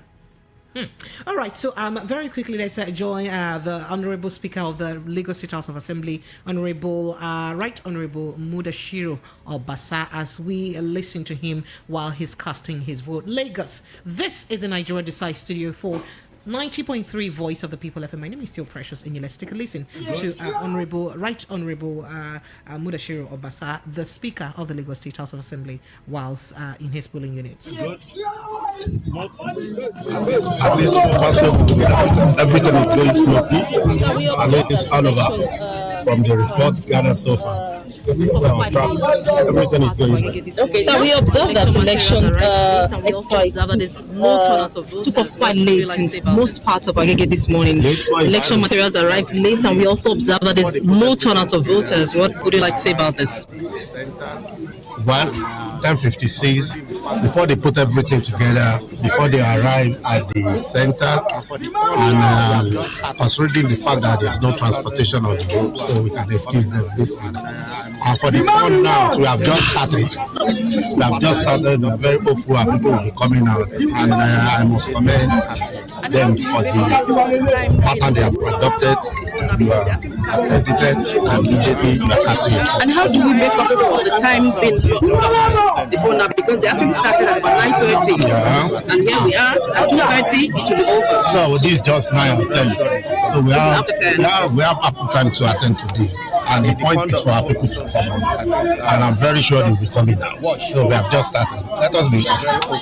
And in the conduct so good. I think we should just watch what will happen. But we are very hopeful everything will turn out as we expect. And we are very hopeful because we have put everything into this. God first. We put God and we strongly believe in God. And beyond that, we have been dedicated. We have been doing everything we can. We've put everything humanly, everything. And we are very sure it will turn out good for us. And at the end of the day, APC is going to carry the day. Thank you. Just like the speaker has said, it is not over until it is over. KG Sari Ahmed, NK News.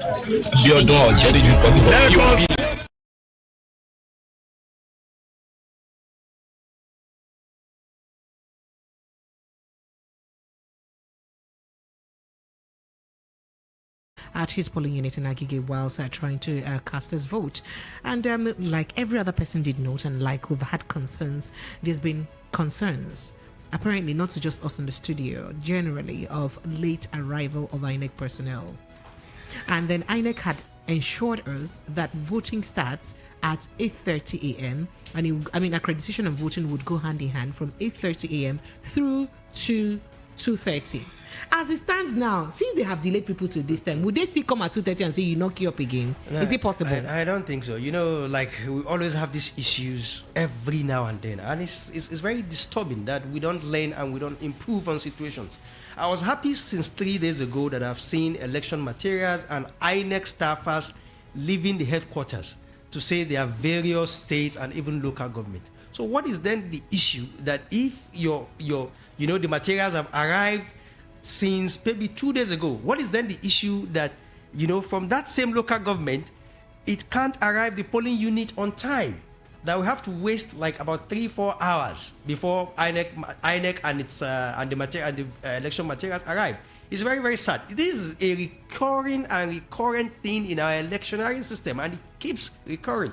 We are supposed to have passed this phase at this moment, seriously.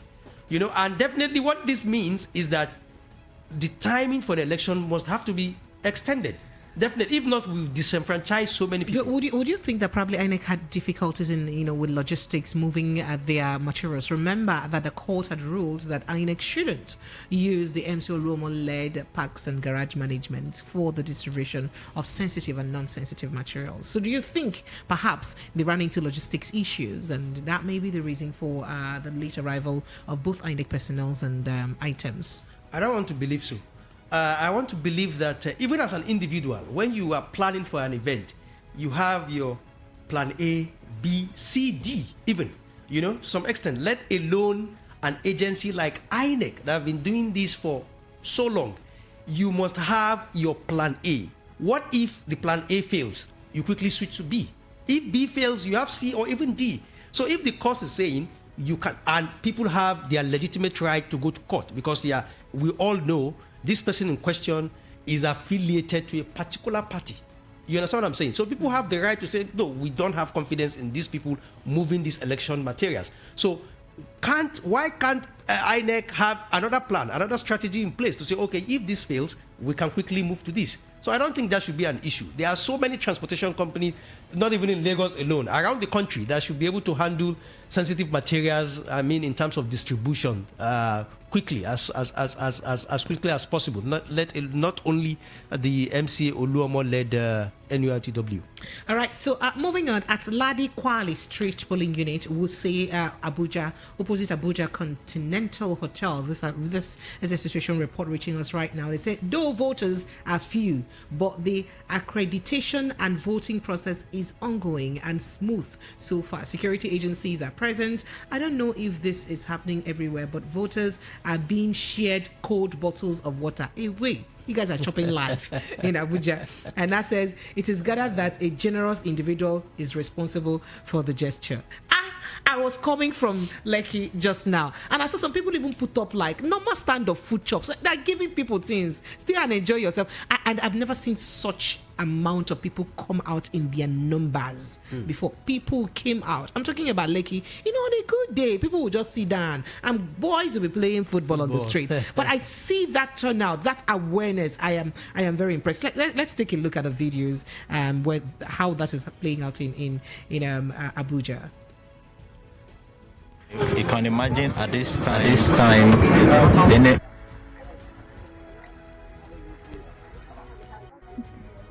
you can imagine at this time, then INEC officials are not here.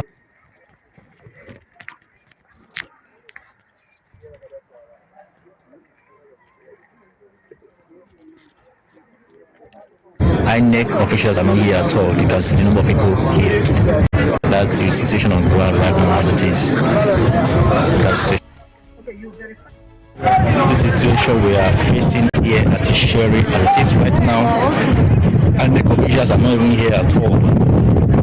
I know people have actually been here since like myself, I've been here since 7:30, and everybody's here just not trained and just sitting down seats. This is after 10 o'clock and the INEC officials are not here. It is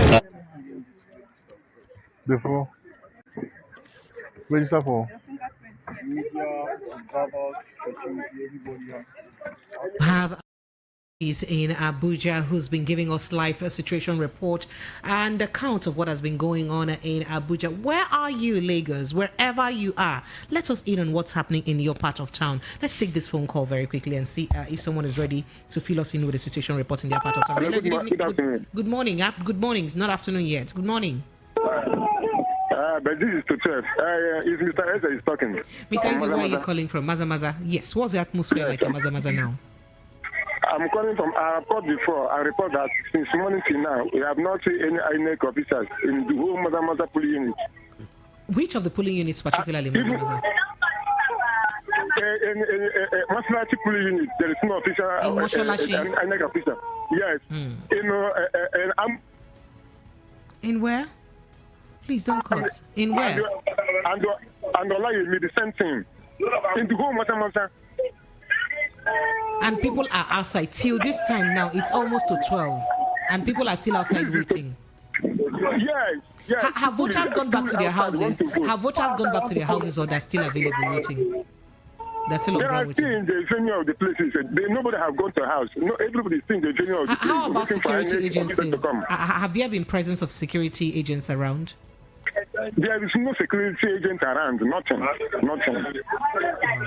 There's nothing. We are just here standing stranded. Nothing. This is the truth. All right. Thank you very much. Thank you. We appreciate it. Thank you.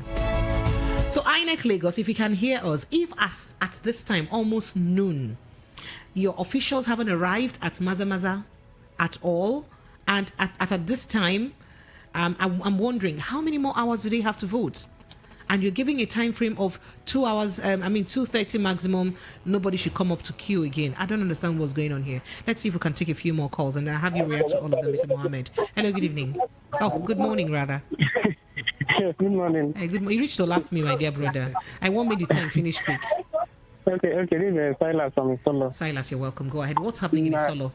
In most places in Isolo, they're just, NX people are just arriving now by 2:12. Oh, wow. My own polling unit, just like two minutes ago, they just arrived in my own polling unit. Some places they have not even arrived yet. That's the situation in Solo, and this is the calculated attempt. Where is your polling unit? No, before we start saying it's calculated or non-calculated. Where is your polling unit? 075 is Solo. That is the 075. Polling unit 075 in Isolo. Yes. All right. They just arrived 2 minutes ago. Okay. 2 minutes ago.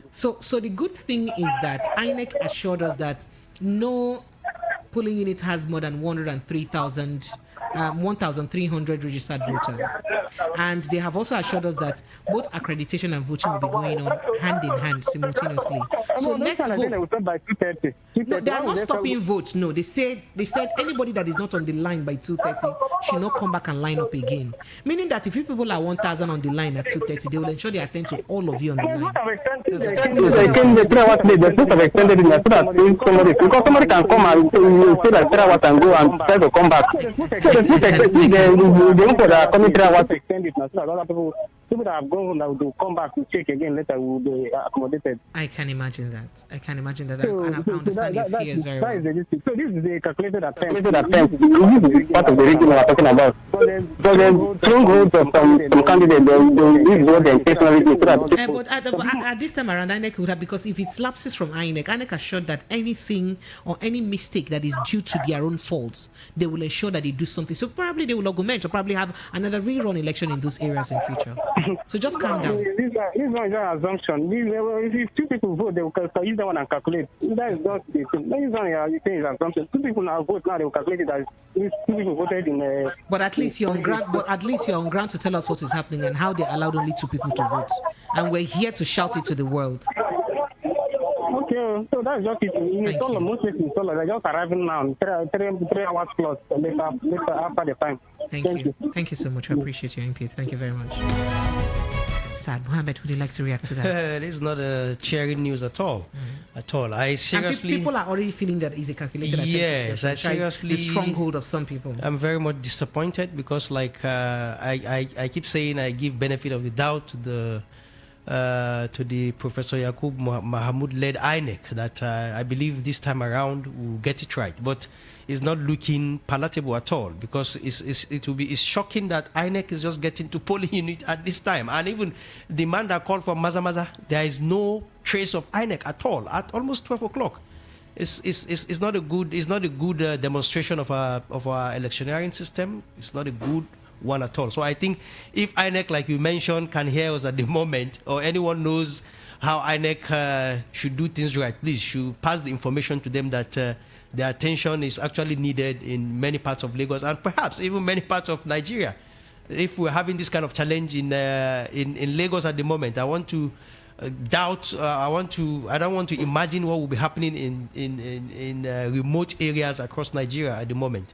You know, last night or 2 nights ago, we had a report of one of the governors of the North Central State. I mean, the governor of Kogi State, in person of Yahaya Bello, ordering that roads leading to some part of his state be dug up. And the feelers we are getting is the fact that it's because those roads led to the opposition areas, strongholds, which is shocking. How do you go so low? And he came out to justify, the governor came out to justify that, yes, it's because he was trying to prevent terrorists from coming into the city. Shocking. So you dig up a road? Yeah, dug up, not even one, about 4 or 5 roads. You can imagine. No, if I am INEC, I will trek and pass and I will make sure we'll put electoral materials in those areas. Or you have a rerun election for those areas. Something has to be done. But you have roads leading to Maza, road leading to Isolo, and INEC is not even in so many of these places. So INEC have a verifiable excuse now if those roads are not filled up since last night to say, okay, no, there is no road to Ihima in Ihima local government in Kogi State. So it's shocking. Our politicking must go beyond these shenanigans, you know. It's really sad at this moment. I believe INEC should do something very fast. All right, so this is a situation report. So someone sent in this message and said, please, there is a polling unit at Mushin Papa Ajao, 18/22 online Olanibi Street. It says they have a threat. They have no trace, or at least one security agency, and someone there is already ranting seriously, trying to stop or disorganize the place to stop people from voting in this election. Can security agencies mobilize to that area now? It is Papa Ajao 1822. Oh, Papa Ajao. Yes. Oh, Shego. Papa Ajao. That is Papa Ajao 1822 Olanibi Street in Mushi. Right now, that's what we're hearing. That someone is about to disorganize election in that area because of the lack of presence of security agencies. Just what we are talking about. Yes, Mushi is one of the hotspot in Lagos, for God's sake. So I mean, they should have known that security agencies should have known that they will be there. Yes. Again, that is the kind of thing that would make people say, "Is this a calculated attempt?" If you say security agencies are not in VGC, I will accept, I will agree, because they're big men who they are, they don't have time for trouble. But if you say Mushin, for God's sake, and you don't have presence of security agencies there, what are we trying to tell the world? Come on.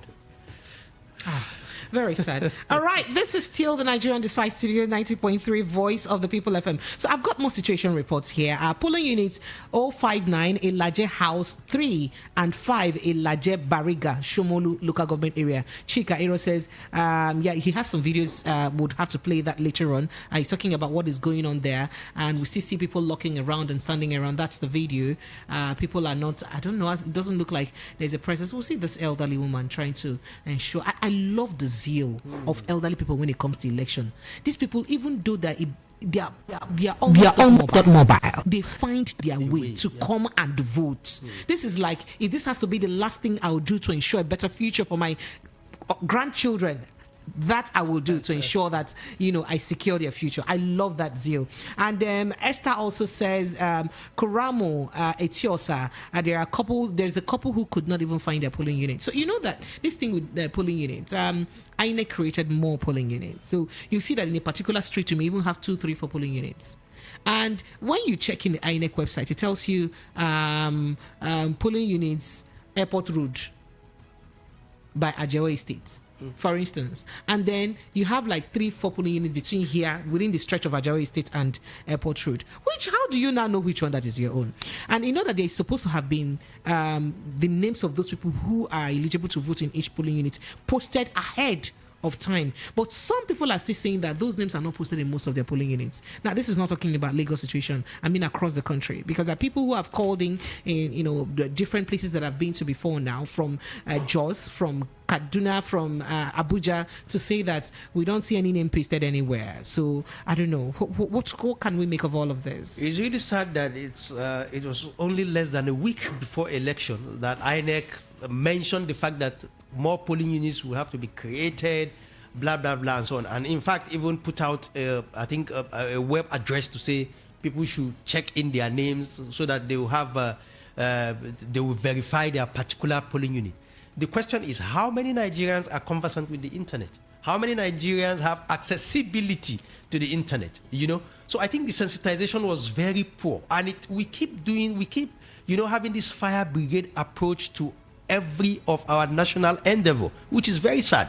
What stops INEC from, since probably even November, October, since last year, to say because of the constraints of having too many people in one polling unit, we have to create more polling units, and then these are, so many media, they can use so many media platforms, like even Voice of the People here, or even the newspapers, to advertise, to say you need to go check beforehand, where your polling unit. So you think falls. that arrangement hasn't been in top notch? It's not at all. The fire brigade approach is terrible. It's unnecessary, concerning the number of months they've had to prepare for this. Yes, to prepare for this. We had like 4 years, 4 good years. This is the general election. So we had 4 years, and they've had, one election or the other to test run some of these things. So I think, the planning has been a very big problem for us. If you are dealing with so many people, 87.23 million collected the PVCs.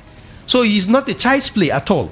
It means your arrangement must be at the top level. And then you must have a lot of strategies, like 1, 2, 3, 4 line up. In case one fails, you can quickly jump to the other. All right, so let's get some cheerful news. I see a cheerful news here that says, I'm listening from Ibadan today. INEC officials came in at about 8:37 a.m. and then setting took 10 minutes. And then he says accreditation and voting is average of 3 minutes, both accreditation and voting. I saw that was quite quick too. When I watched the presidential candidate of the PDP cast his vote, and the entire process of accreditation and voting did not take him up to 5 minutes. So that is good news, and that's the kind of news you want to hear. Exactly. And he says, so please encourage electorate to endeavor to wait and vote their choice. Simisola sent in this message, and just like he said, it's quite a cheerful news there. All right, 90.3 Voice of the People FM. So talking about Nigerian Decide, right? We're looking at when we come back from this break, we're about to go on a break. When we come back, we'll look at, we'll trail the history of Nigerian elections. I wanted to say from 1957, but we can even start from 1999. Let's trail, the turnout of voters that we've had, because I was able to take a look at some of these numbers, and I realized that the 2007 election, of course, between President Muhammadu Buhari, now President Muhammadu Buhari of the ANPP then, and Omar Musa Yar'Adua of PDP then, it's like the election that we had the highest number of turnout so far. And that of 2003 between President Olusegun Obasanjo and still Muhammadu Buhari of the ANPP, because he had Olusegun Obasanjo winning with about 22.4 million votes, and then Muhammad Buhari following swiftly with about 12 million votes. And if you put all of that together, that's quite some substantial amount of votes, which we have never had. A total of about 39 million votes.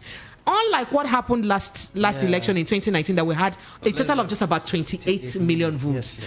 So we'll talk about that after the break, Lagos. This is the Nigerian Decide studio of the Voice of the People, 90.3 FM. My name is still Precious, and I have Mr. Mohammed with me in the house. We'll be right back. Lagos, stay with us.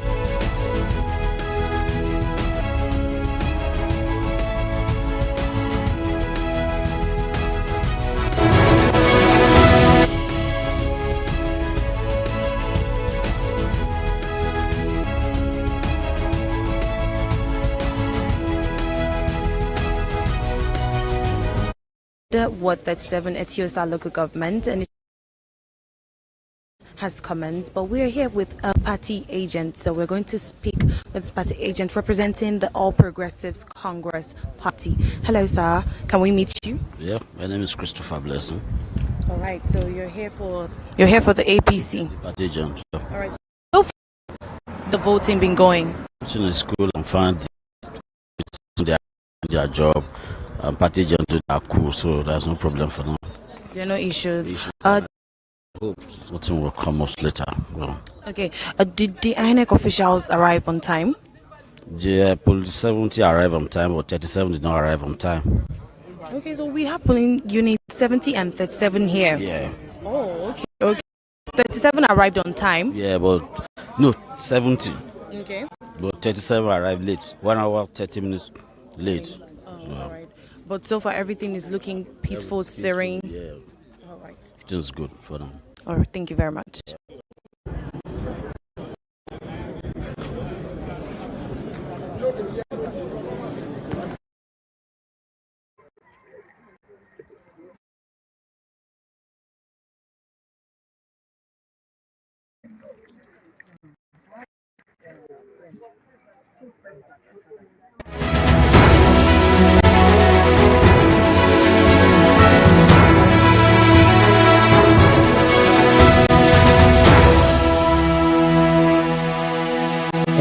We go back to actions. Hello, good evening. Evening. Good morning. Hello? Yes, good morning to you. I'm used to evening here. Good morning. Good morning. This is Precious calling from Ajawo State. Precious, how are you? What's happening in Ajawo State? Precious, thank you for calling Precious, by the way. Where in Ajawo State are you? We are in Okada Park. That's 00. That's 00 what? 6 Okada Park. There is no result sheet here. Oh. There is no result sheet. Just hold on. Just calm down. Just calm down. Let's take it one at a time.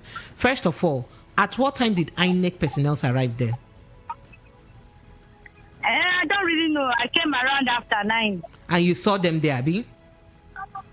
But some people have been voting. So it's not up to 50 people, and they said there is no result sheet again.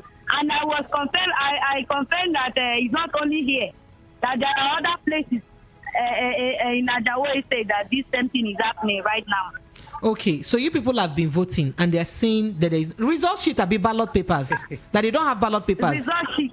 Which one is result sheet again? Now, what is result sheet? That is the ballot paper now. No, it's ballot paper. Ballot paper is different from result sheets. Don't get it mixed up, okay? So that place where you thumbprint, they don't have it again. That is the place where you thumbprint, right? Is that what you're saying? Result sheet. Precious, calm down. Are you saying that there is no more paper to thumb print for people? People don't have paper to thumb print. Yes. Yes. So they have finished their ballot papers that they gave to them. That's what it means. That is what they are saying. They have to call for mobilization. Who's the presiding officer in charge of that INEC polling booths? There must be a presiding officer. Let them call their INEC office for backup of maybe they witnessed. I mean, they give up ballot papers according to the number of voters, registered voters allocated to that particular polling booth. So why would we have less ballot papers? Tell the INEC people, all of you should gather together there. Tell them, let them call their office for backup of ballot papers. It is called ballot paper. Okay. Let them call for backup of ballot paper. Please. Okay. Make sure that nobody lives there without voting. Make sure that people should. People are even angry. Some are leaving. No, people should not be angry. Be begging them. Be calming them down. Let them calm down. Let them not be angry. You guys should implore the INEC staff. Let them get more ballot papers. How do we get here? What's happening? People are out for election. You came on time, and ballot papers are finished. People cannot on print because she was mixing it up with result sheet, and I'm on the result sheet because with this BVAS now, we actually do not have need for result sheets. So what happens is at the end of the day, once you count the number of votes, you upload them straight to the server. That's all. So what is happening? Mohammed. Yes. It's really sad that we've had about 4 years to prepare and still we're recording this kind of challenges. I want to believe, but it's really sad. Really sad that INEC is still not up to its game. Whether it's saboteurs, whether it's system challenges, whatsoever you want to ascribe this to. Seriously, INEC with the situation report, we've had too many wrongs compared to few of the goods that we've had. So I think INEC they've not done their homework right. Seriously, and it's really challenging that at this time, 12 o'clock, we've had this series of complaints from Nigerians across Lagos and even other parts of Nigeria. So I think it's behoves of INEC to arrest the situation and do the needful. All right, Lagos, let's see if we can take one more call. Our official line is 0700 903 903 903. Hello, good morning. Hello, good morning. Yes, good morning to you. Thank you. Welcome. Is this Voice of the People? Very well. Voice of the People. My name is Precious, and I have my guest here. INEC is doing. INEC said before now, INEC said they are prepared for this election.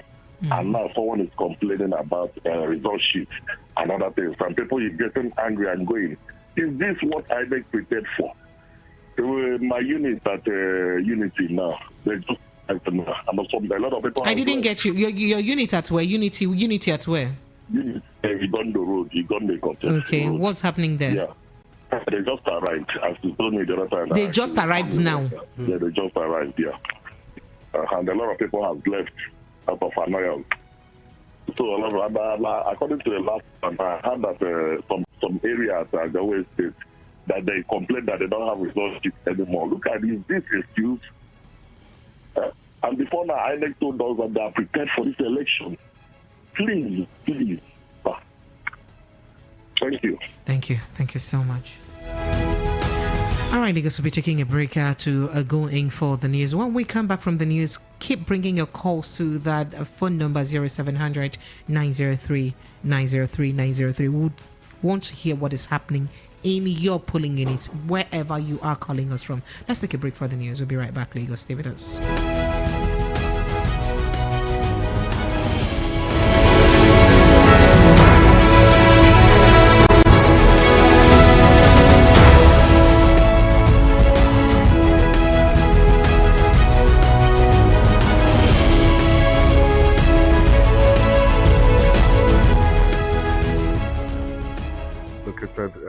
Situated in Abuja, and presently I'm at Nikon Luxury Hotel, and I'm with the national coordinator of the women's situation. Well, I'll allow her to introduce herself. Good morning, ma. Good morning. Can we meet you, ma?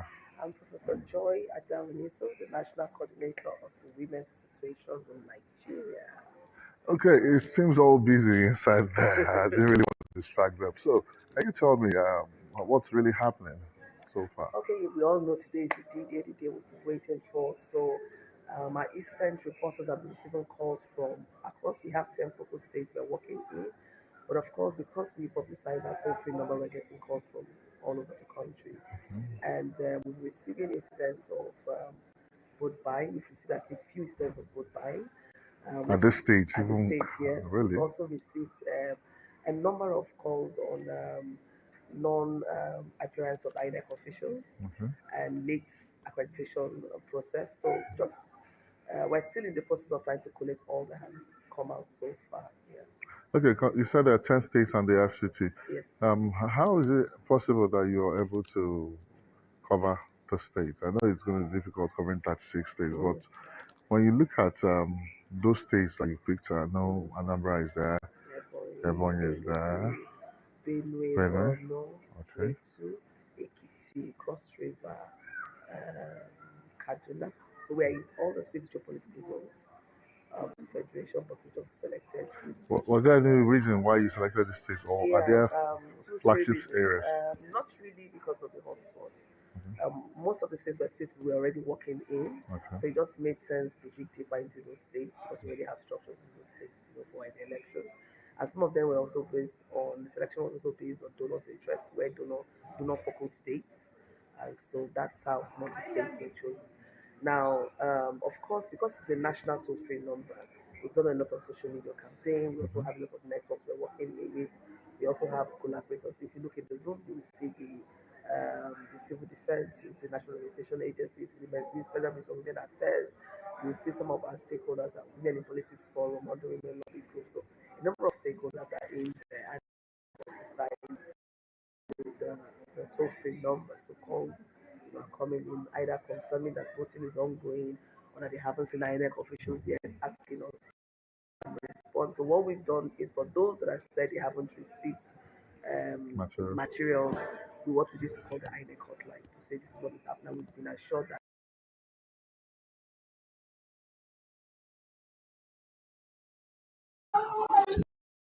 at least so far so good. Everything is going smoothly, at least all over from the reports gathered so far. I think we're on track. Everything is going well. Okay, so we observed that election exercise took off quite late since most parts of Agege this morning. Election materials arrived late, and we also observed that there's low turnout of voters. What would you like to say about this? Well, 10:56, before they put everything together, before they arrive at the center, and considering the fact that there's no transportation on the road, so we can excuse them based on that. And for the just started. We have just started. We are very hopeful that people will be coming out, and I must commend them for the pattern they have adopted. We are accredited and immediately casted. And how do we make up for the time being lost before now? Because they actually started. Yeah. And here we are at 2:30. So this. We have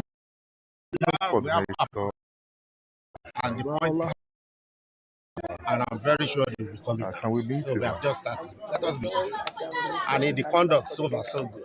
I think we should just watch what will happen. Okay, it seems all busy inside there. I didn't really want to distract them. So, tell me, and we are very what's really happening? Because we have put everything into this God first. We put God, and we strongly believe in God. And beyond that, we have been dedicated. We have been doing everything we can. We've put everything humanly, everything, and we are very sure it will turn out good. This is Thank you. Just like the speaker has said, it is not over until it is over. So we wait for the outcome of this election. KG Sorry Ahmed, Entry News.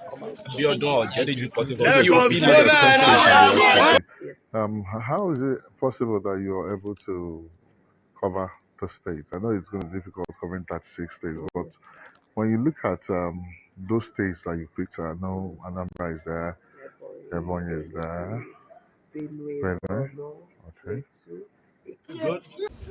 All right, we are currently at Victoria Island. What that's 7 at the Women's Situation Room, located situated in Abuja, and present in luxury hotel. And I'm with the national coordinator of the Women's Situation Room. Well, I'll allow her to introduce herself. Good morning, ma. Good morning. Can we meet you, ma?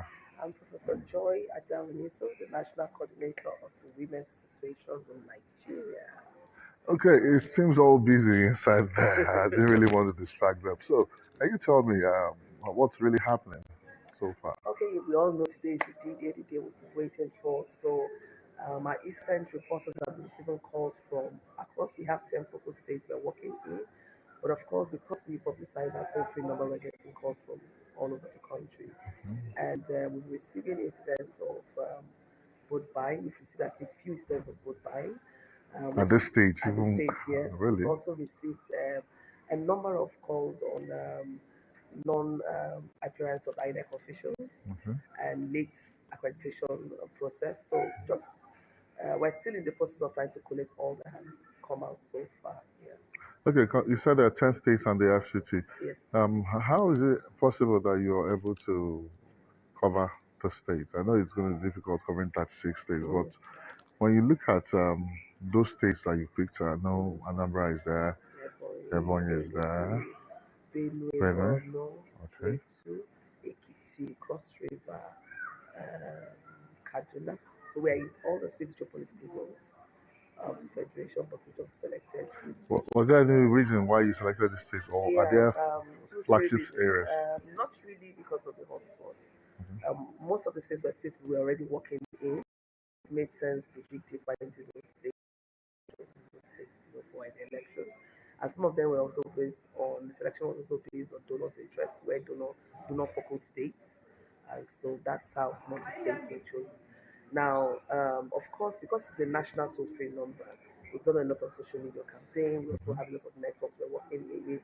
We also have collaborators. If you look in the room, you will see the Civil Defense, you see the National Orientation Agency, you see the Federal Ministry of Women Affairs, you see some of our stakeholders at Women in Politics Forum, under Women Lobby Group. So a number of stakeholders are in there, and they've also helped to publicize the toll-free number. So calls are coming in, either confirming that voting is ongoing or that they haven't seen INEC officials yet, asking us to respond. So what we've done is, for those that have said they haven't received materials, what we used to call the INEC hotline, to say this is what is happening. We've been assured that everything is going smoothly, at least all over from the. I think we're on track. Everything is going well. Okay, so election exercise took off quite late since most parts of Agege this morning. Election materials arrived late, and we also observed that there's low turnout of voters. What would you like to say about this? Well, 10:56, before they put everything together, before they arrive at the center, and considering the fact that there's no transportation on the road, so we can excuse them based on that. And for the turnout, we have just started. We are very hopeful and people will be coming out. And I must commend them for the pattern they have adopted. You are accredited. You are casting it. And how do we make up for before now? Because they actually started at about 9:30. Yeah. And here we are at 2:30. It will be over. So this is just 9 or 10. So we have after 10. Yeah, we have after time. And the point is for our people to come. I'm very sure they will come. So we have just started. And it's over so good. We should just watch what will happen. But we are very hopeful everything will turn out as we expected. And we are very hopeful because we have put everything into this. God first. We put God and we strongly believe in God. And beyond that, we have been dedicated. We have been doing everything we can. We've put everything humanly, everything. And we are very sure it will turn out good for us. And at the end of the day, it's going to carry the day. Thank you. The speaker has said it is not over until it is over. So we wait for the outcome of this election. KG Usari Ahmed, NK News. Reporting for All right, we are currently at Victoria Island, Ward 37, TSR local government. And as you can see, the voting has commenced, but we're here with a party agent. So we're going to speak with party agent representing the All Progressives Congress Party. Hello, sir. Can we meet you? Yeah, my name is Christopher Blessing. All right. So you're here for the APC. Party agent, yeah. All right. So far, how has the voting been going? Everything is cool and fine. Everybody's cooperating. The INEC are doing their job. And party agents they are cool, so there's no problem for now. There are no issues. I hope something will come up. Well, Okay. Did the INEC officials arrive on time? the 70 arrived on time, but 37 did not arrive on time. Okay, so we have polling units 70 and 37 here. Yeah. Oh, okay. So 37 arrived on time. Yeah, but no, 70. Okay. But 37 arrived late. 1 hour, 30 minutes late. All right. But so far, everything is looking peaceful, serene. Yeah. All right. Everything's good for them. All right. Thank you very much. Thank you.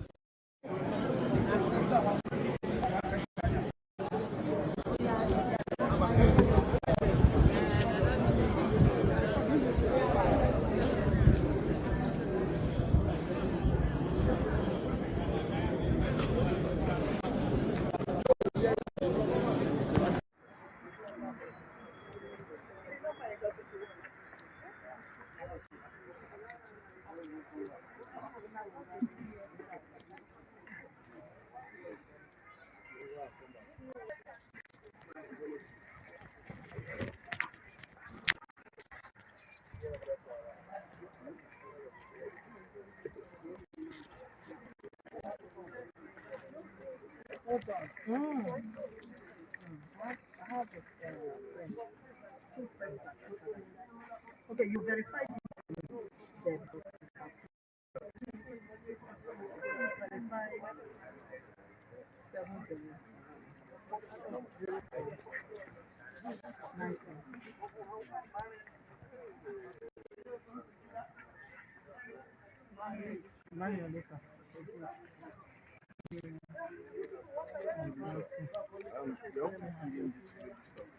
Before register for Media, observers, security, everybody has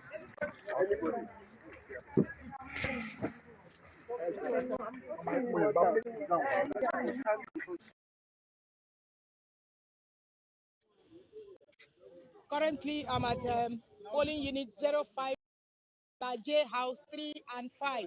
As you can see, accreditation and voting is ongoing. The INEC officials are doing. From my investigation, they said the BVAS is not giving them issues, that is working perfectly well. As you can see, people are being accredited and they are casting their votes too. Yes, they are casting their votes too.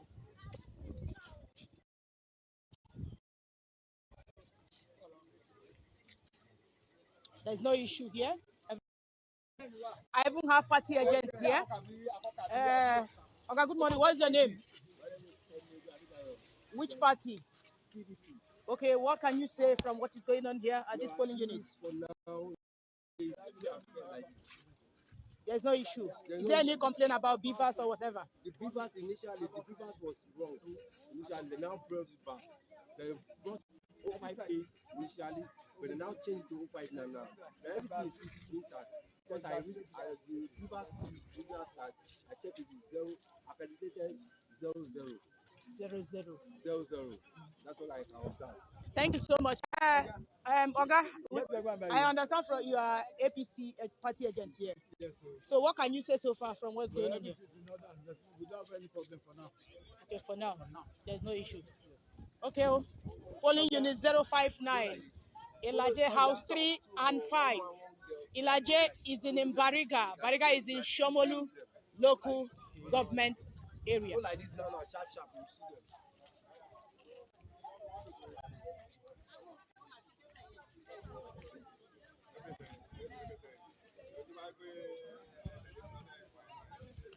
This is Ilaje. This is Ilaje Road. This is Ilaje Road. Polling unit 059, House 3 and 5. Everything is going on. There is a policewoman here to stand by in case of any violence or issue. But so far, no issues here. Chikairo reporting for Voice of the People, 90.3 FM. Currently, I'm at polling unit 059, Laje House 3 and 5. As you can see, accreditation and voting is ongoing. The INEC officials are doing their work. From my investigation, they said the BVAS is not giving them issues. That is working perfectly well. As you can see, people are being accredited and they are casting their votes too. Yes, they are casting their votes too.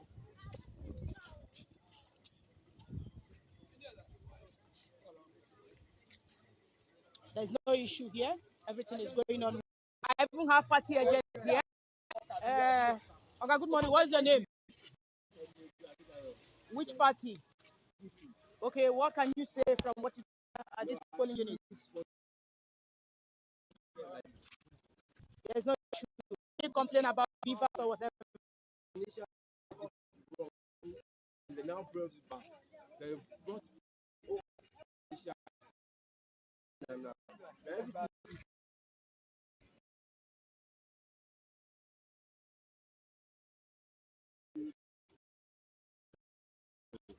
that's all so much. I understand you are APC here. Yes, so what can you say so far from what's going on here? We don't have any problem for now. Okay, for now. There's no issue.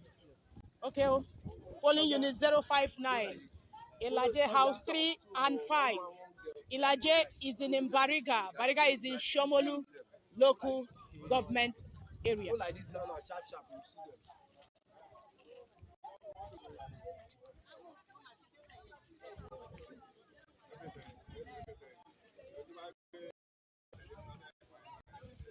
This is Ilaje Road.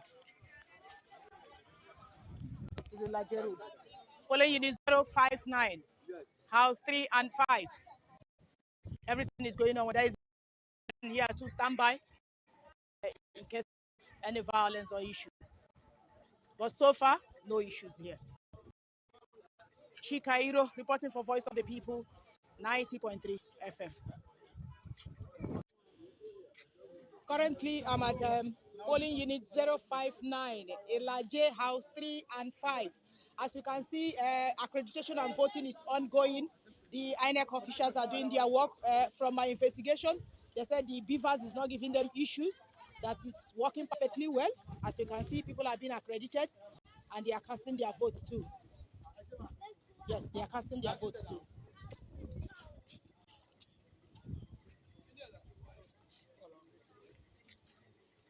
There's no issue here.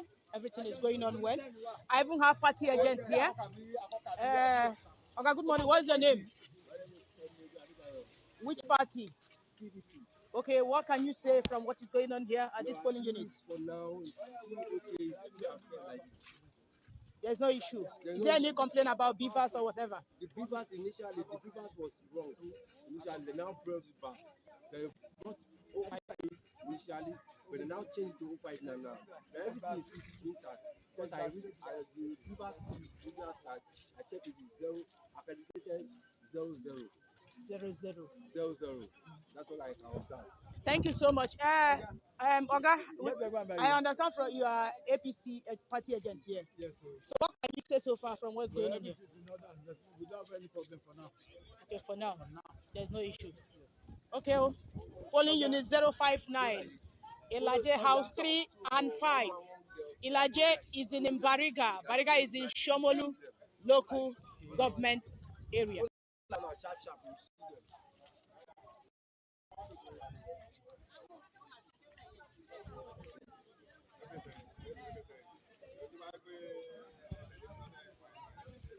This is Ilaje Road. This is Ilaje Road. Polling unit 059, House 3 and 5. Everything is going on. There is a policewoman here to stand by in case of any violence or issue. But so far, no issues here. Chikairo reporting for Voice of the People, 90.3 FM.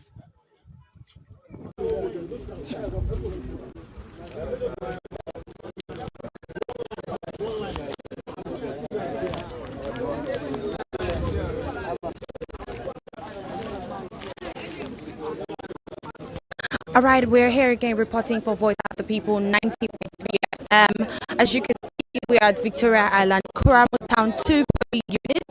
This is at the Osa local government area. We begin to report from top voters that the voting is taking time. You know, it hasn't commenced and they've been here for some time. I think officials arrived late. I'm not sure, but let's speak to some voters. All right, can we meet you? My name is Fox.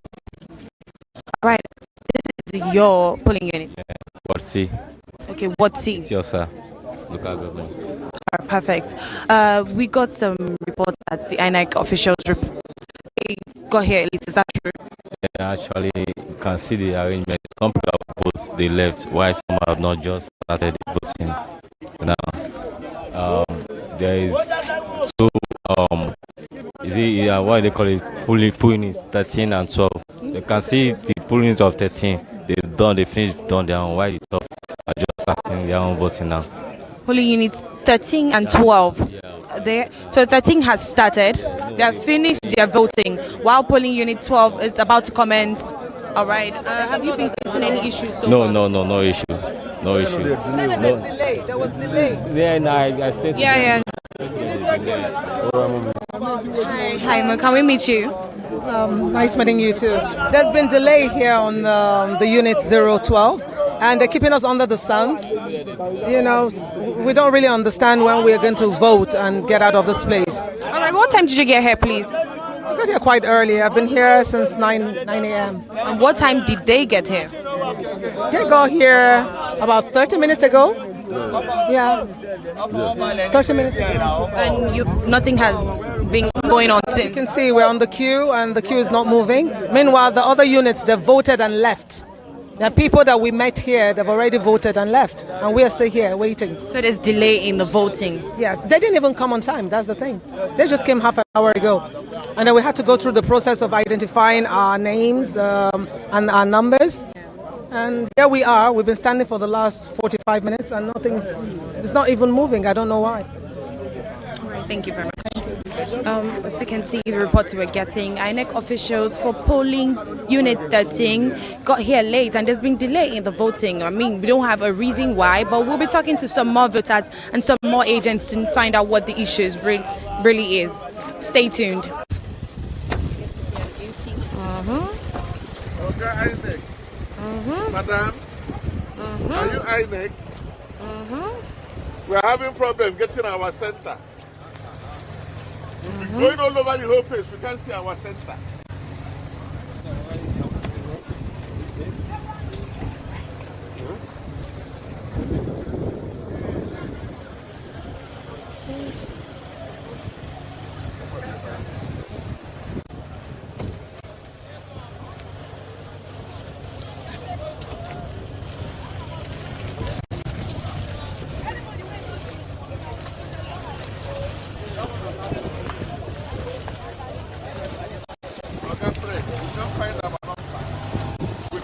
Our center. We have gone around the whole place. We can't find our center. What exactly is the problem? We can't find the number 022. We have seen 023, but we can't find 022. We've been going all over the whole place. Wow. Where is your polling unit supposed to be? They told us that it's apathy 2. Apathy 2. And we've gone around, we've seen all sorts of clusters, but this particular one, you will see 023, you will see 19, you will see 20. But to see 22 is the problem. We've gone around, nobody knows. We've gone Have from Oliru to Buriokola, and now here. But did you check the portal? Yeah, the portal says multiple errors. We have even checked it at another person's phone. When did you check the portal? Just now. We checked it in the morning. We checked in the morning. We checked also from other people here. And the same thing. Their own portal. But you know you ought to have checked the portal a few days before now. Yeah, but I did that yesterday. We did that now. I did that yesterday. But it was giving me the same error. So that means ultimately you may be disenfranchised today? Well, I don't know. By the time I get frustrated to this point, definitely means that. Did you try to queue and see if you could just go in and... How can you... Why are we educated enough to know that we shouldn't queue when it's not our center? Wow. Thank you. Thank you very much. At the Women's Situation Room, situated in Abuja. And presently I'm at Nikon Luxury Hotel. And I'm with the national coordinator of the women's situation. Well, I'll allow her to introduce herself. Good morning, ma. Good morning. Can we meet you, ma? I'm Professor Joy Adaminiso, the National Coordinator of the Women's Situation in Nigeria. Okay, it seems all busy inside there. I didn't really want to distract them. So, can you tell me what's really happening so far? Okay, we all know today is the D-Day, the day we've been waiting for. So, our incident reporters have been receiving calls from across. We have 10 focal states we're working in. But of course, because we publicize our toll-free number, we're getting calls from all over the country. And we're receiving incidents of vote buying. We've received actually a few incidents of vote buying. At this stage, At even this stage, yes. really? We've also received a number of calls on non-appearance of INEC officials and late accreditation process. So just we're still in the process of trying to collect all that has come out so far. Yeah. Okay, you said there are 10 states and the FCT. Yes.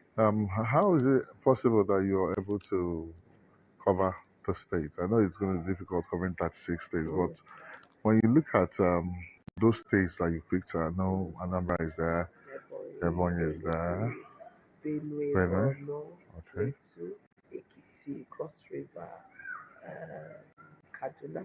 So we're in all the 6 geopolitical zones of the Federation, but we just selected few states. Was there any reason why you selected the states, or are there 2-3 flagship reasons. areas?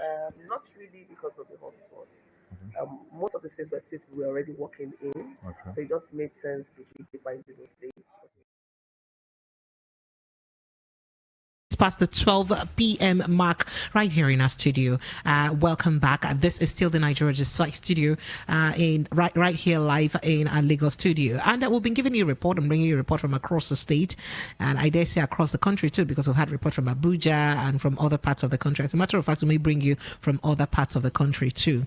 And today we'll be looking at the 2023 Nigerian election. We did X-ray the number of registered voters, and then we have had our guests in the house help us break it down per geopolitical zones, and I wanted to even break it further down to the demography, in terms of the statistics of the voters, in terms of what they do for a living, that is in terms of their occupation. And but before we get to that, we've been having several reports. Somebody had called us to mention the fact that ballot papers had finished in a particular polling unit around Okada Park in Ajao Estate. And I just left the phone right now with the Resident Electoral Commission of Lagos State, Oga Olusegun Agbaje, and he did say that how can they say ballot papers are finished? And that is not happening. So if you're in that polling unit where the INEC electoral officer, where the presiding officer told the ballot paper has finished, please, I beg you, send me pictures from that ballot. In fact, send me the exact polling units where this is happening. Please send me the exact polling unit where this is happening, and I'm going to send the details to the resident electoral commissioner in Lagos State right now, because he's requested that I send that. If you can also send me evidence of people complaining about the electoral, the ballot paper finishing, and the INEC rec responding that the presiding officer responding that the ballot papers have finished, please send that to me now. I beg you, if you're that person who called me, it is very important because INEC rec is requesting for this evidence so that he can trace the discussion. We also get situation report around the Sherry area, where we hear that ink for thumb printing finished.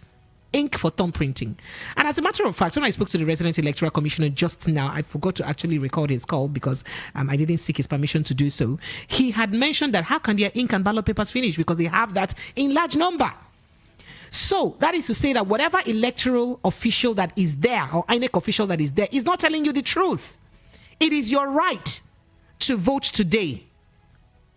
So if anybody is telling you that ink or ballot paper finished, there is nothing like that. Board, maintain a very peaceful atmosphere and of good conduct. Try as much as you can to, record this incident. Send to me. Let me forward immediately to the resident electoral commissioner in Lagos State so that he can follow them up. Please, I beg of you. It is very important that you do that. Okay. So I remember that you too can be an eyewitness and report to us what is happening in your part of town as the election is going on. 0700 903 903 903. That's the number to call. 0700 903 903 903. Now, looking at the voters register in Lagos, in Nigeria generally, and as per their voters demography, if you look at the demography very well, you would realize that we have more number of votes for people within the age of 18 to 34 years old. And in all of that, we hear that most of the people within that age bracket, and more like the predominant occupation of people within that age bracket, that makes up to 26.2 million voters, which is up to 26.8% of the registered voters, is students. So that's in that category, you have the demography, students alone. And then we move on to another demography, which is actually very interesting and quite huge in number 2. The next one is 14.7 million voters. And now that demography, you have farmers making up that demography, and they make up 15.8% of registered voters. And then we'll move quickly to the next demography, which is 13 million registered voters. And in that demography, you have housewives, Telemundo watchers. They are the ones that make up 13.9% of the registered voters across the country. And then we move swiftly to the next demography, which is about 12.45 million voters. And guess who they are? The business class. The business class, ordinarily, who don't even care, they just get Mukhtar to turn on the generator for them, and then they watch their TV and all of that on an election day. Probably most of them are out of the country, So they actually make up 13.3% of the voters' strength, or the voting strength that we have in Nigeria. And we'll move again quickly to the next demography, which has about 7.99 million voters, and that makes up 8.6% of the voting population in Nigeria so far, or the voters registered in Nigeria. And those are who? Guess what? Traders. All right, the Iyasikira them and all of them. So these are they. And then we'll move to the next demography very quickly. And there we have 6.6 million registered voters. Those are others, people who, we don't know what they're doing, but, they're different. They make up 7.1% of voters. And then we have another demography that is civil servants, people who work for government. They have 5.28 million of them. We have them. They make up 5.7% of registered voters across the country. And we have yet another demography that is artisans. Artisans make up, they have about 4.96 million of them in Nigeria that are in the voters register, and they make up 5.3% of registered voters. And then we have public servants. Now, it would interest you to know that the public servants are actually, I don't want to say more like the politicians, because those are people who occupy one government position or the other, right? And the public servants are just 2.37 million. This include both appointed and elected position or public office holders. They make up, they are 2.37 million in number, and they make up 2.5% of the registered voters. If you go by the registered, this demography, they actually make the list. They actually are the list in voters register. That's still the minutest. And you would not want this number of smallest people that we have to control all that would happen between you and I. You want to say something? Yes, what might happen is that every one of that 2.5 or 2.7 million that you reel out as public servant will vote. Yes. Almost all of them will vote. Vote. You understand? That is the thing. Yes. As against the others that may not even vote. Like the elite that you mentioned. Up to 80 or 90% of them may not vote. Or may not vote. You understand? So it doesn't matter. It's not about the population strength. It's about the commitment to go out and exercise, your right to vote. So that is what is important. The youths are in the majority of the statistics that you just mentioned. You understand? But the challenge again is how many of the youth have PVCs? Even for those who have, how many of the youth who have PVCs are willing to sacrifice their time to spend 1 hour, 2 hours, 3, or even more to go and queue up at the various polling units and cast their vote. These are some of the big challenges and some of the problems we need to overcome in Nigeria. Voter apathy. People, shouting here and there, even screaming on various social media platforms, backing their... It's easy to type and then back your, your candidate.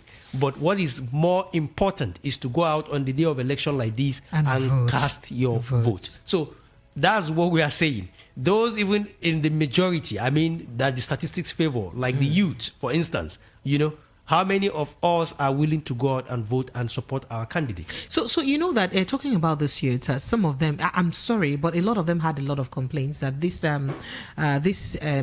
recent cash crunch did not help their situation at all, because a lot of them are complaining that it was very difficult for them to access, the school shut down for students to go back home to vote.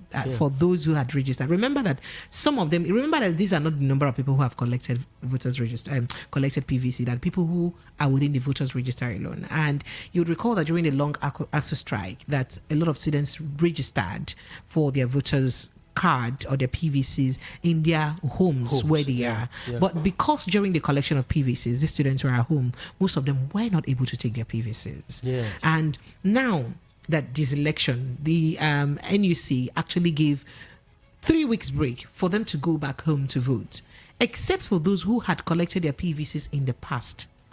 Most of them cannot vote this time around because a lot of them were not able to pick up their PVC. Yes, a very big challenge. And like you mentioned, because of the currency crunch in the country at the moment, many parents couldn't afford for their parents to come back home, from school. Yeah, you can just patch up wherever you are. After 3 weeks, you are resuming school.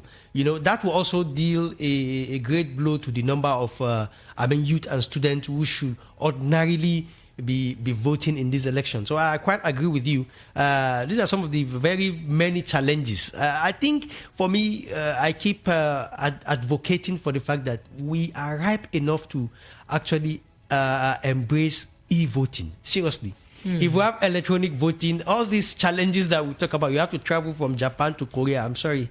You have to travel from Maiduguri to Lagos, or from Niger to Sokoto, and so on and so forth, from Abia to wherever.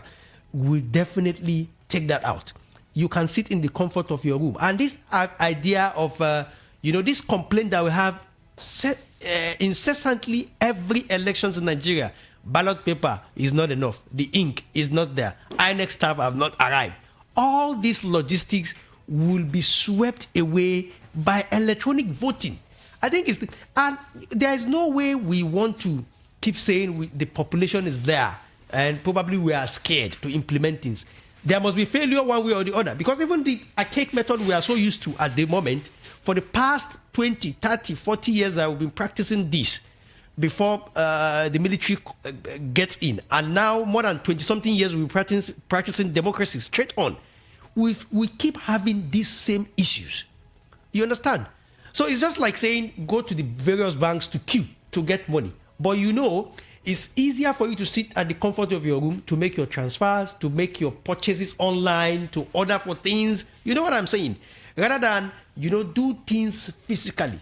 So I think it's high time that probably in the next election, we have 4 years to prepare candidly for electronic voting so that we will cut off a whole lot of these logistics issues. INEC has not arrived. Paper has not arrived. We are still waiting for INEC at 1 p.m. I think it's something that we should critically look at and then implement. All right, still Voice of the People. We had said, but promised that we're going to x-ray or take a history of some of what has been going on, the demography of our votes in the past, right? Or probably x-ray the history of our votes in the past. But let's quickly take a listen to one of our correspondents in Abia State, Innocent. Innocent calling us from Aba. Innocent, good morning. Good afternoon now to you. Good morning. Yes, you're welcome. Innocent, where in Aba are you precisely right now? I'm in Apai area, Apai Obiniba. Okay, so what's the situation of things? Area Junction. Okay, good. So what's the situation of things right now there? The situation of our casting vote today is they just came in now. They nourish 20 minutes then came. Heavy rain start now. Then So they are just coming in now. That means they came in around 12 o'clock. Is that what you're saying? Yes. And then it started raining. Were they able to even start accreditation before it started raining? No, they never start anything. Immediately then drop from the motor and then drop their ballot post and everything and the other the items we saw. Reach 10 minutes to 20 minutes. Heavy rain starts, so everybody's waiting for the rain to stop. So don't they have a canopy? Did they not provide a canopy or something, or a shelter? No. That place is primary school. And no class is open. And no class is open where everybody can enter inside the class, where they can put the pulling boots inside the class so that the exercise can be going on while it's still raining. They run inside, even the people, everybody run inside the class and wait for the rain to stop before they came outside and start casting the vote. Has the rain subsided now, or is it still raining? Yes. No, it's still raining. But it's stopping small now. All right, please kindly keep us in touch as to as the incident is unfolding. But can I have an idea of how many people are already in that polling unit and waiting? For my own view, before we start running, we reach up to 200 and. You're up to 200 and right now. Yes. Oh wow. Okay. All right. Thank you very much. I appreciate that. Thank you very much. Okay, so for those of us watching on YouTube, on our TV, sister TV station, you would see a video of what he's talking about. People actually all at the balcony of the primary school while it is raining heavily outside. You can see the rains pouring from the roof of the building, of the primary school building, and people, inside within the veranda, right, of the primary school for shelter. This is sad. This is really very sad. Yeah. 3 hours, more than 3, 8, 9, 10, 11, 12, over 4 hours to the election. This is 15 minutes. Over 4 hours to the election. It is just now that INEC personnel would be arriving. It is very, very discouraging. Very discouraging, seriously. And, this idea might, increase voter apathy because, not too many people can go out to spare 3 hours, 4 hours standing. Not even a place to sit, waiting for INEC officials and the materials to come in. Most people probably, like he mentioned, there are about 200 or more people from his own view. Some people might have left. It's possible that some people might have left before now. So I think it's really sad that INEC has had 4 good years to plan for these general elections.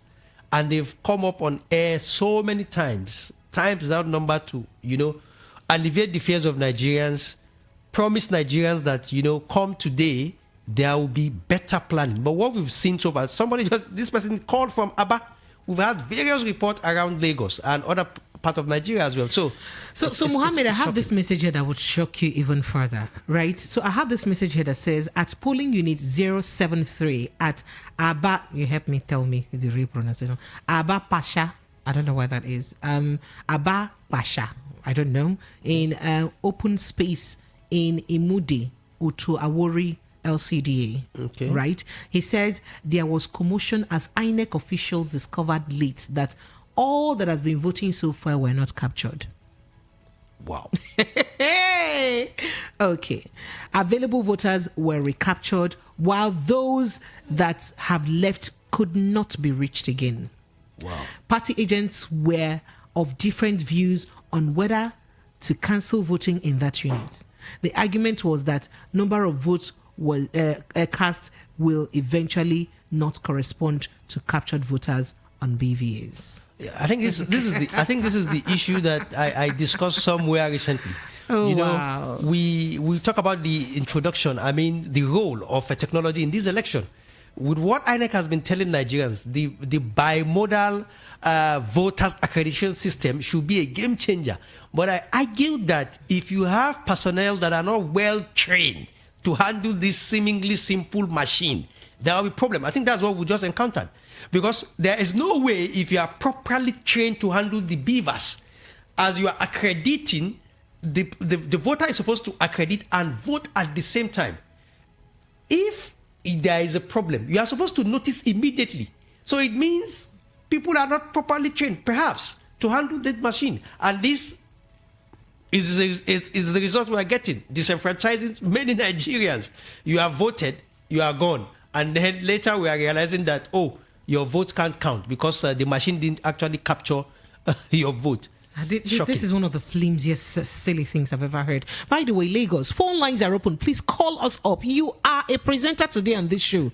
Call us and tell us what is happening in your part of town. We'd love to take your situation report. 0700 903 903 903. 0700 903 903 903. WhatsApp is 0700 903 9039. 0700 903 9039. So let's move up to over to polling units 022 in Shelewo, Igbogbo in Ikorodu local government area and see what is happening there as people are trying to cast their votes there. Okay. This is Voice of the People 90.3 FM. This is Shelewu, Igbogbo, Ikorodu reporting live. This is polling. This one is the polling unit. Where is the polling unit? This is polling unit 0022. 0022. Can you see the massive turnout? People are currently voting and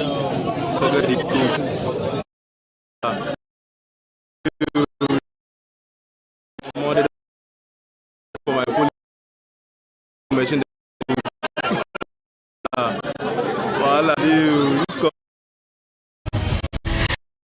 That already, and then let's also move to another polling unit. This is as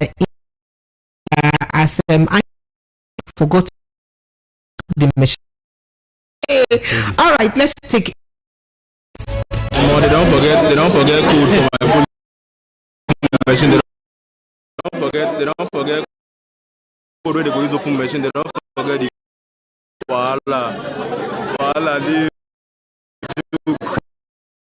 they don't forget code for my polling unit. So code where they go use open machine. They don't forget the code.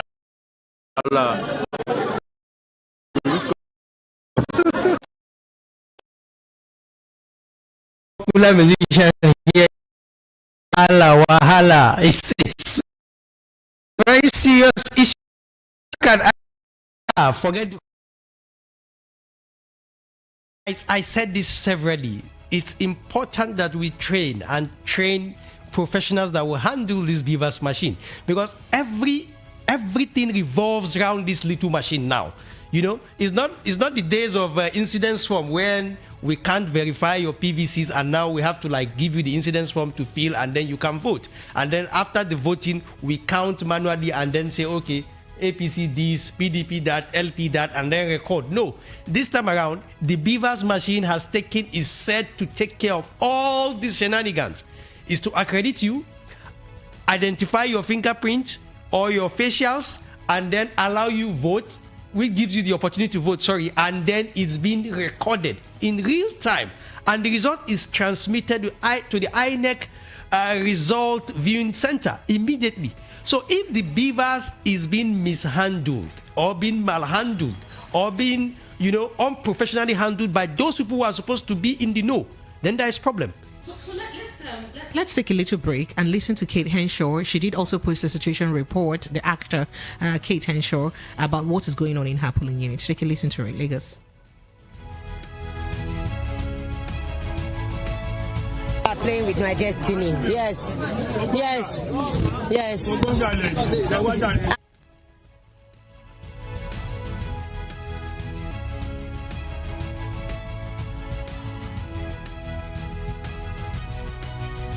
I'm coming. INEC. Hey.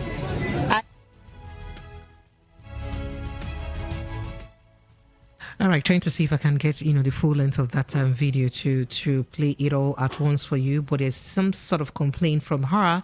Trying to express her concerns as to the difficulties that she's been facing with voting in her particular polling unit. Let's see if we can go back to listening to what she has to say there. Destiny. Yes. I'm coming. INEC. Hey. I registered. I took out my card. I picked up my PVC. Now your BVAS is saying I'm not registered, but I've seen my name on the register on the wall and in your websites. What are you guys doing? It's like you people want problem with me. INEC, CNN, BBC, anybody watching this.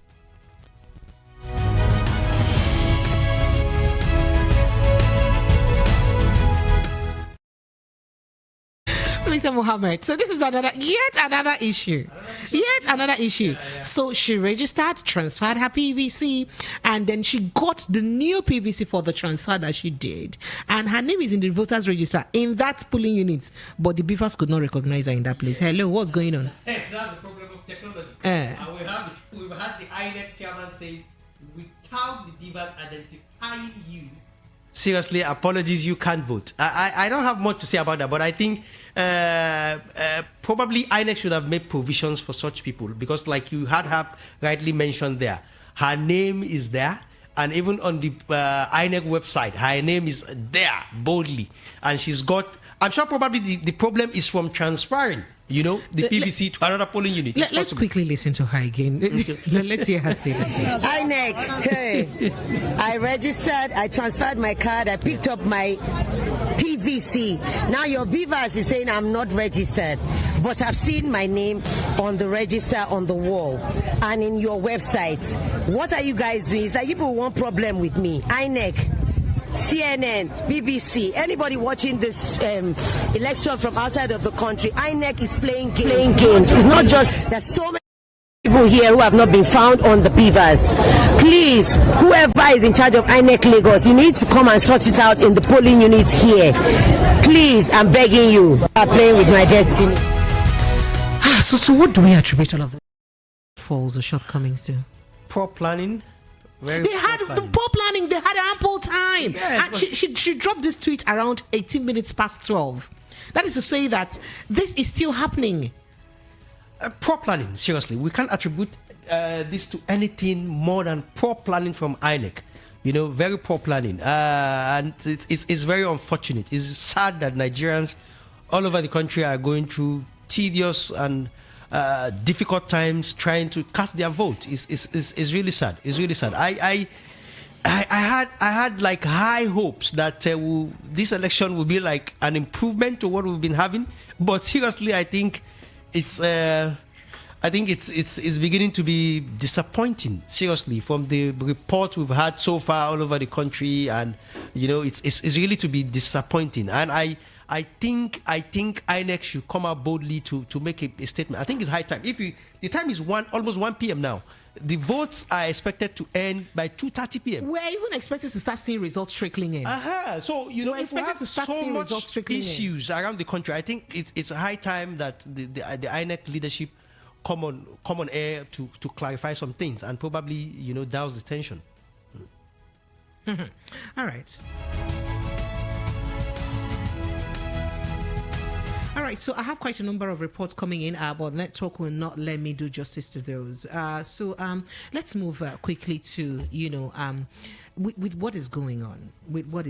You know, I did mention to you earlier that if we look at the elections that have taken place in the past and the level of the number of, you know, results that we had from those elections in the past, and looking at what's going on now, which, you know, is more like we're likely going to experience some sort of apathy based on the shortfalls that are being that has been discovered so far by INEC. Do you see us with the level of registered voters, or with the amount and number of registered voters and those who've collected their PVCs, do you see us beating the numbers from past elections? It'll be difficult. Expectedly, I was thinking this time around we'll do like even more than a 50-60 million. I was hoping seriously so. Because I mean, where we have 87 million people who have taken PVC. We'll do at least a 50 million this time, cumulatively. So because, you know, based on the publicity, based on the anger of the populace, many people probably that they have never voted, even though they are of the age of voting, were yearning to come out and vote. But seriously, with the situation report that we've been having all over the country, particularly in high voters places like Lagos, we've not had probably, but surprisingly, we've not had issues. We've not had callers from the north, particularly maybe Kano, Kaduna, and so on. Probably we should reach out to some people there to tell us what is happening. Because if you have more issues in the southwest or even in the southeast, some analysts might say probably is a calculated attempt by INEC or some people to deliberately disenfranchise the supporters of a particular party. So I think probably what we should do is try to get in touch with people in the north to see to hear what's happening. Okay, so I'm breaking down these figures further. So the 2023 election, for instance, which had given initially as a case study, Olusegun Obasanjo of the PDP did win the election by 24.456 million votes. That's 24.4 million votes. And then his rival then, which is Buhari, who's Muhammadu Buhari of the ENPP, then did come second with 12.7 million votes. And if we marry this with what happened or what played out even in 2015 between Jonathan and Buhari. Buhari won with 15.424 million votes, while Jonathan came second with 12.8 million votes. So all of those two votes put together is just a little about less than 25 million votes. And then that of 2003 between Olusegun Obasanjo and Buhari is about a whooping 39 million votes. What do you make of? And then considering what we're going through now, and then also consider what happened in 2019, that we had just about approximately 28 million people come out to vote. With the situation of the country now, what do you think is likely to happen because as it stands now, it does not look like people are not willing to come out to vote. There is some sort of readiness and awareness and willingness too by Nigerians to come out to vote. But with all of these lapses, if people are disenfranchised or are unable to cast their vote because of all of these lapses that have been discovered by INEC, what do you think is the ideal thing INEC should do? Yeah, I don't want to preempt things. I think it's a bit early. Because I mean, where people cannot vote because they said ballot papers are finished and ink are finished, that is definitely not any human's error, anybody's error, but INEC's error. Where Kate Henshaw is saying she cannot vote because they did not. Her name was pasted on the wall. As on the list of people who are eligible to vote in this center. But BVAS could not recognize her decision. So what can we do about that? Yes. That's a very tough question, but I think probably INEC might have reruns in some areas. It's possible, because like you rightly mentioned, it's not the fault of the electorate that they were not out to vote, but places where the presiding officer is saying ink has finished, ballot paper has finished. So, you have to make provisions for these people to cast their vote. So I think it's important. That's why I mentioned earlier that I think INEC leadership at this point in time, less than 1.5 hours to the official time that vote is supposed to, finish, that we're supposed to finish casting our vote, I think is right time because I want to believe INEC is also getting feelers they have a situation room where they get feelers, they get feeded things as it's happening around the country. Almost every political party has a situation room. Yeah. So if the political parties have a situation room, I they should be escalating most of these complaints, because these complaints are not coming to us as radio stations alone. I'm sure that their party agents are also signed it. Remember that. That's why we feel the number of party agents. Definitely. INEC just released them of about 1.5 million party agents. Yeah. There's a reason why these party agents are there, because they're seeing these complaints by people in their wards. Definitely. Or their polling units. And they're reporting back to their parties. Yeah. So I feel like it's a responsibility of the parties or the party agents to escalate this issue to their parties. Definitely. And let INEC do something about it, because people cannot suffer for the ineptitude of someone else. Definitely. I agree with you. And I think, yes, we will. We will see maybe actions by INEC, definitely. If the parties feel, particularly in their strongholds, their supporters are being disenfranchised. You understand? So definitely, like you rightly mentioned, particularly the top parties, the top 3 or 4 parties, they have, almost all these parties have, party agents in all the wards across the country. Absolutely. So, and they are recording, they are seeing what's happening, and they'll be giving feedback to their parties. So definitely, they have a verifiable evidence to hold INEC responsible for the failure to conduct a smooth election. So, if we marry what is happening, or what has happened in other elections, to the most celebrated election in Nigeria, which is the 1993 election, where you had Moshood Abiola and Alhaji Tofa, there we didn't even have so much number of people come out to vote. Because in total, Abiola won with 8.34 million votes, while Moshood lost with about 4.9 million votes, let's say 6 million votes. So you can see both numbers put together, it's just a little about 18-19 million. Yeah. But remember, about 19 million votes. You are talking about 1993.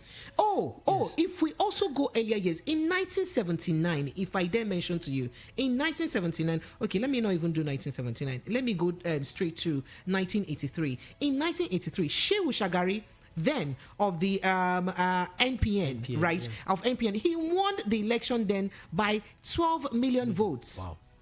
And then his closest rival, who was Obafemi Awolowo of the UPN, won and lost, came second with 7.9 million votes. That's approximately 8 million votes. You can see the numbers already rising. Wow. About 20 million. About 20 million. To 1993. God bless you, compared to 1993. Yes. And then Nnamdi Azikiwe, who came third of the NPP, won and lost with about 3.5 million votes. So you can see we had about 24 million votes at that time. So you can't definitely not say it's because of the time. Maybe the Nigerian population has much.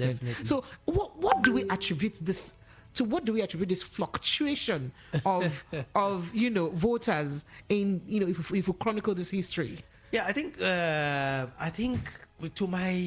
the best of my knowledge, I think voter apathy in Nigeria is because of the fact that many people believe, and this is my opinion, please, many people believe that their vote doesn't count. You understand? That it's just there. Probably even when you go out to vote, result has been written. People have been selected, not elected, to win. So when you go out to vote, it's like that then they say they used to write results, they don't used to count results. Yes. Okay. So why go out to suffer? Why go out to like deliberately punish yourself when it's just like a caricature? It's just like a show off. Some people have been positioned to say they are the winners and so on and so forth. So I think this ideology, whether you want to believe is right or wrong, has caused a whole lot of people to have this kind of voter apathy. To say, for instance, I won't lie to you, my mother never voted. A lifetime. Yes, because even up to now, she still calls me. She lives in the north. She will tell me, "Don't go out." But there's a lot of voter awareness in the north. Why is she not voting? Yes, she feels she belongs to that group that believe that we don't want wahala. We don't want wahala. Not even about voter apathy. Voter apathy is the fact that yes, results are written probably is one. Then again, the issue of violence. You don't want to go lose your life because you want to vote, because you want to elect your leader. But it's hopefully this time around we won't have a life lost in Nigeria. But in our history, every time we vote, we have 2, 3, 4, or even more people killed across the country. Why does it have to be so? You understand? So probably a mother or a father is scared. They want their children, please don't go out to vote. The elderly people, they don't have where to run to. They don't go out to vote. Now that you're saying this, I can't wait to get situation report on what's happening in Imo State. I do hope that we have a few persons in Imo State to give us situation report on what's happening. Well, Mary has assured us that she's going to run through the checks on our correspondents in Imo State. Because when you said people attacks and people, the South is just comes to your mind unconsciously. Definitely. So you are scared. You don't want to go lose your life because you want to vote. So these are some of the major reasons that that has caused the voter apathy over the years. But coming to 2023, we were all expecting, because of the situation of the country, because of the new breeds, because of what has happened, that I don't probably like the NSAS and so on and so forth, that has reawakened, the youth, the spirit of the youth, that has awakened the consciousness of the youth, participating in the affairs of their country. We all believe that, 2023 will be different. You understand? And it ought to be different because we see a change in the numbers of registered voters. We've never had like 93 million. Absolutely. Almost half of the country's population. And we see 87 million collecting the PVC. Okay.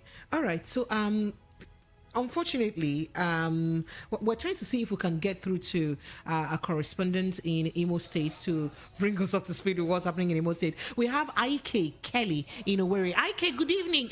Good afternoon, Ike.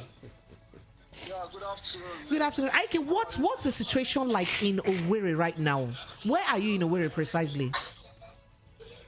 Yeah, I'm in Oji local government, Owerri North. Okay. What's happening there? What's the situation? The situation I'm regarding now that the vote has commenced since 9 o'clock or 10 o'clock. Oh wow, that's nice. That's quite early. Voters are here.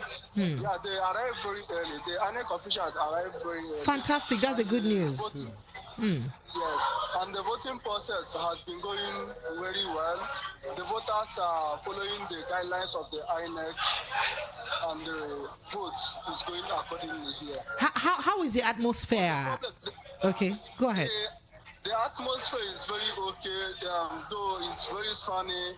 We are in a hall, a town hall, so we are okay with that. But one of the challenges we are facing here is the BVAS. The BVAS provided for the election has failed. You know, it couldn't read the card. Yeah, it has failed. I must tell you the truth. It has failed. They are now calling by names. So once any voter is called, just calm down, brother. If they call by names, how would they impute the number of accredited people into the BVAS? I'm sorry. Because INEC has said that they will not recognize any votes that did not tally with the number of people accredited by the BVAS. I don't know. I wouldn't know how they will do it, but I'm just telling you the situation on ground. Is it possible? Is it possible that we can, pick the mind of the INEC INEC staff around you to find out what their intentions are on how they intend to balance that up? They only have two officials. That's the BO and the yes, the presiding officer. Yes, the president. So, and they are very busy now. I don't know. We are here waiting. After the election, we now know how they will do it. Because they are also supposed to upload the results immediately. You understand? Through the BVAS. That's what they told us. So if the BVAS have failed to recognize people, how are they going to now note that, okay, XYZ number of people accredited in this polling unit, and then this is the number of votes in this polling unit? How do they intend to do that? Can you help us ask the presiding officer that question? Okay, I will definitely. I'll be looking forward to you getting back to us on what the reaction is. We really would love to hear what the response to that question is. But generally, how about security? What's the security situation in that area now? No, we are okay here. The security is quite okay here. All right. Any news from any other part of Imo State, like or other parts of River State, other parts of Owerri or Imo State rather? Yes. Within Imo State, yes, I beg. Yes, please. Within Imo State, any news? Okay. We have not gotten any negative news. All the news we have been gotten is they are positive. Fantastic. This is awesome. Thank you so much, Ike. We appreciate you. Thank you. Good job. Stay safe, okay? We appreciate you. Thank you. All right, Lagos, you heard that. Surprising from Imo State, Mohammed. Good news. But again, another bad news. The BVAS is not working. I don't want to preempt so they INEC, had but to from what INEC resort has been to saying, manual voting won't count. I'm sorry. What do we do now? If I want to believe what the INEC chairman has been saying. In fact, I still saw it this morning on their Twitter handle to say some of the guidelines is that all voters must be accredited with the BVAS. So while it is good news that INEC staff arrive or G local government, am I right? Yeah, in Imo State, and it's fine, voting is going on fine. But the fact that the BVAS is not working and they are resorting to manual accreditation before voting, that's another challenge. Because for me, INEC has said all voting must be accredited via the BVAS machine. All right, so you can call our number 0700-903-903-903, 0700-903-903-903. WhatsApp number is 0700-903-9039. So we have this reaction here from James Morgan, who's on our YouTube platform. He says, comprehensive analysis of what is happening right now. Bolade polling unit, Oshodi, 042 and 043 Lagos State, and he said that election and on the day of election, I and my family are the polling unit right now. And then he now says no ballot papers in 042 in Bolade Oshodi, but we met the polling unit empty with no officers and no election materials. We met thugs parading around, chasing people away, especially the Easterners, right? And then he further says they tell the voters to go to the east to cast their votes. Igbos have a large number of registered voters in the unit. On the other hand, the polling unit 043 election has already commenced in that particular polling unit. And then he went on to say, let me read all of those messages, right? Okay. And then he went on to say, they are all voters to go to the east. Okay, so they said, the security agent, just a policeman that has a wanting fair attitude, more like, you know, a lackadaisical attitude towards the election, just sitting by the corner of the polling units. Why these thugs chase people away? And then he says the thugs go through the queue asking people who they are going to vote for, and if it is not APC, they will be bullying you. They asked one Hausa guy, and he said that he is going to vote for Peter Obi. They started beating the guy, and the guy ran to the security guy, and the security guy did not mind them. I am still wondering why this is happening. Well, you went on and on with that. We can't verify this that is happening, but you said is in polling unit 042 in Oshodi, polling unit 042 in Bolade in Oshodi. So if there's someone else in polling unit 042 and 043 in Bolade in Oshodi, please kindly let us into what the situation is in that area. We would really, really love to understand what is going on in that your area. You can call us 0700 903 903 903 0700 903 903 903. WhatsApp number is 0700 903 903 9. Let's quickly jump to the WhatsApp calls numbers right away. So this message says, hello VOP, here at Okota polling unit 041, open space in front of Osenilaide Street. He says, first, the officials didn't have sellotape. Next, they didn't have marker. And now, again, after arranging ourselves in a line from names we wrote down, they now say that they forgot to bring their stamp that will allow them to begin. They forgot. And he says, I am now lying down at home and will go back 40 minutes time. The same INEC staff came late by 11:30. All right, we're going to go on a short break right away to join INEC live broadcast, because I think the INEC chairman is addressing some of the situations. Let's quickly take a short break and join the live broadcast by INEC. Stay with us. This is 90.3 Voice of the People FM and Nigeria Decide Studio, bringing you up to speed account of what is happening as it unfolds concerning the election. We'll be right back.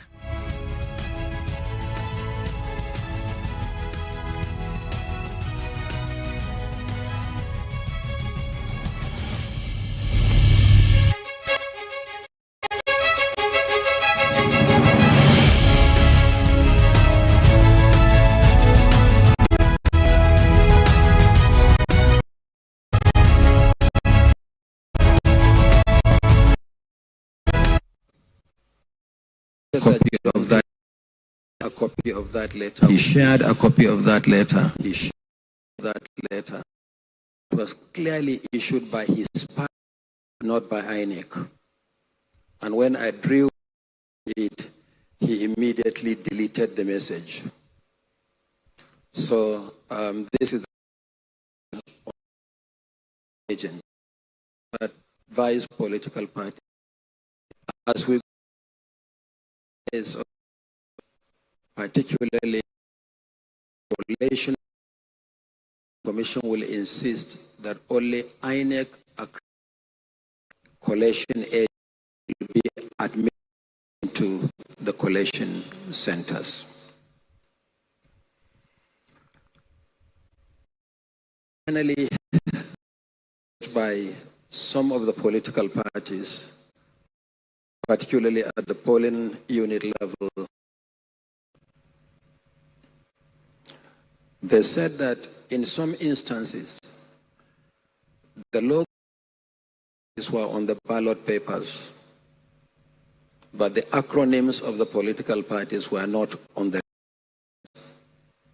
I need this important clarification. The process of producing the result sheets is more then the product of the ballot paper. For result sheets at polling unit level, they are polling unit specific, and they are in several carbon copies. Now the commission will retain the top copies, the first 2 top copies, and then give each polling agent at polling unit level a copy, and 1 copy goes to the police. The process of producing the result sheet is a lot more complicated than the ballot papers. So what we did on the result sheets was to provide 2 additional blank rows.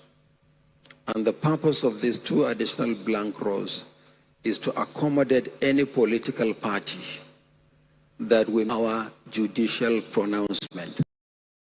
Those 2 additional rows are supposed to take that eventuality. So where you have a party on the ballot, but the logo is not on any of the result sheets, this can actually be added to the result sheets, for which rows have been provided accordingly. And the presiding officers and the collation agents are authorized to accept and certify and stamp the insertion of political parties where this situation arises. There are also unfolding situations in Abia and Imo states. In Abia, deployment led, the commission is aware, but we are assuring voters in Abia state that no matter how late we deploy to the polling units, if voters are on the for 2:30, vote no matter how. So we are aware of the situation in Abia state, aware of the situation in Imo state. Generally speaking, but specifically in respect of 4 local government areas: Okigwe, Uguta, Osu, and Olu local government areas. In the whole of Osu, we had issues in all the 11 wards. In the case of Olu, it's 6 wards out of 11. In the case of Okigwe, it's 5 wards out of 11. And in the case of Oguta, it's more widespread. I had a discussion with the Inspector General of Police this morning, as well as the military, and our officials have been escorted to all the 4 locations. I take it that voting would have commenced in some of these difficult places, but if it doesn't, then I want to assure voters in those locations that election will hold and they will not be disenfranchised. We are going to be making this briefing to Nigerians intermittent throughout the day. So we'll go and review the situation further. I hope in the next, what's the time now, Festus? Almost 1:30. Should we say 4:30? 4:30 will be here to provide further updates. But this briefing is also supposed to be interactive. Yes, we may be journalists, but we are above all Nigerians. There are things you might have heard, things that we might have seen, reports that you wish to draw our attention to. In our situation room, we have several platforms. That is what is called the INEC Citizens Contact Center, ICCC, where Nigerians using different platforms relate with the commission, report situations, and we have been responding. But you'll understand that we are in the middle of an election. So if there are 1 or 2 questions or observations or suggestions, I would like to listen to them and respond to the questions before we go back to the situation room. Thank you very much. have any question? By raising up your hand, please.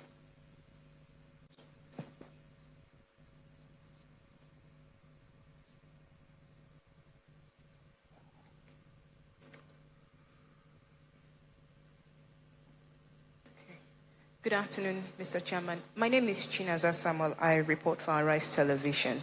Sir, my question is regarding polling units, especially the ones that were reassigned. We've received reports that some persons are having a hard time locating their polling units. I want to know what the Commission is doing to address it, especially because, Chairman, sir, yesterday you assured Nigerians that no one will be disenfranchised. Thank you.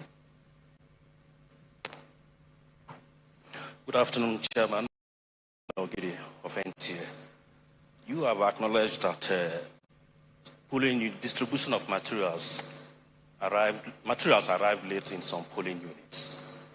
And that is not a fault of the electorate. And their time has been taken off. Are you considering extending the time beyond 2:30? And secondly, we just got a report that Boko Haram terrorists launched an attack in Goza in Borno State, and some of your personnel were injured, including the electorate. Have you received any information and any action has been taken? And secondly, one of the vice presidential candidates and a governor of a state went to their polling unit in Borno State. As of 11 o'clock, your men were not on ground. So are you taking action regarding some of these issues? And A5 Estate at Apo, as of 11:30, no material in federal states in Lube. Please respond to some of them or all. Thank you.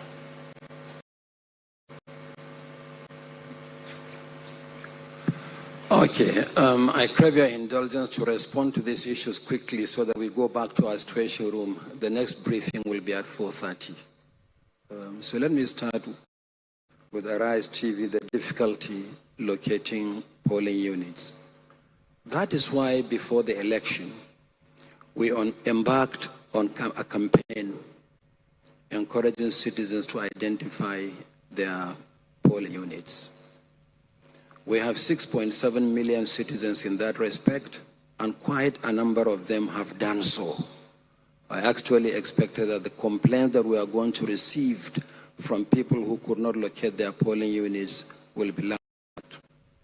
We tried to solve a 25-year-old problem in the history of Nigeria by expanding voter access to polling units, which we successfully did in 2021.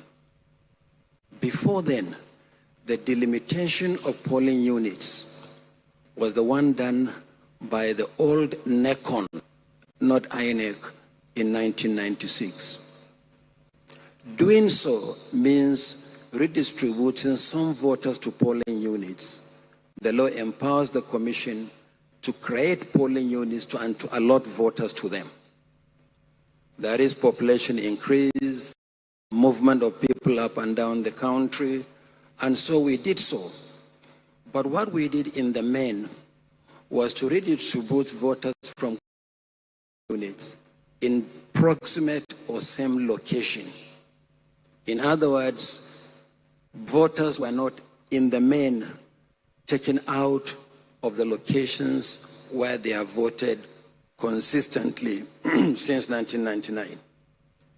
So what did we do? We published the entire list of the redistributed voters and shared with our state offices. We worked with the mobile telecom network operators in Nigeria and sent bulk text messages to the affected Nigerians. We encouraged our state offices to engage in publicity in the local languages. And then we came up with two simple ways by which citizens could locate their polling units ahead of election day. One of which was our website. But the other one, which is simpler, is we provided 2 telephone numbers to which you can send a simple text message indicating your state, your surname, and the last 6 digits of your voter identification number, and you will receive a message telling you that this is your polling unit. We appreciate that not all Nigerians have smartphones or access to the internet. And that's where when we send the list to the states, we may have redistributed of the polling units and also publicity in language. So these are some of the steps that we took. In fact, very interestingly, a friend of mine was very angry. We moved the person from one polling unit in Abuja to another polling unit. And he sent me a message to say that the commission has no powers under the law to do so. After all, how can you move me to a polling unit at my quarter? I was so angry. I said, please read the message carefully. We said you have been moved from a congested to a more convenient polling unit in the same premises. So in other words, you even don't have to walk long distance. Then he looked at the message and said, sorry, actually I didn't read the message. I thought you moved me to another town. So, but we have been to school, and understand messages. So if there are Nigerians who are unfortunately still unable to locate their polling unit, I apologize on behalf of the commission, but voting has not ended. You can still send text message. The numbers that we have provided, they are on our social media platforms. There are also copies of the information here early this week on the number of PVCs collected. Media can help us before voting ends for people to know how they can locate their polling units and to vote on election day. Our intention was never to disinfranchise, but to make it more convenient for Nigerians to vote easily.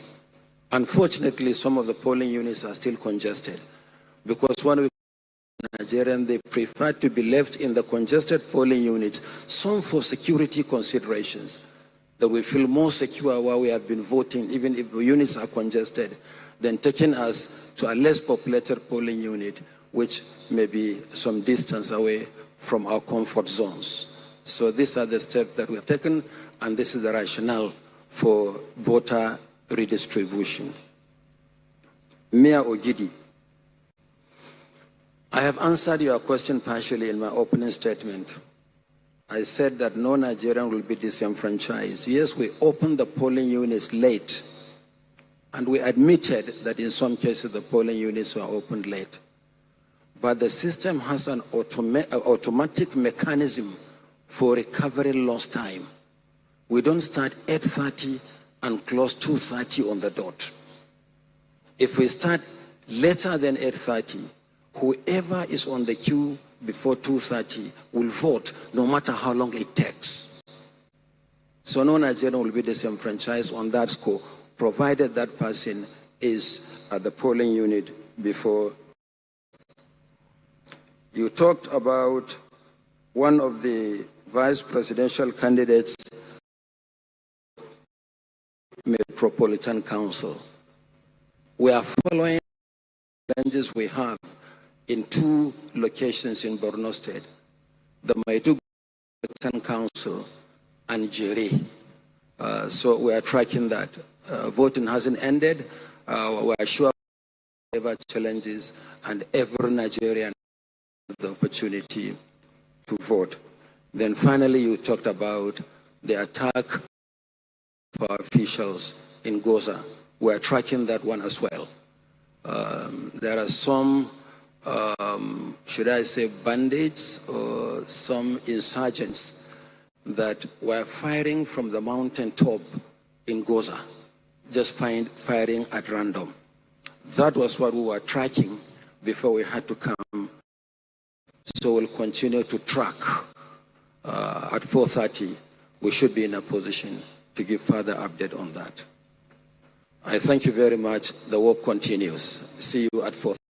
Thank you, Honorable Chairman. Please, we all gather again here at 4:30 for the next round of from the Commission. Thank you.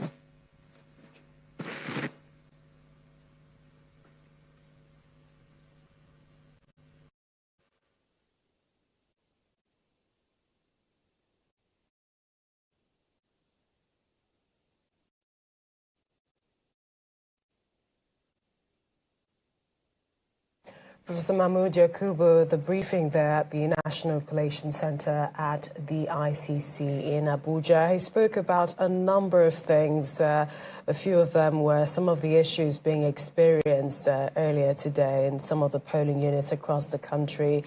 He talked about the functioning of the BVAS, which he referred to as optimal, said that voting was going on nationwide. He spoke about a few reports that had come in from some states, some of the challenges which included the late opening of the polling units. You are welcome back. 90.3 Voice of the People FM. That was the INEC chairman, Professor Mahmoud Yakubu, addressing Nigerians and bringing us up to speed with what has been happening during today as the election still goes on. And of course, he's also addressed some of the issues. But I was actually expecting that he probably would have addressed some of these encounters, situation reports from Lagos State, where people are, I don't want to say people have not been able to access INEC personnel in their polling units, and a situation where they are saying ink is finished, ballot papers have finished, and no results sheets. I don't understand why that is not happening, why he did not. Perhaps maybe the Lagos rec hasn't even given him account of all of this information. So you see, INEC has actually also stated that you have an eyewitness account a link where you can go and report your eyewitness account. So you probably need right now to go to the INEC website and sending your reports. If you can, tweet at them on Twitter right now. Tag them on any incident that is going on in your part of town, and also send us those information, because we'll try as much as possible to escalate it. Mohammed, would you like to react to the INEC chairman's speech quickly before we move on? Yes, like you already mentioned, some of the issues that we've had callers reported here were not highlighted by the INEC chairman. But again, I think we want to give him the benefit of the doubt that probably, like you already mentioned also, the REC has not reported back to the chairman of INEC. But again, we must also acknowledge the fact that he mentioned specifically places in in Imo State and Abia State that they've got feedback that INEC staff and materials are arriving very late to that particular region.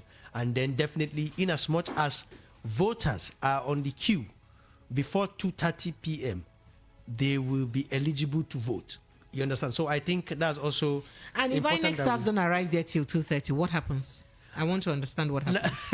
No, I think this will be better answered by the INEC chairman. But I think with the provision of the new electoral law, probably there will be a rerun, because you can't outrightly disenfranchise Nigerians. You understand? If INEC staff and the materials refuse to arrive at a particular polling unit on an election day, then it behoves on INEC to have a rerun in that particular polling unit before making, if the result of that, that polling unit will have significance in the result. You know what usually happens? The election has to be on hold, inconclusive, like we always have. And then until the election is held in that particular polling unit. So I think the provisions are there, according to the new electoral law for INEC to do the needful. All right, so there's been quite a couple of other reports that have not been very palatable. Group of thugs just invaded a polling unit in Agbola, Obisonya Junction, Lagos. They fired gunshots and destroyed every INEC official paper there. Wow. Are there no securities there? There's actually video evidence to this. I don't understand what is happening in Lagos State. Wow. What is happening? And this report says from Branko Owolabi polling unit, Mafuluki, says same set of thugs did this. They were fully masked. We've all been on our heels running for safety. Wow. It's very close to us here. Oshodi. Wow. Are there no security agents there present? You can see that. You can see people running helter-skelter for their safety. That's actually the situation. With the gunshots, people running. That's it. That's what we talk about. That's you see, there. With situations like this, do you want to go out and vote when you are not safe? When your safety is not guaranteed, your safety is not assured, how do you want to go out and vote? So I want to understand then, what's the whole essence of the redeployment of a lot of more like security apparatus to ensure that this situation is quelled. What's the whole essence? It looks like it's still business as usual. That means nothing changed. The president promised us that there's going to be a fair playing ground, that the military, in fact, the security agencies would be in their topmost in this job to ensure that people are safe. This does not look like that it doesn't sound anything close to that promise. It doesn't at all. Look at people running, for their lives, and you can't blame them. Nobody stays where you have gunshots sporadically. So I think there's a whole lot of challenge, a whole lot of problem that needed to be resolved. But I'm really disappointed at this moment that for 4 years, we still cannot get it. He's not even saying get it right, but we are not even getting it up to 50% at the moment. There's really no improvement to what we had the last time. So let me take this video. Someone sent me an evidence as to what is going on in the polling unit where she is. Let's quickly take a listen to what is happening in that video, and then we'll get back to analyzing it. Let's take a listen.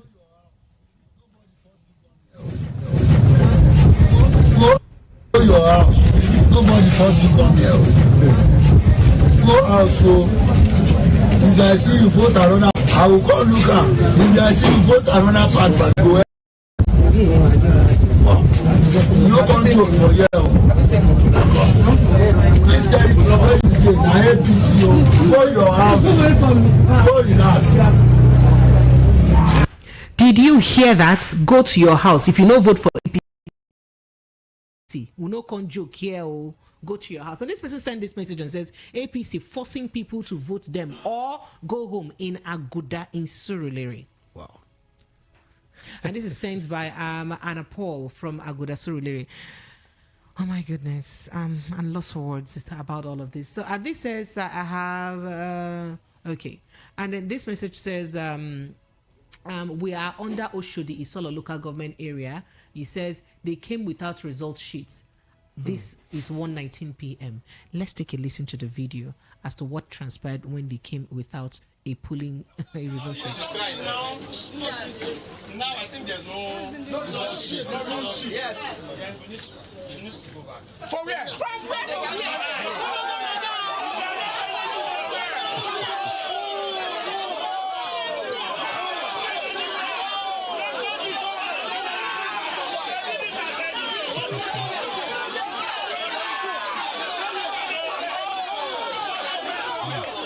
So you heard that. That is people there complaining right there. And the complaint is that the INEC personnel came without a result sheet.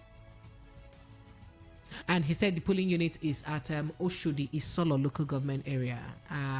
And this is 1:32 p.m. They are yet to resume election or even commence election at all in the place because they did not come with result sheets. Wow. And I have a situation report as well from Cano. I think it's even though this is in Hausa, I can interpret. Okay, so it says muna neman INEC officer Nasarawa Kano. In Nasarawa is a very popular area in Kano. Say please ana maza tagarji Tudun Murtala akwai matsala. Here in Tudun Murtala there is a problem. Babu kayan aiki. There is no materials for voting. In fact, ma'aikatan zaɓe sun sanar da mu cewa ba su ma san wane ne zai ba su kayan aiki zuwa yanzu. That up to now, even the people who are supposed to come and organize the voting are not there. So this is posted in 3 minutes ago. So even in Kano, in some parts also, INEC staff and materials have not arrived. Yeah. Okay. All right. So another situation report from James says a crisis ongoing at Oshodi for local Lagos area. Boys beating anyone suspected to be from the east to go home. This happened at Alade Street in Church Street. And then it says Church Street and Ganikale close. Owoseni Street. Then at Owolabi Branco, they came with covered faces and guns. I think this is the second person that I've noted this Owolabi Branco, and says they burnt the INEC boxes and sensitive materials because they believed those areas mainly are Igbos and did not vote for their candidates. But this is the problem that we keep talking about. There are so many places that are hotspots in Lagos, And chief among these places is Oshodi. So how do you not have enough security agents in the whole part of Oshodi? Places like Oshodi, Mushi, Bariga, Ebutemeta, all these places are known hotspots, for God's sake. So if anybody is talking about complicity, if anybody is talking about maybe a deliberate attempt, do you want to blame such people? No, because we know this from time that people will foment trouble in places particularly like Oshodi. And these are the reports we are getting. You know, people prevented from voting their conscience. People are being chased away because probably they want to vote for opposition parties and so on and so forth. Is this the kind of democracy that we are supposed to be proud about? Come on. All right, more messages here. This says, it's a shame that the likes of Yahaya Bello are able to get to the highest station of political offices. And I think it's talking about what you said about I just received this happening at Iba, Lagos State. Another person sent a situation report of what's going on in Iba in Lagos State. Let's also check if we can take a listen. And all of these incidences, I dare say, have become a bit discouraging because you just want to wonder. I thought we had we had this enthusiasm that this election is going to be different from others that we've ever had. Let's take a listen to that. Right now, we are currently at my polling unit. That's Iba Housing Estates. And they locked the gates. They said if you are not voting for APC, you can't come in. You can see. I tried entering.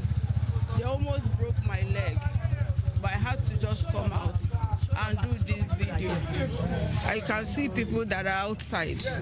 People are outside. You know, they don't want to open the gate for anybody.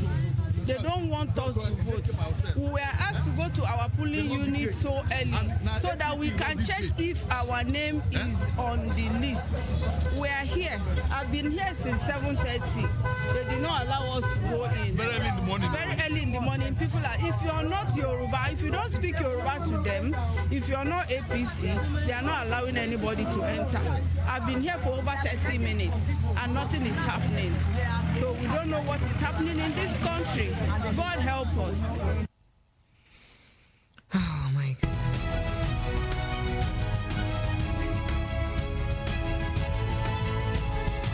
That was an account of someone from Iba in Lagos State. And another message here says, all right, it says, hello, VOP. If you come to my area, you'll be saved, or you'll be served jollof rice with some beer to reduce some pressure from you. And then he said, it's pure, okay, he said, it's pure cruise and carnival. People are just having fun and observing due to process without harassment. Lucky you. Not everyone has been that lucky today.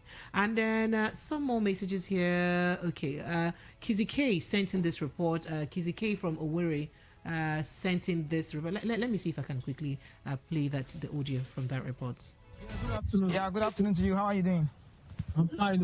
All right, so we got one of someone from all the way from Owerri having to tell us that everything is really going on so fine for now. So what would you say? That's not true. I've been out since 9 a.m. My polling unit is in Akwa Girls Secondary School. We've been here since 9 a.m. Okay. And I can confirm that there are over 500, close to 1,000 people here. This place is full to the brim. Oh. Like the turnout is massive, but there's no INEC official here. They came and they left. You understand? So what's their reason? Why did they leave? I don't know. They came and they left. They came. The first time they came was around 11 and they left. Then one bus came back again. The bus is still here, but no electoral exercise is going on. Everybody, we are just here stranded under the sun. Nothing is happening. Oh, so sorry about that. Maybe the person that called, maybe he has voted in his own side, but I'm calling now. I'm reporting from Akwa Girls Secondary School. It's frustrating. I'm not the only one.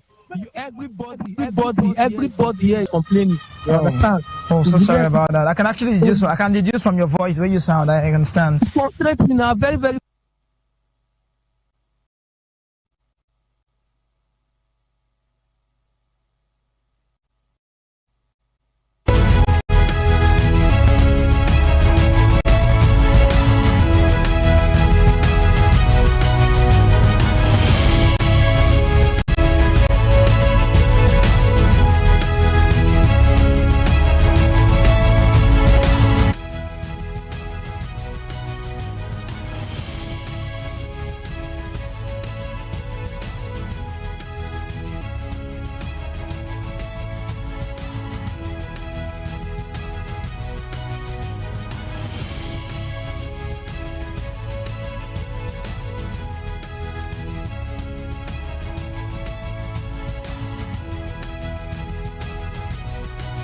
All right, 90.3 Voice of the People FM. Well, we've given you accounts of some of the information happening there, and we've been reading out your eyewitness reports.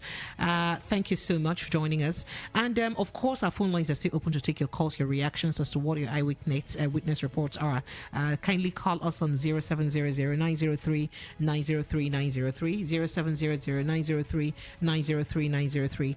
We'd love to understand what is happening in your part of town, wherever you are. If you're watching on YouTube and you're not in Lagos State, you can also send us a WhatsApp message or call us on 0700-903-9039. Let's understand what is happening in your part of town. We're trying to link into a journalist in Kano State right now, because we hear that Kaduna State right now to know what is happening there.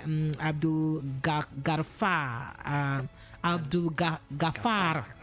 I'm trying to be as Islamic as possible. So Abdul Ghaffar Alabelewe is going to join us from Kaduna State very shortly to bring us up to see what's happening. But let's quickly go back to the phone lines to take your calls and reactions as to what your eyewitness report is. Hello, good evening. Good morning. Hello? Good afternoon. Good afternoon, my sister. I've been calling. Apologies. Why all the police number that they give out is not working? It's too short. All the 4 numbers. All the police helplines are not working? Yes, because there is report in a Butemeta, I think. I saw the video. And I saw the message that they are sending. So I tried to connect with all the number of the police. It's not going. So you know what you do for me? Go to Twitter. Yes. Go to Twitter. Yeah. Look for Lagos Police Command on Twitter. There are other numbers that are there. They have other distress numbers. Look for Lagos Police Command at Lagos Police Command on Twitter. Look, they have distress numbers. They have like 8 of them. Just check out other numbers and call, please. Yeah, the 4 numbers that they give out, I've called, but I will go again. I've sent the video and everything to Prince Muiwa. All right, I appreciate you. Thank you very much. Thank you very much. I've sent it to. All right, thank you. Thank you so much. Thank you for joining us. Okay. All right, so we have joining us over the phone Abdul Ghaffar. He's a journalist living in Kaduna State right now. Abdul Ghaffar, how are you doing? I'm good. Very good afternoon to you. What is the atmosphere in Kaduna like? And what part of Kaduna precisely are you right now? Yes, Kaduna is very peaceful, and the exercise has been going on smoothly. And in Kaduna metropolis, as we speak, I've gone around some local governments, still within the metropolis and suburb. I've not gone out of the Kaduna central zone. Yes. Okay, so did ballot papers and electoral officials arrive on time? No. In some parts, they arrived as early as 9 a.m. In other parts, the materials didn't arrive until around 10:30 a.m. So, meaning that the voting process started a bit late in some of the locations, even within the metropolis. But what's the turnout like? What is the turnout like? What's the voter turnout like? The turnout for now is impressive because I just left the polling unit where I'm supposed to vote myself. While monitoring, I had to also check my own polling unit. But on getting there, I discovered that over 500 people are waiting patiently, even while the BVAS machine was malfunctioning. So until a point that somebody now suggested, okay, instead of fingerprints that was not working, the other option of photo should be used. So at that point, then it started picking. So people are happy. So okay, so out of the bimodal, since the fingerprint wasn't picking, the facial recognitions worked. Yes. Okay. So it's not so there hasn't been anywhere in Kaduna State that people had to dump the use of BVAS for accreditation, right? Has there been any such incidents? I've not heard of such reports because of the few polling units where there were itches that I've been to, even when such was suggested, the INEC officials were quick to let them understand that dumping the BVAS means that there is no voting. So people, yeah, people are enlightened. Had to endure so they had to endure the inconvenience. Yes. Okay, so what is the security situation generally in Kaduna State regarding this election? Yes, the atmosphere has been very conducive in terms of security. Even volatile areas like Chukon are part of the Kaduna, the suburb of Kaduna Metropolis. Reports from those areas is that the atmosphere is peaceful and the election has been going on.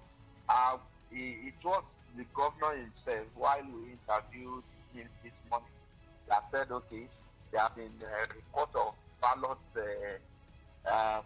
paper and BVAS snatching. Oh wow, ballot paper snatching? Yes, in a particular local government in southern part of Kaduna. So, but even at that, the atmosphere generally has been peaceful. So even though we learned that has been resolved, the people have been arrested and materials recovered from them. Thank you so much, Abdul Ghaffar. Thank you for joining us. We appreciate your input. I would like to call you back later in the day or perhaps tomorrow to bring us up to speed with what has happened there so far. Thank you. Thank you. Do enjoy the rest. Please stay safe and enjoy the rest of your day. Thank you. I wanted to say happy working weekend, but unfortunately that's the work that we do. All right, Lagos 0700 903 903 903. Let's run through your eyewitness report as fast as we can because we do not have time again before the close of this particular segment of the show. So let's see. So other reports. All right, so yes, there's been reports of places where they've been telling people in Lagos State that if you know you will not vote a particular, if you not vote the ruling party in Lagos State, you better go to your house. And I played you that video, right? All right, and if you're in those Iba, right, Iba, and I think another place again where that happened. If you're in all of those areas, please kindly call us to verify this because, in fact, in those cases, we saw a video of the INEC official there and somebody at the background saying it. If you don't go vote our party for this place, go your place and all of that. So we like you to also send us messages if you are from that part of town. Let me run through some messages that we have here, some more of them because I have quite a number of them. So this message says, live from Edo State, they are burning INEC materials. And there is a video of this happening. I do not believe this. Wow. I do not believe this. In Edo State? In Edo State. And that's it. As a video of this happening.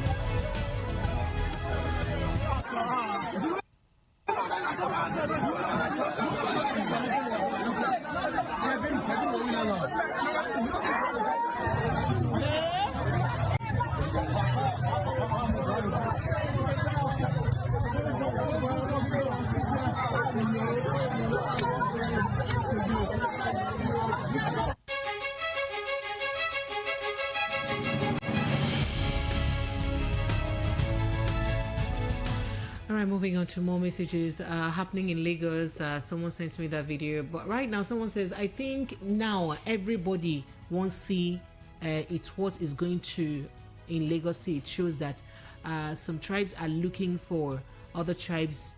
If time is not taken, they will get it in full. I don't understand what you mean, but I appreciate you. And I see you, cute me chat Sasha on YouTube saying absolutely disgraceful, and I agree. The incidents have been nothing short of disgraceful. And a few more messages. With the masterpiece going on in Lagos State polls, I suggest that the election in Lagos still be cancelled. Dr. Chiski Chinwendu sent in that message from Ago in Okota. Let me have your reaction so that I pack my load out of the studio. I don't want to say I'm demoralized. Yes, I think yes, Nigerians have spoken, but I'll go back to my earlier point. I think it is high time. It is high time. Well-meaning Nigerians from all strata rise up to to talk about the need for electronic voting. It is due. It is high time that Nigerians speak with one voice forget it. The politicians who benefit from this shambolic kind of elections won't want it because, you know, when you sit down at the comfort of your zone, you can vote whichever party you want, whichever candidate you like, whichever candidate is your choice, and whichever party is your choice. You know, and then things will be easier. But for the political parties and then even the candidates who, you know, profit from this kind of sham elections that we have, will never want it. So it behoves on Nigerians from all strata, all age, all demography to stand up and demand for a change, a true improvement from this kind of sham that we have as election. And the way forward, I tell you, whether you want it or not, or believe it or not, I think for me, is electronic voting. It is high time. It will save us from all these logistics jams, all this problem of transporting papers, ballot boxes from one part of the country to the other. You know, it will save us all that pain. And we have 4 good years to pick up the best brains to implement this. This is already a big problem. We are seeing reports from all over Nigeria, from the north to even the south. Even the north that we were even thinking is, we just heard now from a journalist in Kaduna saying there were reports of ballot box snatching and so on in some part of Kaduna. So, you know, I don't think it's worth it. I think we've suffered enough. So we have to move on. And the way to move on is to embrace electronic voting. Right, just before we wrap up on this segment of the show, I just received a message from Enugu Connect. Says they are shooting at a polling unit in Owereze, Oba, Nsukka, Greenhouse, UNN, and no security agent is present.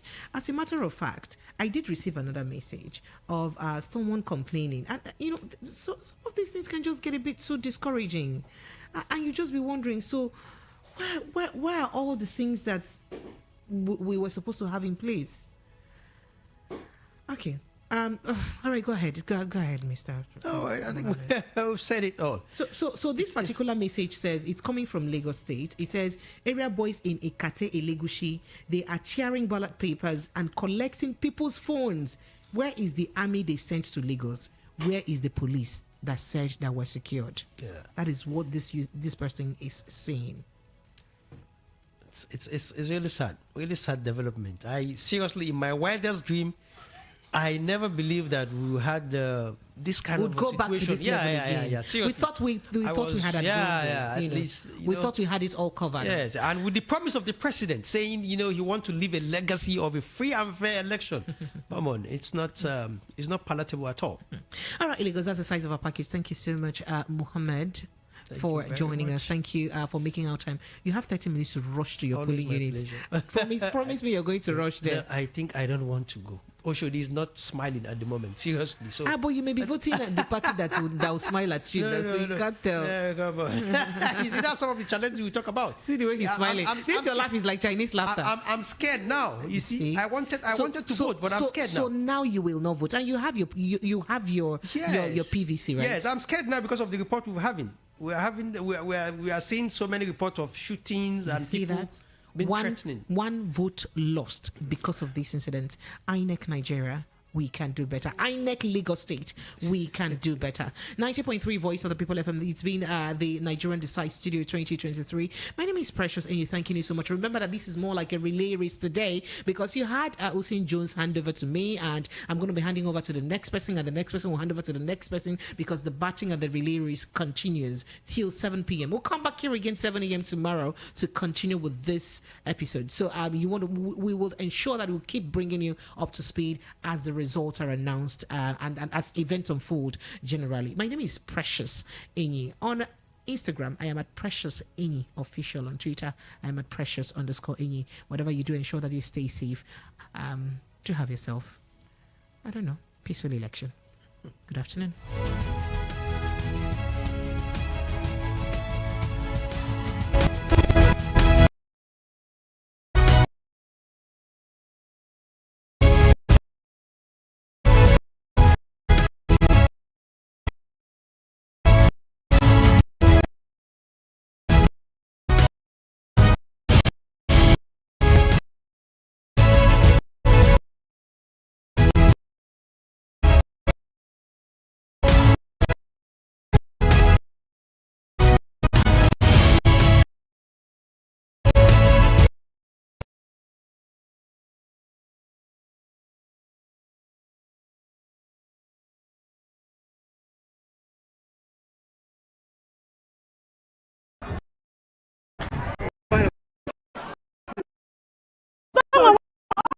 people should post the picture.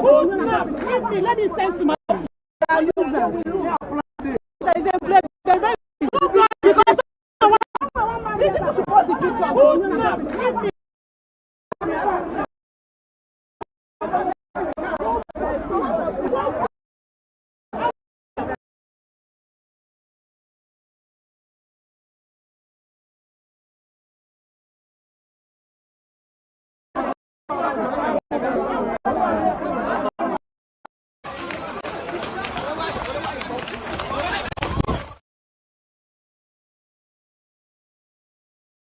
The people nice and I'm with so this is kind of incredible. People are really very anxious to vote. And you can see the crowd. They are very happy to be outside to vote. And so what do you think about this thing? Is it very, very peaceful and very peaceful? Very peaceful. And they are normally peaceful in Igbo. Oh. There is no cause for any fight. Oh, that's really good. That's really good. And did the INEC officials, did they attend? Did they arrive here very early? I didn't spend 2 seconds to vote. Wow, that's very incredible. That's very incredible. Thank you very much. I really appreciate it, sir. Thank you. Yes, sir. This is 1:23 p.m. till now. I'm ward of polling unit 053 opposite Scotfield School, secondary school. 053 polling unit and the 054 polling unit. Up till now, no electoral material, no INEC staffs, nothing, no voting. By 1:23 p.m. reporting. Up till now, I'm ward of Lagos. Beside Lily Estate, beside MRS station, is the biggest polling unit in Amuad of Festa. Up till now, no voting, nothing. We are still here.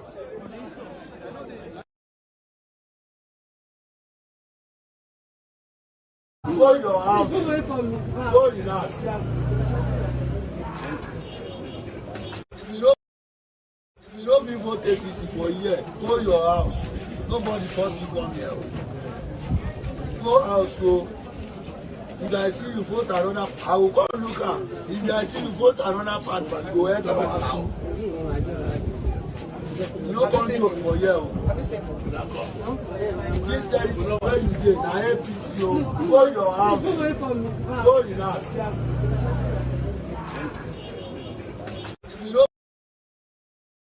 Can you hear it? I am at the vote out today. We are running back home now.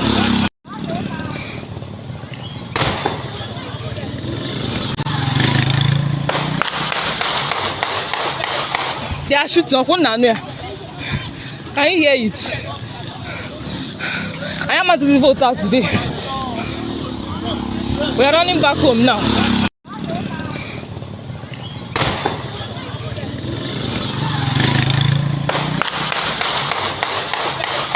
They are shooting. Can you hear it? I am at the vote out today. We are running back home now. Oh, they don't forget code for my polling unit. So code where they go use open machine, they don't forget the code. Wahala, deal. This country that joke. Oh, they don't forget code for my polling unit. So code where they go use open machine, they don't forget the code. You can see. It's about 10 minutes. It's about minutes. So we say no. Every day. So we about 10 minutes. Since morning I am over there. 12. It's about Mire video so we. Akwa ke na afu. Mana tata ai kwechiri na ai ga three election. Mana mmiri mana ọkọchị ma ihe ọsọ nya bụrụ. Ofe hasen ihe ọsọ hasen ya ai ga three tata. Ọ bụ maka tata ya atụchaga woto. Nya ai ga tụnye bụ woto. Woto. Ma ọ chọrọ ha ma ọsọ ha. Woto. You can see. It's about 10 minutes. every day. Are so fine for now. So what? Yeah, good afternoon. Yeah, good afternoon to you. How are you doing? I'm fine. Oh. All right, so we got one of someone from all the way from Owerri having to tell us that everything is really going on so fine for now. So what would you say? That's not true. That's not true. I've been out since 9 a.m. My polling unit is in Akwa Girls Secondary School. We've been here since 9 a.m. Okay. And I can confirm that there are over 500, close to 1,000 people here. This place is full to the brim. Oh. Like the turnout is massive, but there's no INEC official here. They came and they left. You understand? So what's the reason? Why did they leave? I don't know. They came and they left. They came. The first time they came was around 11 and they left. Then one bus came back again. The bus.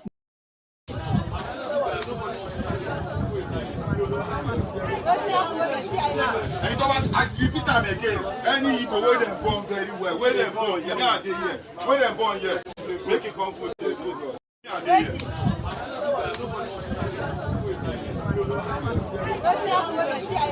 And Thomas, I repeat time again. Any people where them born very well, where them born here, yeah, they here. Where them born here, make it come for the yeah, they here.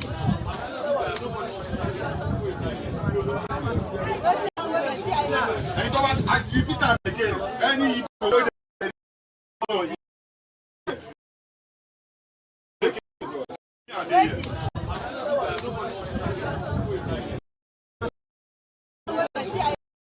I repeat again. Any born here, yeah, they here.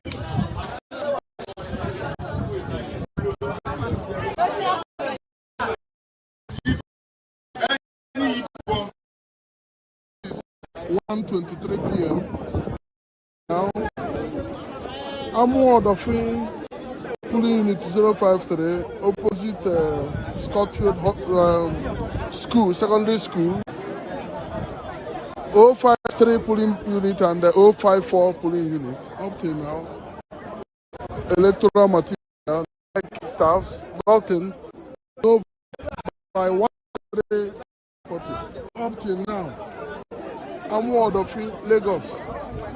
Beside the estate, beside the MRS station, is a popular, the big unit. And I'm ward of Festa. Up till now, no voting, nothing. We are still here. We must vote! Yes! We must vote! Yes! We must vote! We must vote! Yes! We must vote! We must vote! We must vote! We must vote! We must vote! We must vote! We must vote! We must vote! We must vote! We must vote! We must vote! We must vote! We must vote! We must vote!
Our voting rights. This is Lasu State University, where we have polling units.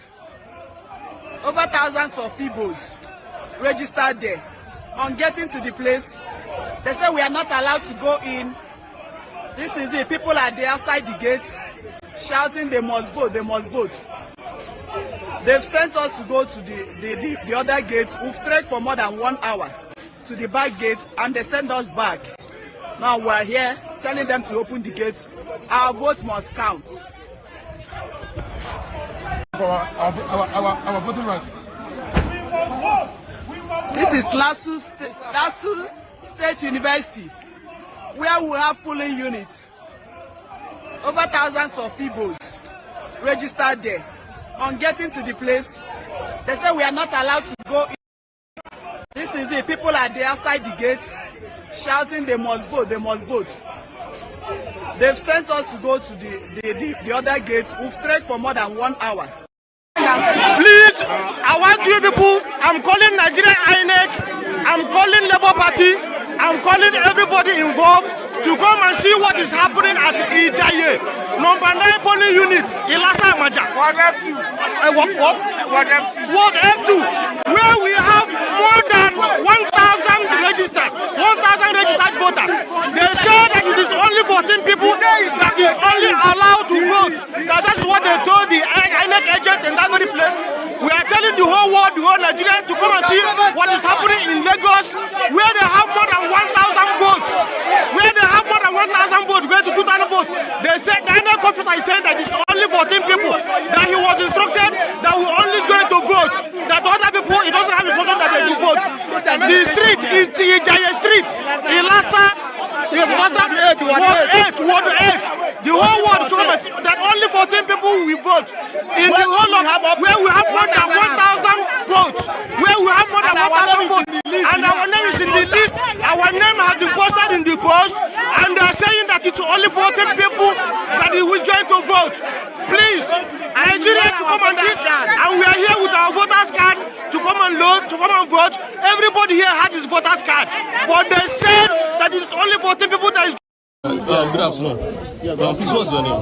My name is Henry. Okay, please, can I know the present update on this election here? Yeah, this present polling unit is quite peaceful, and they came here on time. I think they were here about. We're voting, as you can see, everywhere is peaceful, everywhere is calm. I just voted, so yeah. Okay, nice. What's this polling unit number? Yeah, we are presently in the Bogo Bible LCD. And this polling booth is the 26th. in Ward C2. Okay. Yeah, thank you very much. This is the best of the people 90.3 FM. Thanks. Yeah.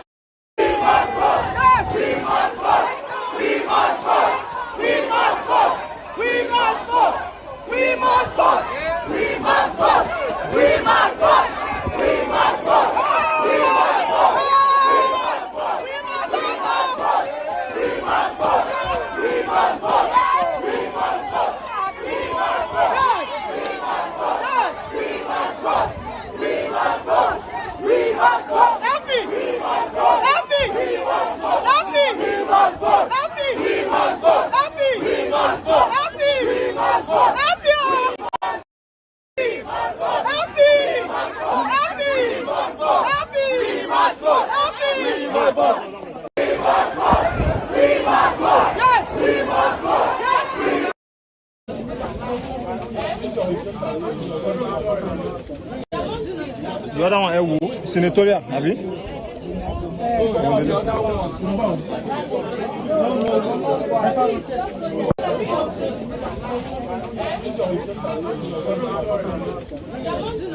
The other one, Ewu, senatorial, have you?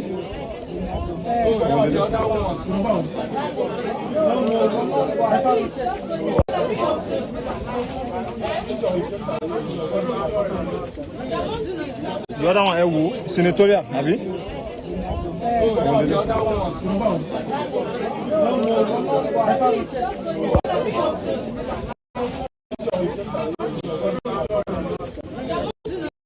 Ewu, senatorial.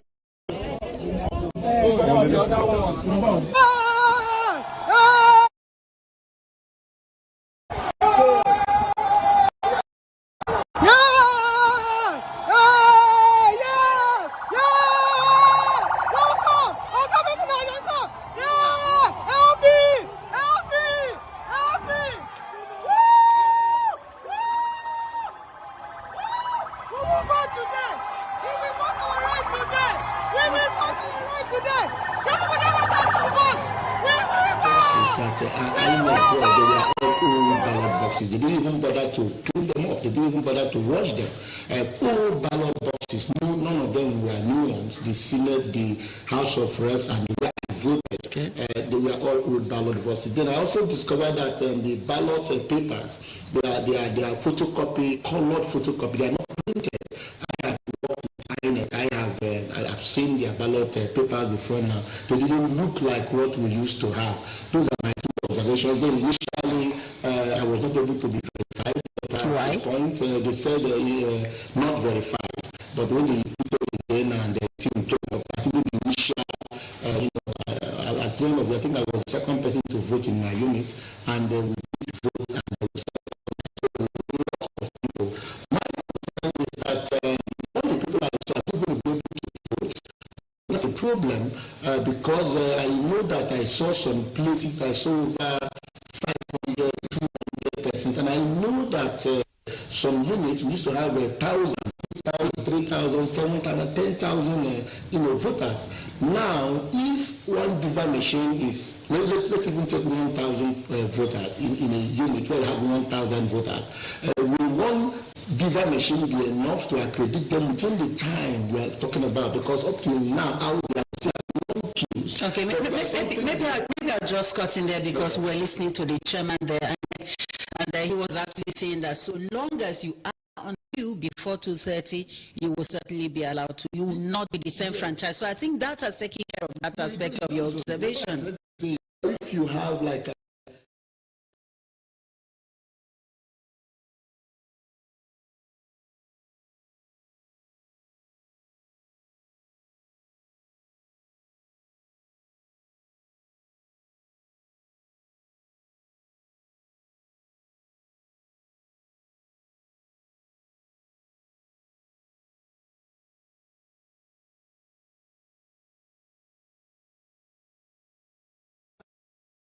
uh, 1:23 p.m.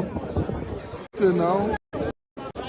I'm ward of polling unit 053 opposite Scotfield School, secondary school. 05 polling till now. No electoral material, no staffs, nothing, no by 1:03 p.m. up to one of us. Beside MRS, the biggest unit in the festa. Up till now, no voting, nothing. We are still here. If you don't vote APC for a year, go your house. Nobody force you come here. Go house, so if I see you vote another, I will come look at. If I see you vote another part, go ahead and house. You no come joke for here. This territory where you dey, na APC. Go your house. Go in house. If you don't vote APC for a year, go your house. Nobody force you come here. Go house, so if I see you vote another, I will come look at. If I see you vote another part, go ahead and house. You no come joke for here. This territory where you dey, na APC. Go your house. Go in house. If you don't vote APC for a year.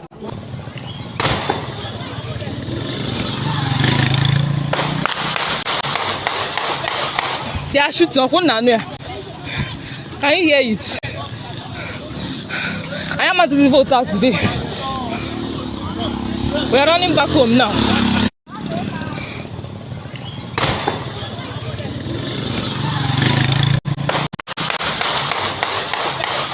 They are shooting on Colonial. Can you hear it?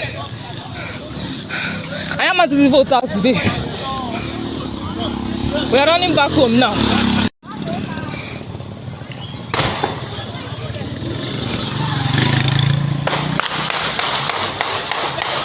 They are shooting on Colonial.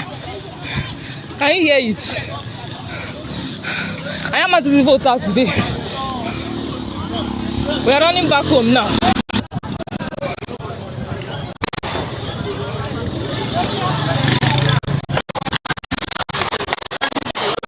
They are shooting on Colonial. Can you hear it?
Make it comfortable.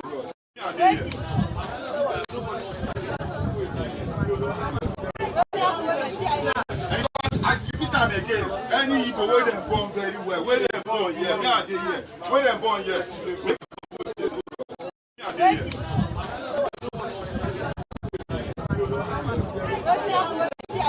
And Thomas, I repeat them again.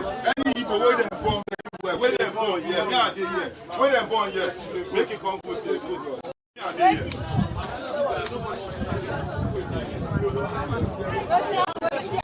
And Thomas, I repeat them again. Any people where them born very well, where them born here, me are they here. Where them born here, make it comfortable. Me are they here.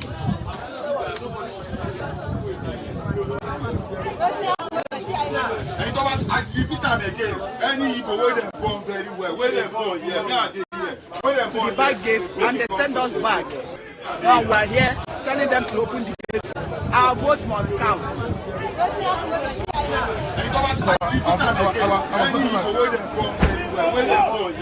This is last State University, where we have polling units. Over thousands of people registered there. On getting to the place, they say we are not allowed to go in. This is it. People are there outside the gates, shouting they must vote, they must vote.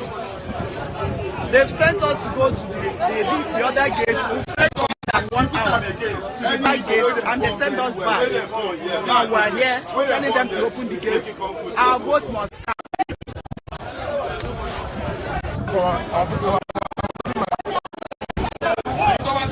This is Lasu State University, where we have polling units. Over thousands of people registered there. On getting to the place, we are not allowed to go in. This is it. People are there outside the gates, shouting they must vote, they must vote. They've sent us to go to the other gates. We've trekked for more than 1 hour to the back gates and they send us back. Now we are here telling them to open the gates. Our vote must count.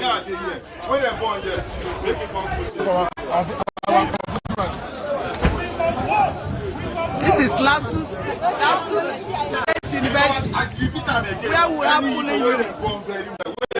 Over thousands of people registered there. On getting to the place, they say we are not allowed to go in. This is people are there outside the gates, shouting they must vote, they must vote. They've sent us to go to the other gates. We've trekked for more than 1 hour to the back gate and they send us back. Now we are here telling them to open the gates. Our vote must count.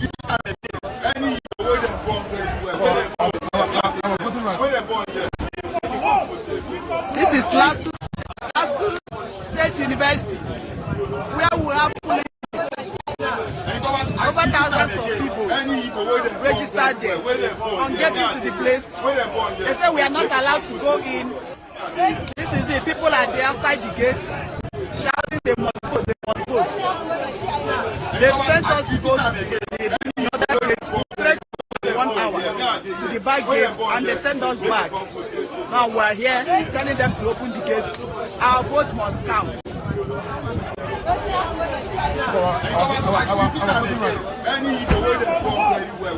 This is Lasu State University, where we have polling units. Over thousands of people registered there. On getting to the place, they say we are not allowed to go in. This is it. People are there outside the gates, shouting they must vote, they must vote. They've sent us to go to the other gates. We've trekked for more than 1 hour to the back gates and they send us back. Now we are here telling them to open the gates. Our vote must count.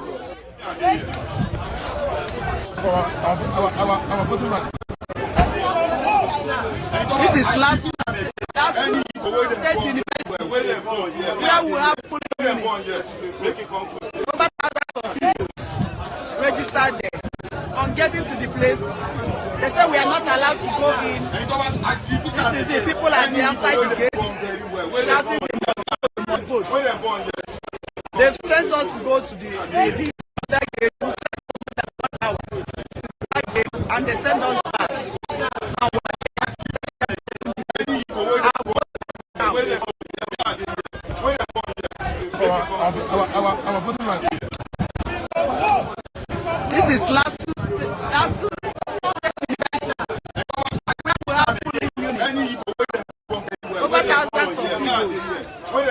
over there.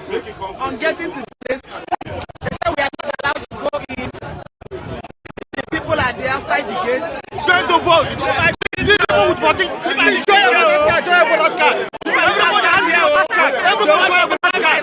Everybody show your voters card. Everybody show your voters card. People with voters card. Everybody has his voters card. And they said that the registered vote here is 1,000 people. This is happening at a last moment. Number 8, Nigerians should see this, the whole world should see this, Nigeria, the whole world is seeing this, and I'm sure that this is what is happening other places in Lagos State right now. You people can see it, the whole world can see what is happening here. This is what is happening here right now.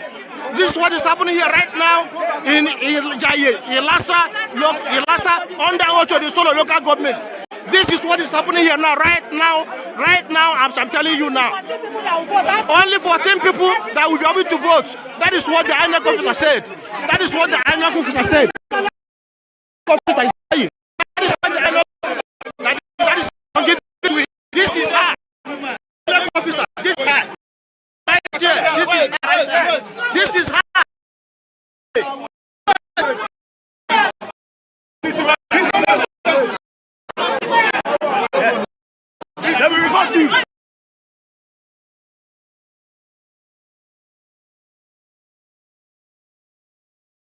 Good afternoon. What's your name? My name is Henry. Okay, please, can I know the present update on this election here?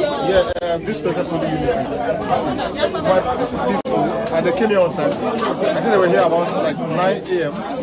Accreditation went well. We were voting, as you can see, everywhere is peaceful, everywhere is calm. I just voted, so yeah. Okay, nice. So what's this polling unit number? Yeah, we are presently in Book. We will go by to LCDA, and this polling booth is the 26th. Okay. Yeah, thank you very much. This is the rest of the people.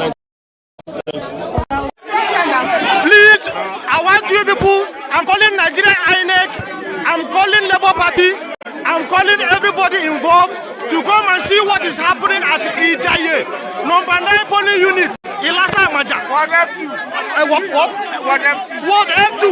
Where we have more than 1,000 registered voters. They say that it is only 14 people that is only allowed to vote. That's what they told the INEC agent in that very place. We are telling the whole world, the whole Nigeria to come and see what is happening in Lagos, where they have more than 1,000 votes. Where they have more than 2,000 votes. They said that only for that he was instructed that we only going to vote. That other people, it doesn't have instruction that they do vote. The street is Ijaye Street, Ilasa, Ward 8. The whole world shows that only 14 people will vote. In the whole of where we have more than 1,000 votes. Where we have more than 1,000 votes. And our name is in the list. Our name has been posted in the post. And they are saying that it's only 14 people that is going to vote. Please, Nigeria to come and this, and we are here with our voters card to come and load, to come and vote. Everybody here has his voters card, but they said that it's only 14 people that is going to vote. Please, these people with voting, please show your voters card. Show your voters card. Everybody has his voters card. Everybody show your voters card. Everybody show your voters card. Everybody show your voters card. People with their voters card. Everybody has his voters card, and they said it's 14 people that will vote. The registered vote here. Under Ocho, the local government, polling unit number 8. Nigerians should see this, the whole world should see this, Nigerians should show this, the whole world is seeing this, and I'm sure that this is what is happening other places in Lagos State right now. You people can see it, the whole world can see what is happening here. This is what is happening here right now. This is what is happening here right now in Ilasa, under Ocho, the solo local government. This is what is happening here now, right now, as I'm telling you now. Only 14 people that will be able to vote. That is what the INEC officer said. That is is what the INEC officer said. That is what the INEC officer is saying. That is what the INEC officer said. That is instruction given to him. This is her. This is the INEC officer. This is her. This is her right here. This is her right here. This is her. This is her right way.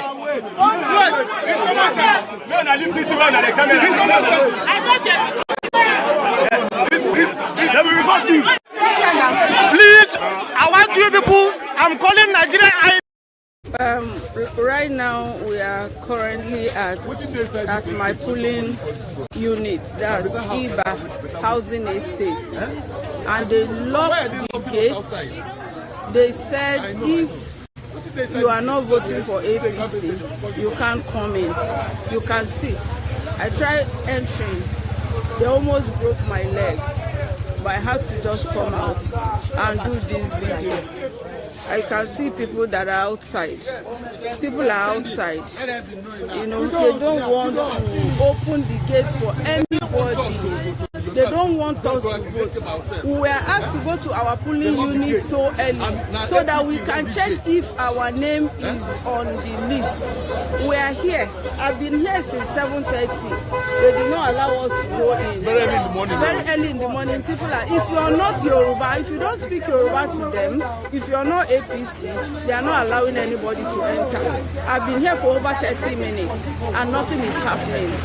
So we don't know what is happening in this country. God help us. Right now. Go your house. Nobody force you come here. Go out. So if I see you vote another, I will come look at. If I see you vote another party, go ahead and ask.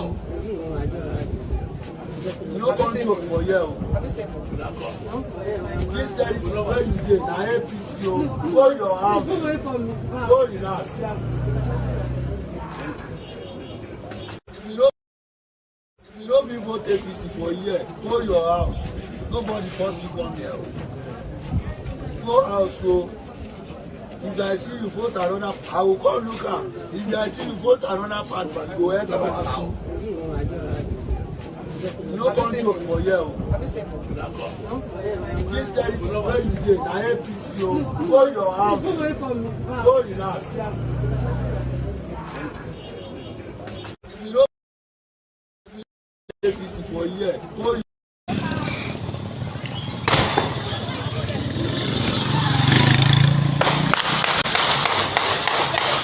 They are shooting on Colonial. Can you hear it? I am at the vote out today. We are running back home now.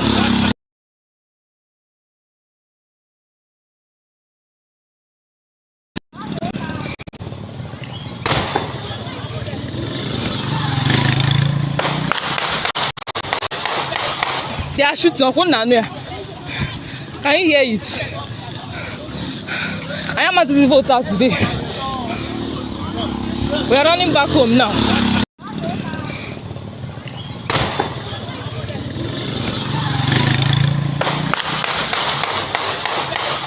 They are shooting on Colonial.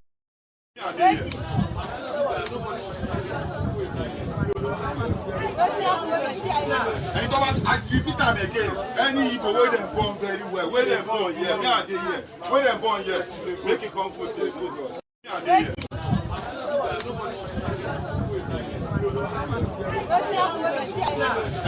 As you repeat them again, any people where them born very well, where them born here, me and they here, where them born, make it come for the me and they here. We must vote! We must vote! We must vote! We must vote! We must vote! We must vote! We must vote! We must vote! We must vote! We must vote! We must vote! We must vote! We must vote! Help me! We must vote! Help me! We must vote! Help me! We must vote! Help me! We must vote! Help me!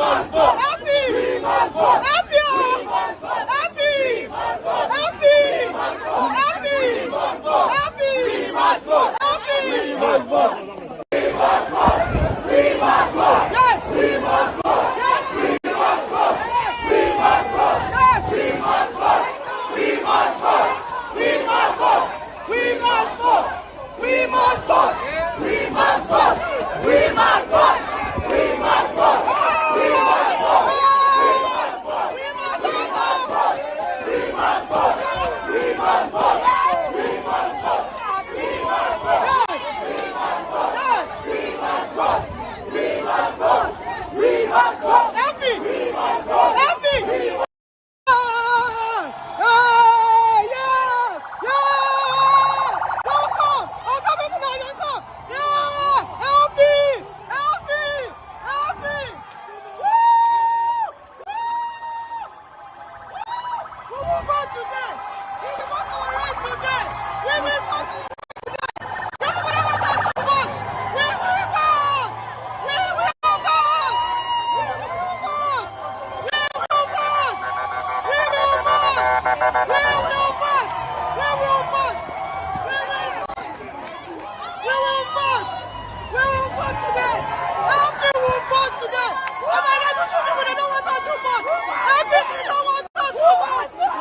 Shouting, they must vote, they must vote.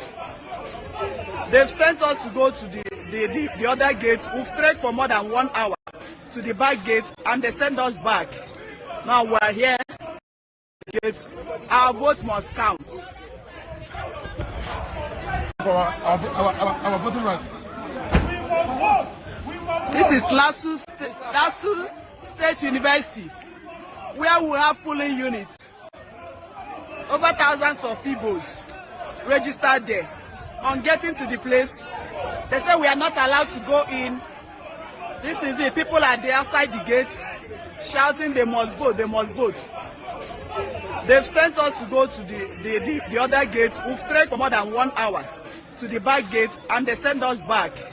Now we're here telling them to open the gates. Our vote must count. Our voting right. This is Lasu. Please, I want you people, I'm calling Nigeria INEC, I'm calling Labour Party, I'm calling everybody involved. We are currently at my polling unit, that's IBA Housing Estates, and they locked the gates. They said if you are not voting for APC, you can't come in. You can see. I tried entering.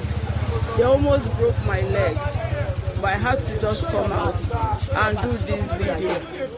I can see people that are outside. People are outside. You know, they don't want to open the gate for anybody. They don't want us to vote. We were asked to go to our polling unit so early so that we can check if our name is on the list. We are here. I've been here since 7:30. They do not allow us to go in. Very early in the morning. People are, if you are not Yoruba, if you don't speak Yoruba to them, if you are not APC, they are not allowing anybody to enter. I've been here for over 30 minutes and nothing is happening. I don't know what is happening in this country. God help us. Right now, we are currently at my polling unit, that's housing estates, and they locked the gates. They said if you are not voting for APC, you can't come in. You can see. I tried entering. They almost broke my leg, but I had to just come out and do this video. I can see people that are outside. People are outside. You know, they don't want to open the gate for anybody. They don't want us to vote. We were asked to go to our polling unit so early. Can check if our name is on the list. We are here. I've been here since 7:30. They do not allow us to go in. Very early in the morning. Very early in the morning. People are, if you are not Yoruba, if you don't speak Yoruba to them, if you are not APC, they are not allowing anybody to.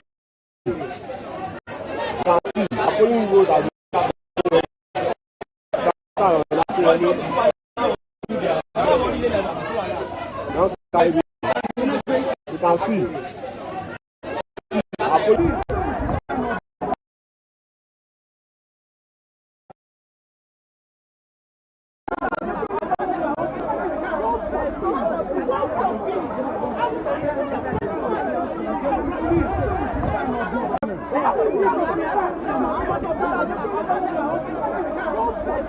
Please, I want you people, I'm calling Nigeria INEC, I'm calling Labour Party, I'm calling everybody involved. They don't want to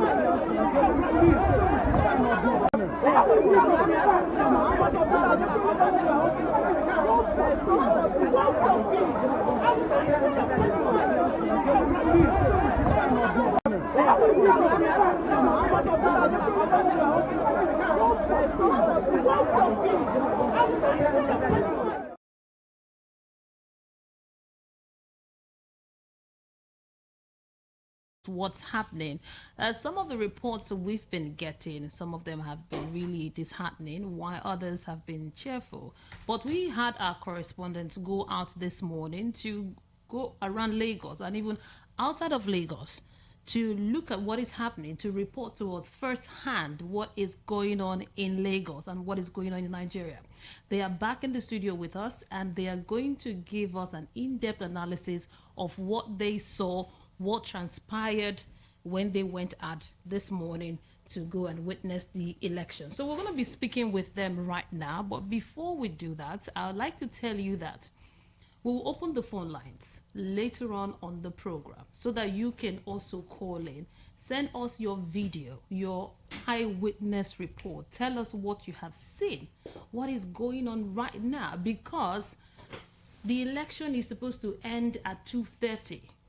But now it's some minutes before 3 o'clock. I think 6 minutes before 3 o'clock. And when the INEC chairman spoke this afternoon, addressing the crowd, he said, although some INEC officials arrived late, but even if they get there 10, 11, they are going to allow you to vote till 3 or till 4. But we don't know what is happening outside. So we'll get to discuss. I have with me Esther Wachuku.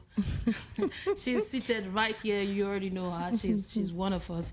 She's our correspondent. She went out today. I have Abiodun or Jedeji also in the studio, and with me, Kayla Abraham. Good morning. Good afternoon to you. Good afternoon, Mary. Good afternoon. Okay. So to start the discussion, let's start with you, Abiodun. You went to what area this morning? Give us a blow-by-blow account. Mainland. Okay, mainland. Yes. Okay. So when I got to Agege this morning, it's really saddening to see people standing around waiting for the INEC officials to come and do the needful. I eventually went to Agege Ward 8, where we have the INEC officers. They wanted to dispatch themselves, go to the nearest polling unit so that people can commence the voting. It was saddening that these INEC officials, they were stranded. No logistic. INEC officials? Yes. They were stranded. That was around 10:30 in the morning. And accreditation are meant to start by 8:30 in the morning. Went to so many wards. People are there waiting for INEC officials. Why INEC officials were somewhere stranded? No vehicle to convey them to where they were going. And we have been yelling about this particular issue. Yeah. Talking about it is NATO, it is Lagos, parking and garage, or whatever they call themselves. The fucked up Nigerians were warning them that should not come up. They finally fuck everything up. So I'm sorry to use the word F, but it remains that it has it's got saddening. to that level. Yes. It's saddening. Yeah. See Nigerians, see the way people are. Some people are crying as if that they lost money, all because they really want to vote, and they want their vote to count. You know, we are listening to Ojadeji now. This is an eyewitness report. This is not them say. This is not a video that was sent. You were there, and then you saw INEC officials. They were stranded. But before you left the premises, were they able to get cars or vehicles to take them? Many of them, they were even carried the electoral material themselves. They want to be trekking down to polling unit. I'm telling you, they want to, and that is very, very risky.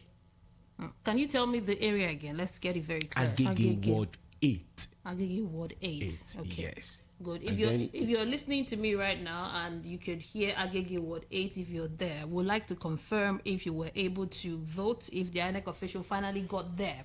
Okay, so when you left Agege area, you moved to where on the mainland? I still went to Ifako, Ijayi, local government, and then what happened at Ifako? Coming to Charity Road, we have polling unit 008 there, we have 009 till 2013 till around 2011, no INEC official. All of them, they were by the roadside waiting for INEC officials to come. That is aside from Agege. That's another local government entirely.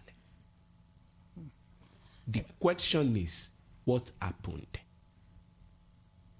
Is it not that I don't know? Maybe INEC, they are not doing their job, or they are having issue with this logistic, because they said that. It is clear. You just said it. They are having issues with I logistics. don't know why some other INEC officials were on time. They were there to vote. We even got a report where some INEC officials said there were no ink for some people to do their thumbprint, and some said there are no voting materials. So some people said they forgot their stamp.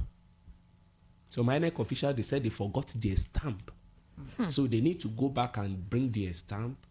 And then at Agege Ward 1, polling unit 1, where Lagos State House of Assembly Speaker, Right Honorable Mudashiru Obasha, cast his vote.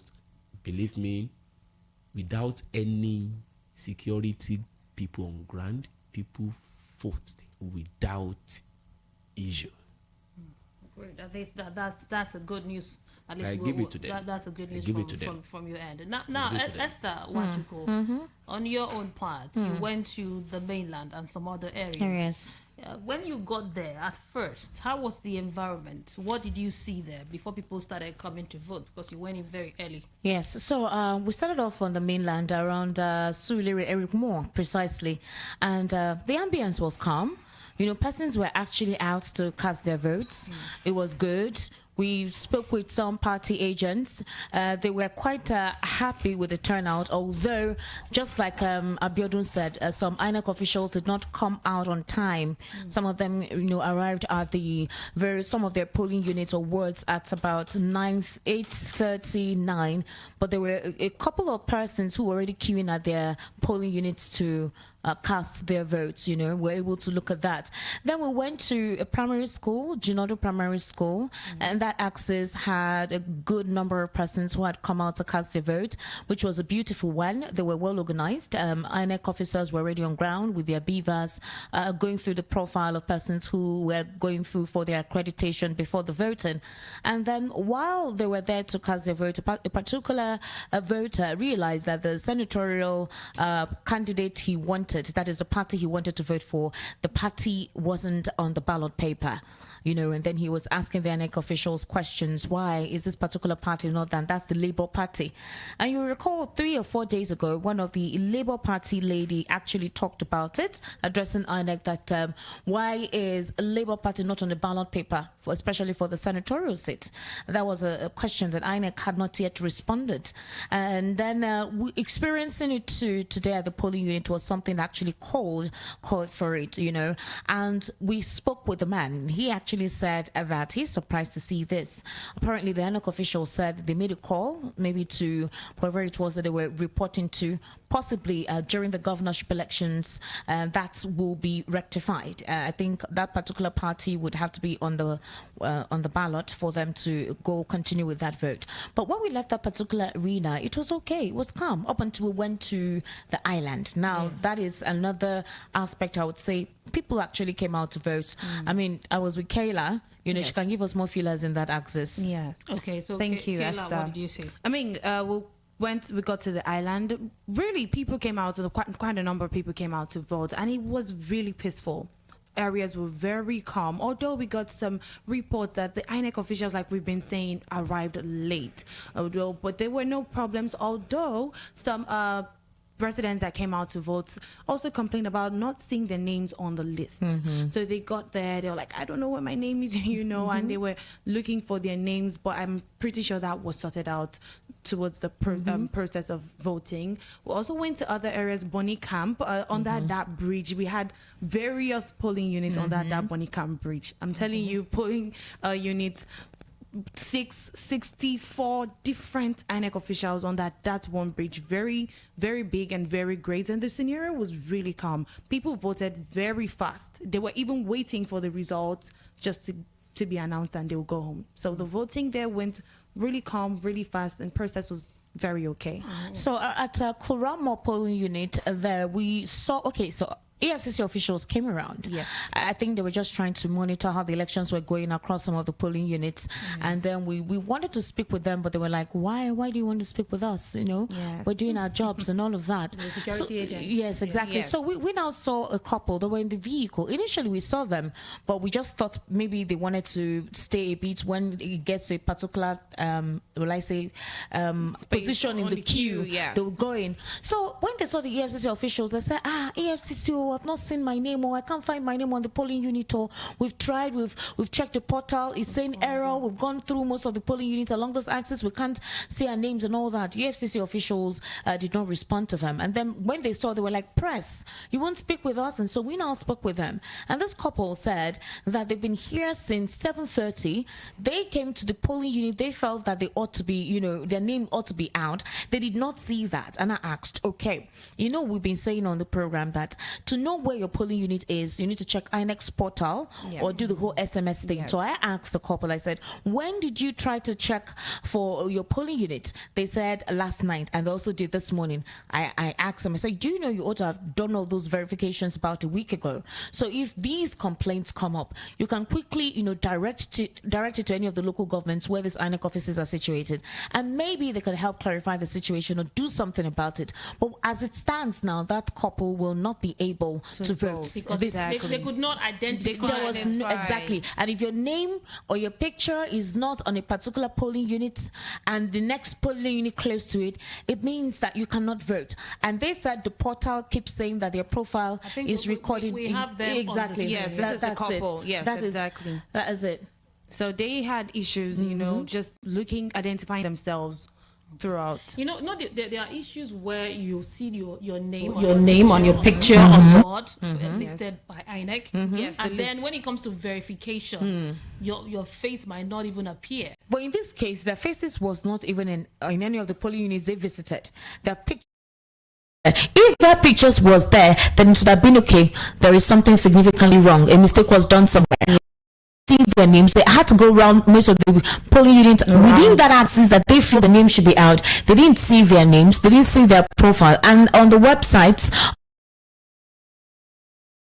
something significantly wrong for a while. The couples, I don't know, there are a lot of people who just arrive the country just to exercise their franchise. So I don't think they took that measure, that extra measure to check on time. But Mary, I want to say something.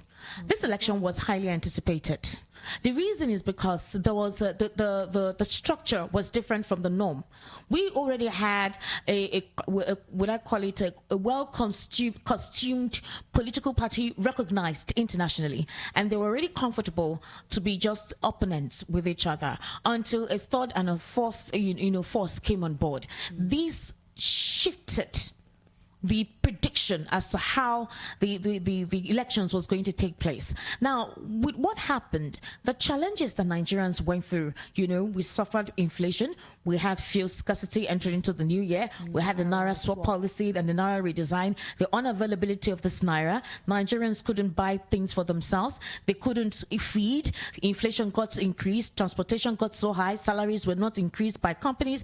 But the thing that kept a lot of Nigerians safe was the fact that they were going to take it upon themselves to cast their vote today. Now, having to hear that something that started off in a very calm note progressed to become chaos is what I don't understand.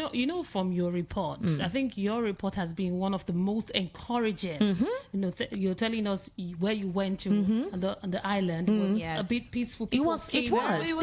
It was okay. Most people didn't even have complaints like that. They just wanted to there were no serious challenge. There wasn't. The only challenge they experienced were challenges of the INEC officials not arriving on time, and then some of them complained that the core members who were delisted, to go about with the protocol of the voting process, it seemed not to be organized. So they could see that some of these officials weren't organized. How many polling units did you cover, if you give an estimate? Okay, so about 7, 8 polling units on the island. Okay, those were the polling units we covered today, and most of them were actually good. They were calm. Very calm. They were organized. I mean, the members on the queue were organized. There was no ruckus, and no fracas erupted in most of these polling units that we visited today. Funny, while we were coming back to the office, the very juncture where a development took place, was so calm. We were there. We were doing a video right on there on that particular expressway, talking about the elections and what we witnessed. Yes, and it summary. was just it's unfortunate to actually see the offshoot of what is transpiring from that access just now. Yes. You know, we've been getting reports from different areas of Lagos. I got one from Agor area saying that they are still waiting for INEC official to come in. As at that's an hour ago, they're still waiting for them to come in so that they can vote. And we got another call from Ajao Estate, I think from one of the parks, but I'm going to confirm that said that they don't have a lot of ballot papers. And we've seen videos of people causing serious havoc, destroying INEC properties. And we heard of JDG that gave a report, I think Agege area, that he saw INEC officials. Even at first track too, Mr. Elvis reported a scenario there that officials did not come out on time. Yeah. He actually made that statement. If you look at all the reports we've been getting, there is this INEC official didn't come on time, was still waiting. As at 12, they were still waiting that INEC officials were not on the ground. Now, from your own analysis, covering 7 polling units on the mainland, on the island, just about 2 on the mainland. Yes. So we can say that it's a peaceful election. It started off. Yes, it started off election. But at when you left, we left that access around 12 to 12 past 12. Past 12. Okay, and as at when you left, it was still peaceful. It was still very peaceful. It was still good. That's an unfortunate scenario. The funny thing is that some of these thugs whom we're hearing reports that are creating chaos, they actually did not look like thugs. They dressed so well. They were clean. They were neat. Very well organized, stationed in most of these polling units like persons who actually wanted to carry on their exercise. Exactly. But did you see any of them? We did. While we were speaking at, while we're trying to do a round off at Oshodi Expressway, you know, the roads, I mean, it's surprising to see how Lagos roads can be this free. We were literally playing on the road because you could stay on the road and just sit down and just watch as things are going in the middle of the expressway. So we were trying to do a wrap off, you know, of a video there. So, and then that was when some of these guys, we didn't even know where they just started coming out from, you know, like from they were supporting inside. their own political party. They actually looked decent. What were they doing? They were just, we didn't know where, they just came out. Where they came out along from. Oshodi, they just came out, you know, they went to the driver where the driver was waiting for us while we're doing the video. They kind of surrounded him, they engaged him, and we had to tell them we're press, so we don't have anything with us. So if you're thinking we have money, we don't have money. We're here to cover your election. We're here to cover you guys. And I think that's what gave the driver a little reprieve, because they just stayed behind. But they were, you know, shouting their political party whom they loved and whom they actually wanted Nigerians to vote for. They came close to where we were recording. They even, you know, took the mic to speak. They looked decent enough. You know, if you had seen them at the polling units, you wouldn't know anything different. Interesting. We're getting different reports. I like your part of report, and I wish we had this type of report everywhere, but from what we're getting, it's not like this, but it's still unfolding. I would like to open the phone lines now so that we will get to hear from you. Is the election still taking place? It's 11 minutes past 3. Yeah. And we want to know where you are, what is going on. A follow-up, because some of you have called before and you complained about some issues. So we want a follow-up from you. What is happening where you are? The number to call in is 0700 903 903 903 0700 903 903 903. You can send a WhatsApp message and send us videos too on 0700 903 903 9. We still have Ojedeji. I don't know if you want to continue the conversation. Okay, Mary, you said something about this is some 11 minutes past 3, and 12 minutes past 3, and the voting is still ongoing. I remember, Esther, when we got to a particular ward barracks 2, and one of the INEC officials kept ringing it in the ears of everyone that 2:30 we are closing, 2:30 we are done, and then others were complaining that, well, you just got here. So that's the irony. They just got there. Want us to, and that was around 10 a.m. So how do you want this to get done by 2:30? You know, and now we're looking at situations. People were just complaining, officials coming late. We did a video of that. Yeah, and I hope they were all able to exercise their votes. That's all we hope for. Yes. Okay. We're getting some videos. This one says here that received thugs attacking voters around Elegushi Palace, destroying voting materials. It says happening now. That's what we are getting, and more videos are coming in. But the truth is, not everything you see online is real. Some of them are fake, because there are some fake news here that I wouldn't want to take. So whatever you see online, do not believe it. Some of them are fake. But if you're still at the polling unit and the INEC officials are still taking votes, yes, you can still vote. Please be patient and try to vote today. It's been a lot of disheartening, discouraging experience, getting to hear people being disenfranchised, not because they want to, but because of what they have seen. We heard from Enugu, we've heard from Owerri, yes. and telling us that INEC officials came late, and immediately they got to the premises, it started raining, and they were waiting to see that the rain will stop and they can vote. You know, it rained this morning, Mary. It rained, you know. This morning, very light shower. I've been in the studio, so very light shower. I think around past 6 this morning. I was surprised. I was like, "Is this a rain to bless the elections?" You know, a rain to. We hope so. So before I let you go, what are your final thoughts on what you have seen today? Like I said, this particular election was going to be a shift. A major shift. It was going to be a major shift because of this crop of reports we're hearing from some regions, you know, and some access in Lagos. Was going to be a shift from the norm at which we usually do our elections. You know, the manual system has always been so. Even now, it's still manual, but the BVAS thing was meant to change the process, was meant to make it a little bit different from what we're used to, whereby no one will be cheated. No one would be disenfranchised. But with this report we're having, I really do not know. All I can say is that at this stage of our democracy, we can actually do better. Yes, I agree. You saw the BVAS being used. Yes, we did. We did a video of that. Yeah. So the BVAS, well, once you're the polling unit, you come in. Of course, you need to get accredited before you eventually go vote. So the INEC official is there. The BVAS, she raises it up. She looks at your face. She matches it with your PVC, and it's obvious that your profile and everything is in their portal. That is, they have it there. It's in synergy. It syncs before you're taken to go eventually cast your vote. So we saw that. We did a recording of that. I think that was in a Genodu primary school, and the process at which the election everywhere. Pretty much everywhere, exactly. Yeah. So we were able to show you the process through which the elections went. How was the turnout of youth? When the people that were so we saw some young boys playing football that early in the morning. Okay. So it's a long time we actually saw that, because you mainly see that during environmental on Saturday. You say young boys. Young boys. Not up to 18 from some were not up to 18. They were kids, and there were some that were up to 18, above 18 too, along with those boys playing football. You do know that some persons did not get their PVCs. Some persons who are eligible to vote did not get their PVCs. We saw that on the road. That was a reprieve, at least a sight to behold, where we saw them playing football and just trying to take advantage of the empty roads in Lagos while Nigerians go cast their votes. We witnessed that. I would say too that this morning was quite serene. It was good. It was calm. I wished it had continued like that. Then we would have trusted whatever results will be announced.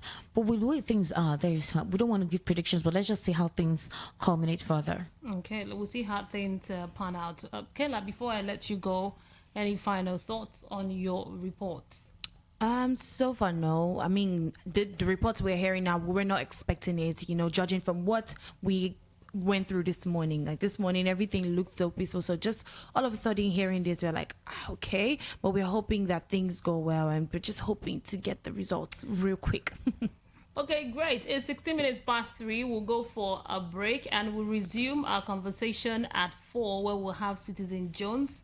He will be here to continue the conversation. I'll hand over to him at 4, and then he gets to take your call and also play some of the reports that we'll be getting, some of the videos as we round off on election matters. And tomorrow we'll be here to discuss the results if it comes in by then. But let's be hopeful. Do not be discouraged. Let your heart not be troubled, because I've seen videos here of some people actually crying because they were not able to vote. Some people are frustrated and they are fighting with chairs and fighting with all they've got. And some other people have their PVCs and they are still waiting for some INEC official to come so that they can vote. But whatever the case is, just hold on. It's 17 minutes past 3. So I don't have a report now to know if elections are still ongoing, because I haven't gotten any call yet. But as soon as we get the calls and reports, we will give them to you. So do not change the dial. Keep it here on Voice of the People 90.3 FM. Thank you so much, Esther Wanchuku. You're welcome. Thank you, Kayla Abraham. Thank you. And thank you, Abiodun Ojedeji. My name is Mary Onaife Edebi, and this is the Voice of the People 90.3 FM. This is the station that gives you a voice. How can you be jubilating when judgment has not been given? Meaning that you are bribing the judiciary. You see a lot of young Nigerians who are leaving the country. They are run.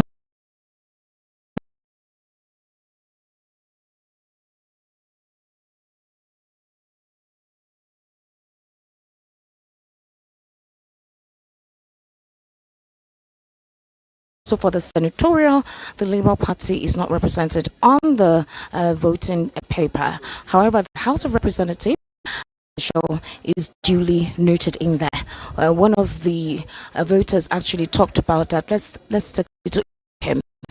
So, what was your experience when you came to cast your vote concerning the fact that you couldn't find the party that you wanted to vote for on a particular ballot paper? Well, the INEC officials were very cooperative. They acknowledged it, and one of them has put a call across to her superior, and I think they will find a solution to it later. Either that this particular ward should be cancelled with regards to senatorial election, because you have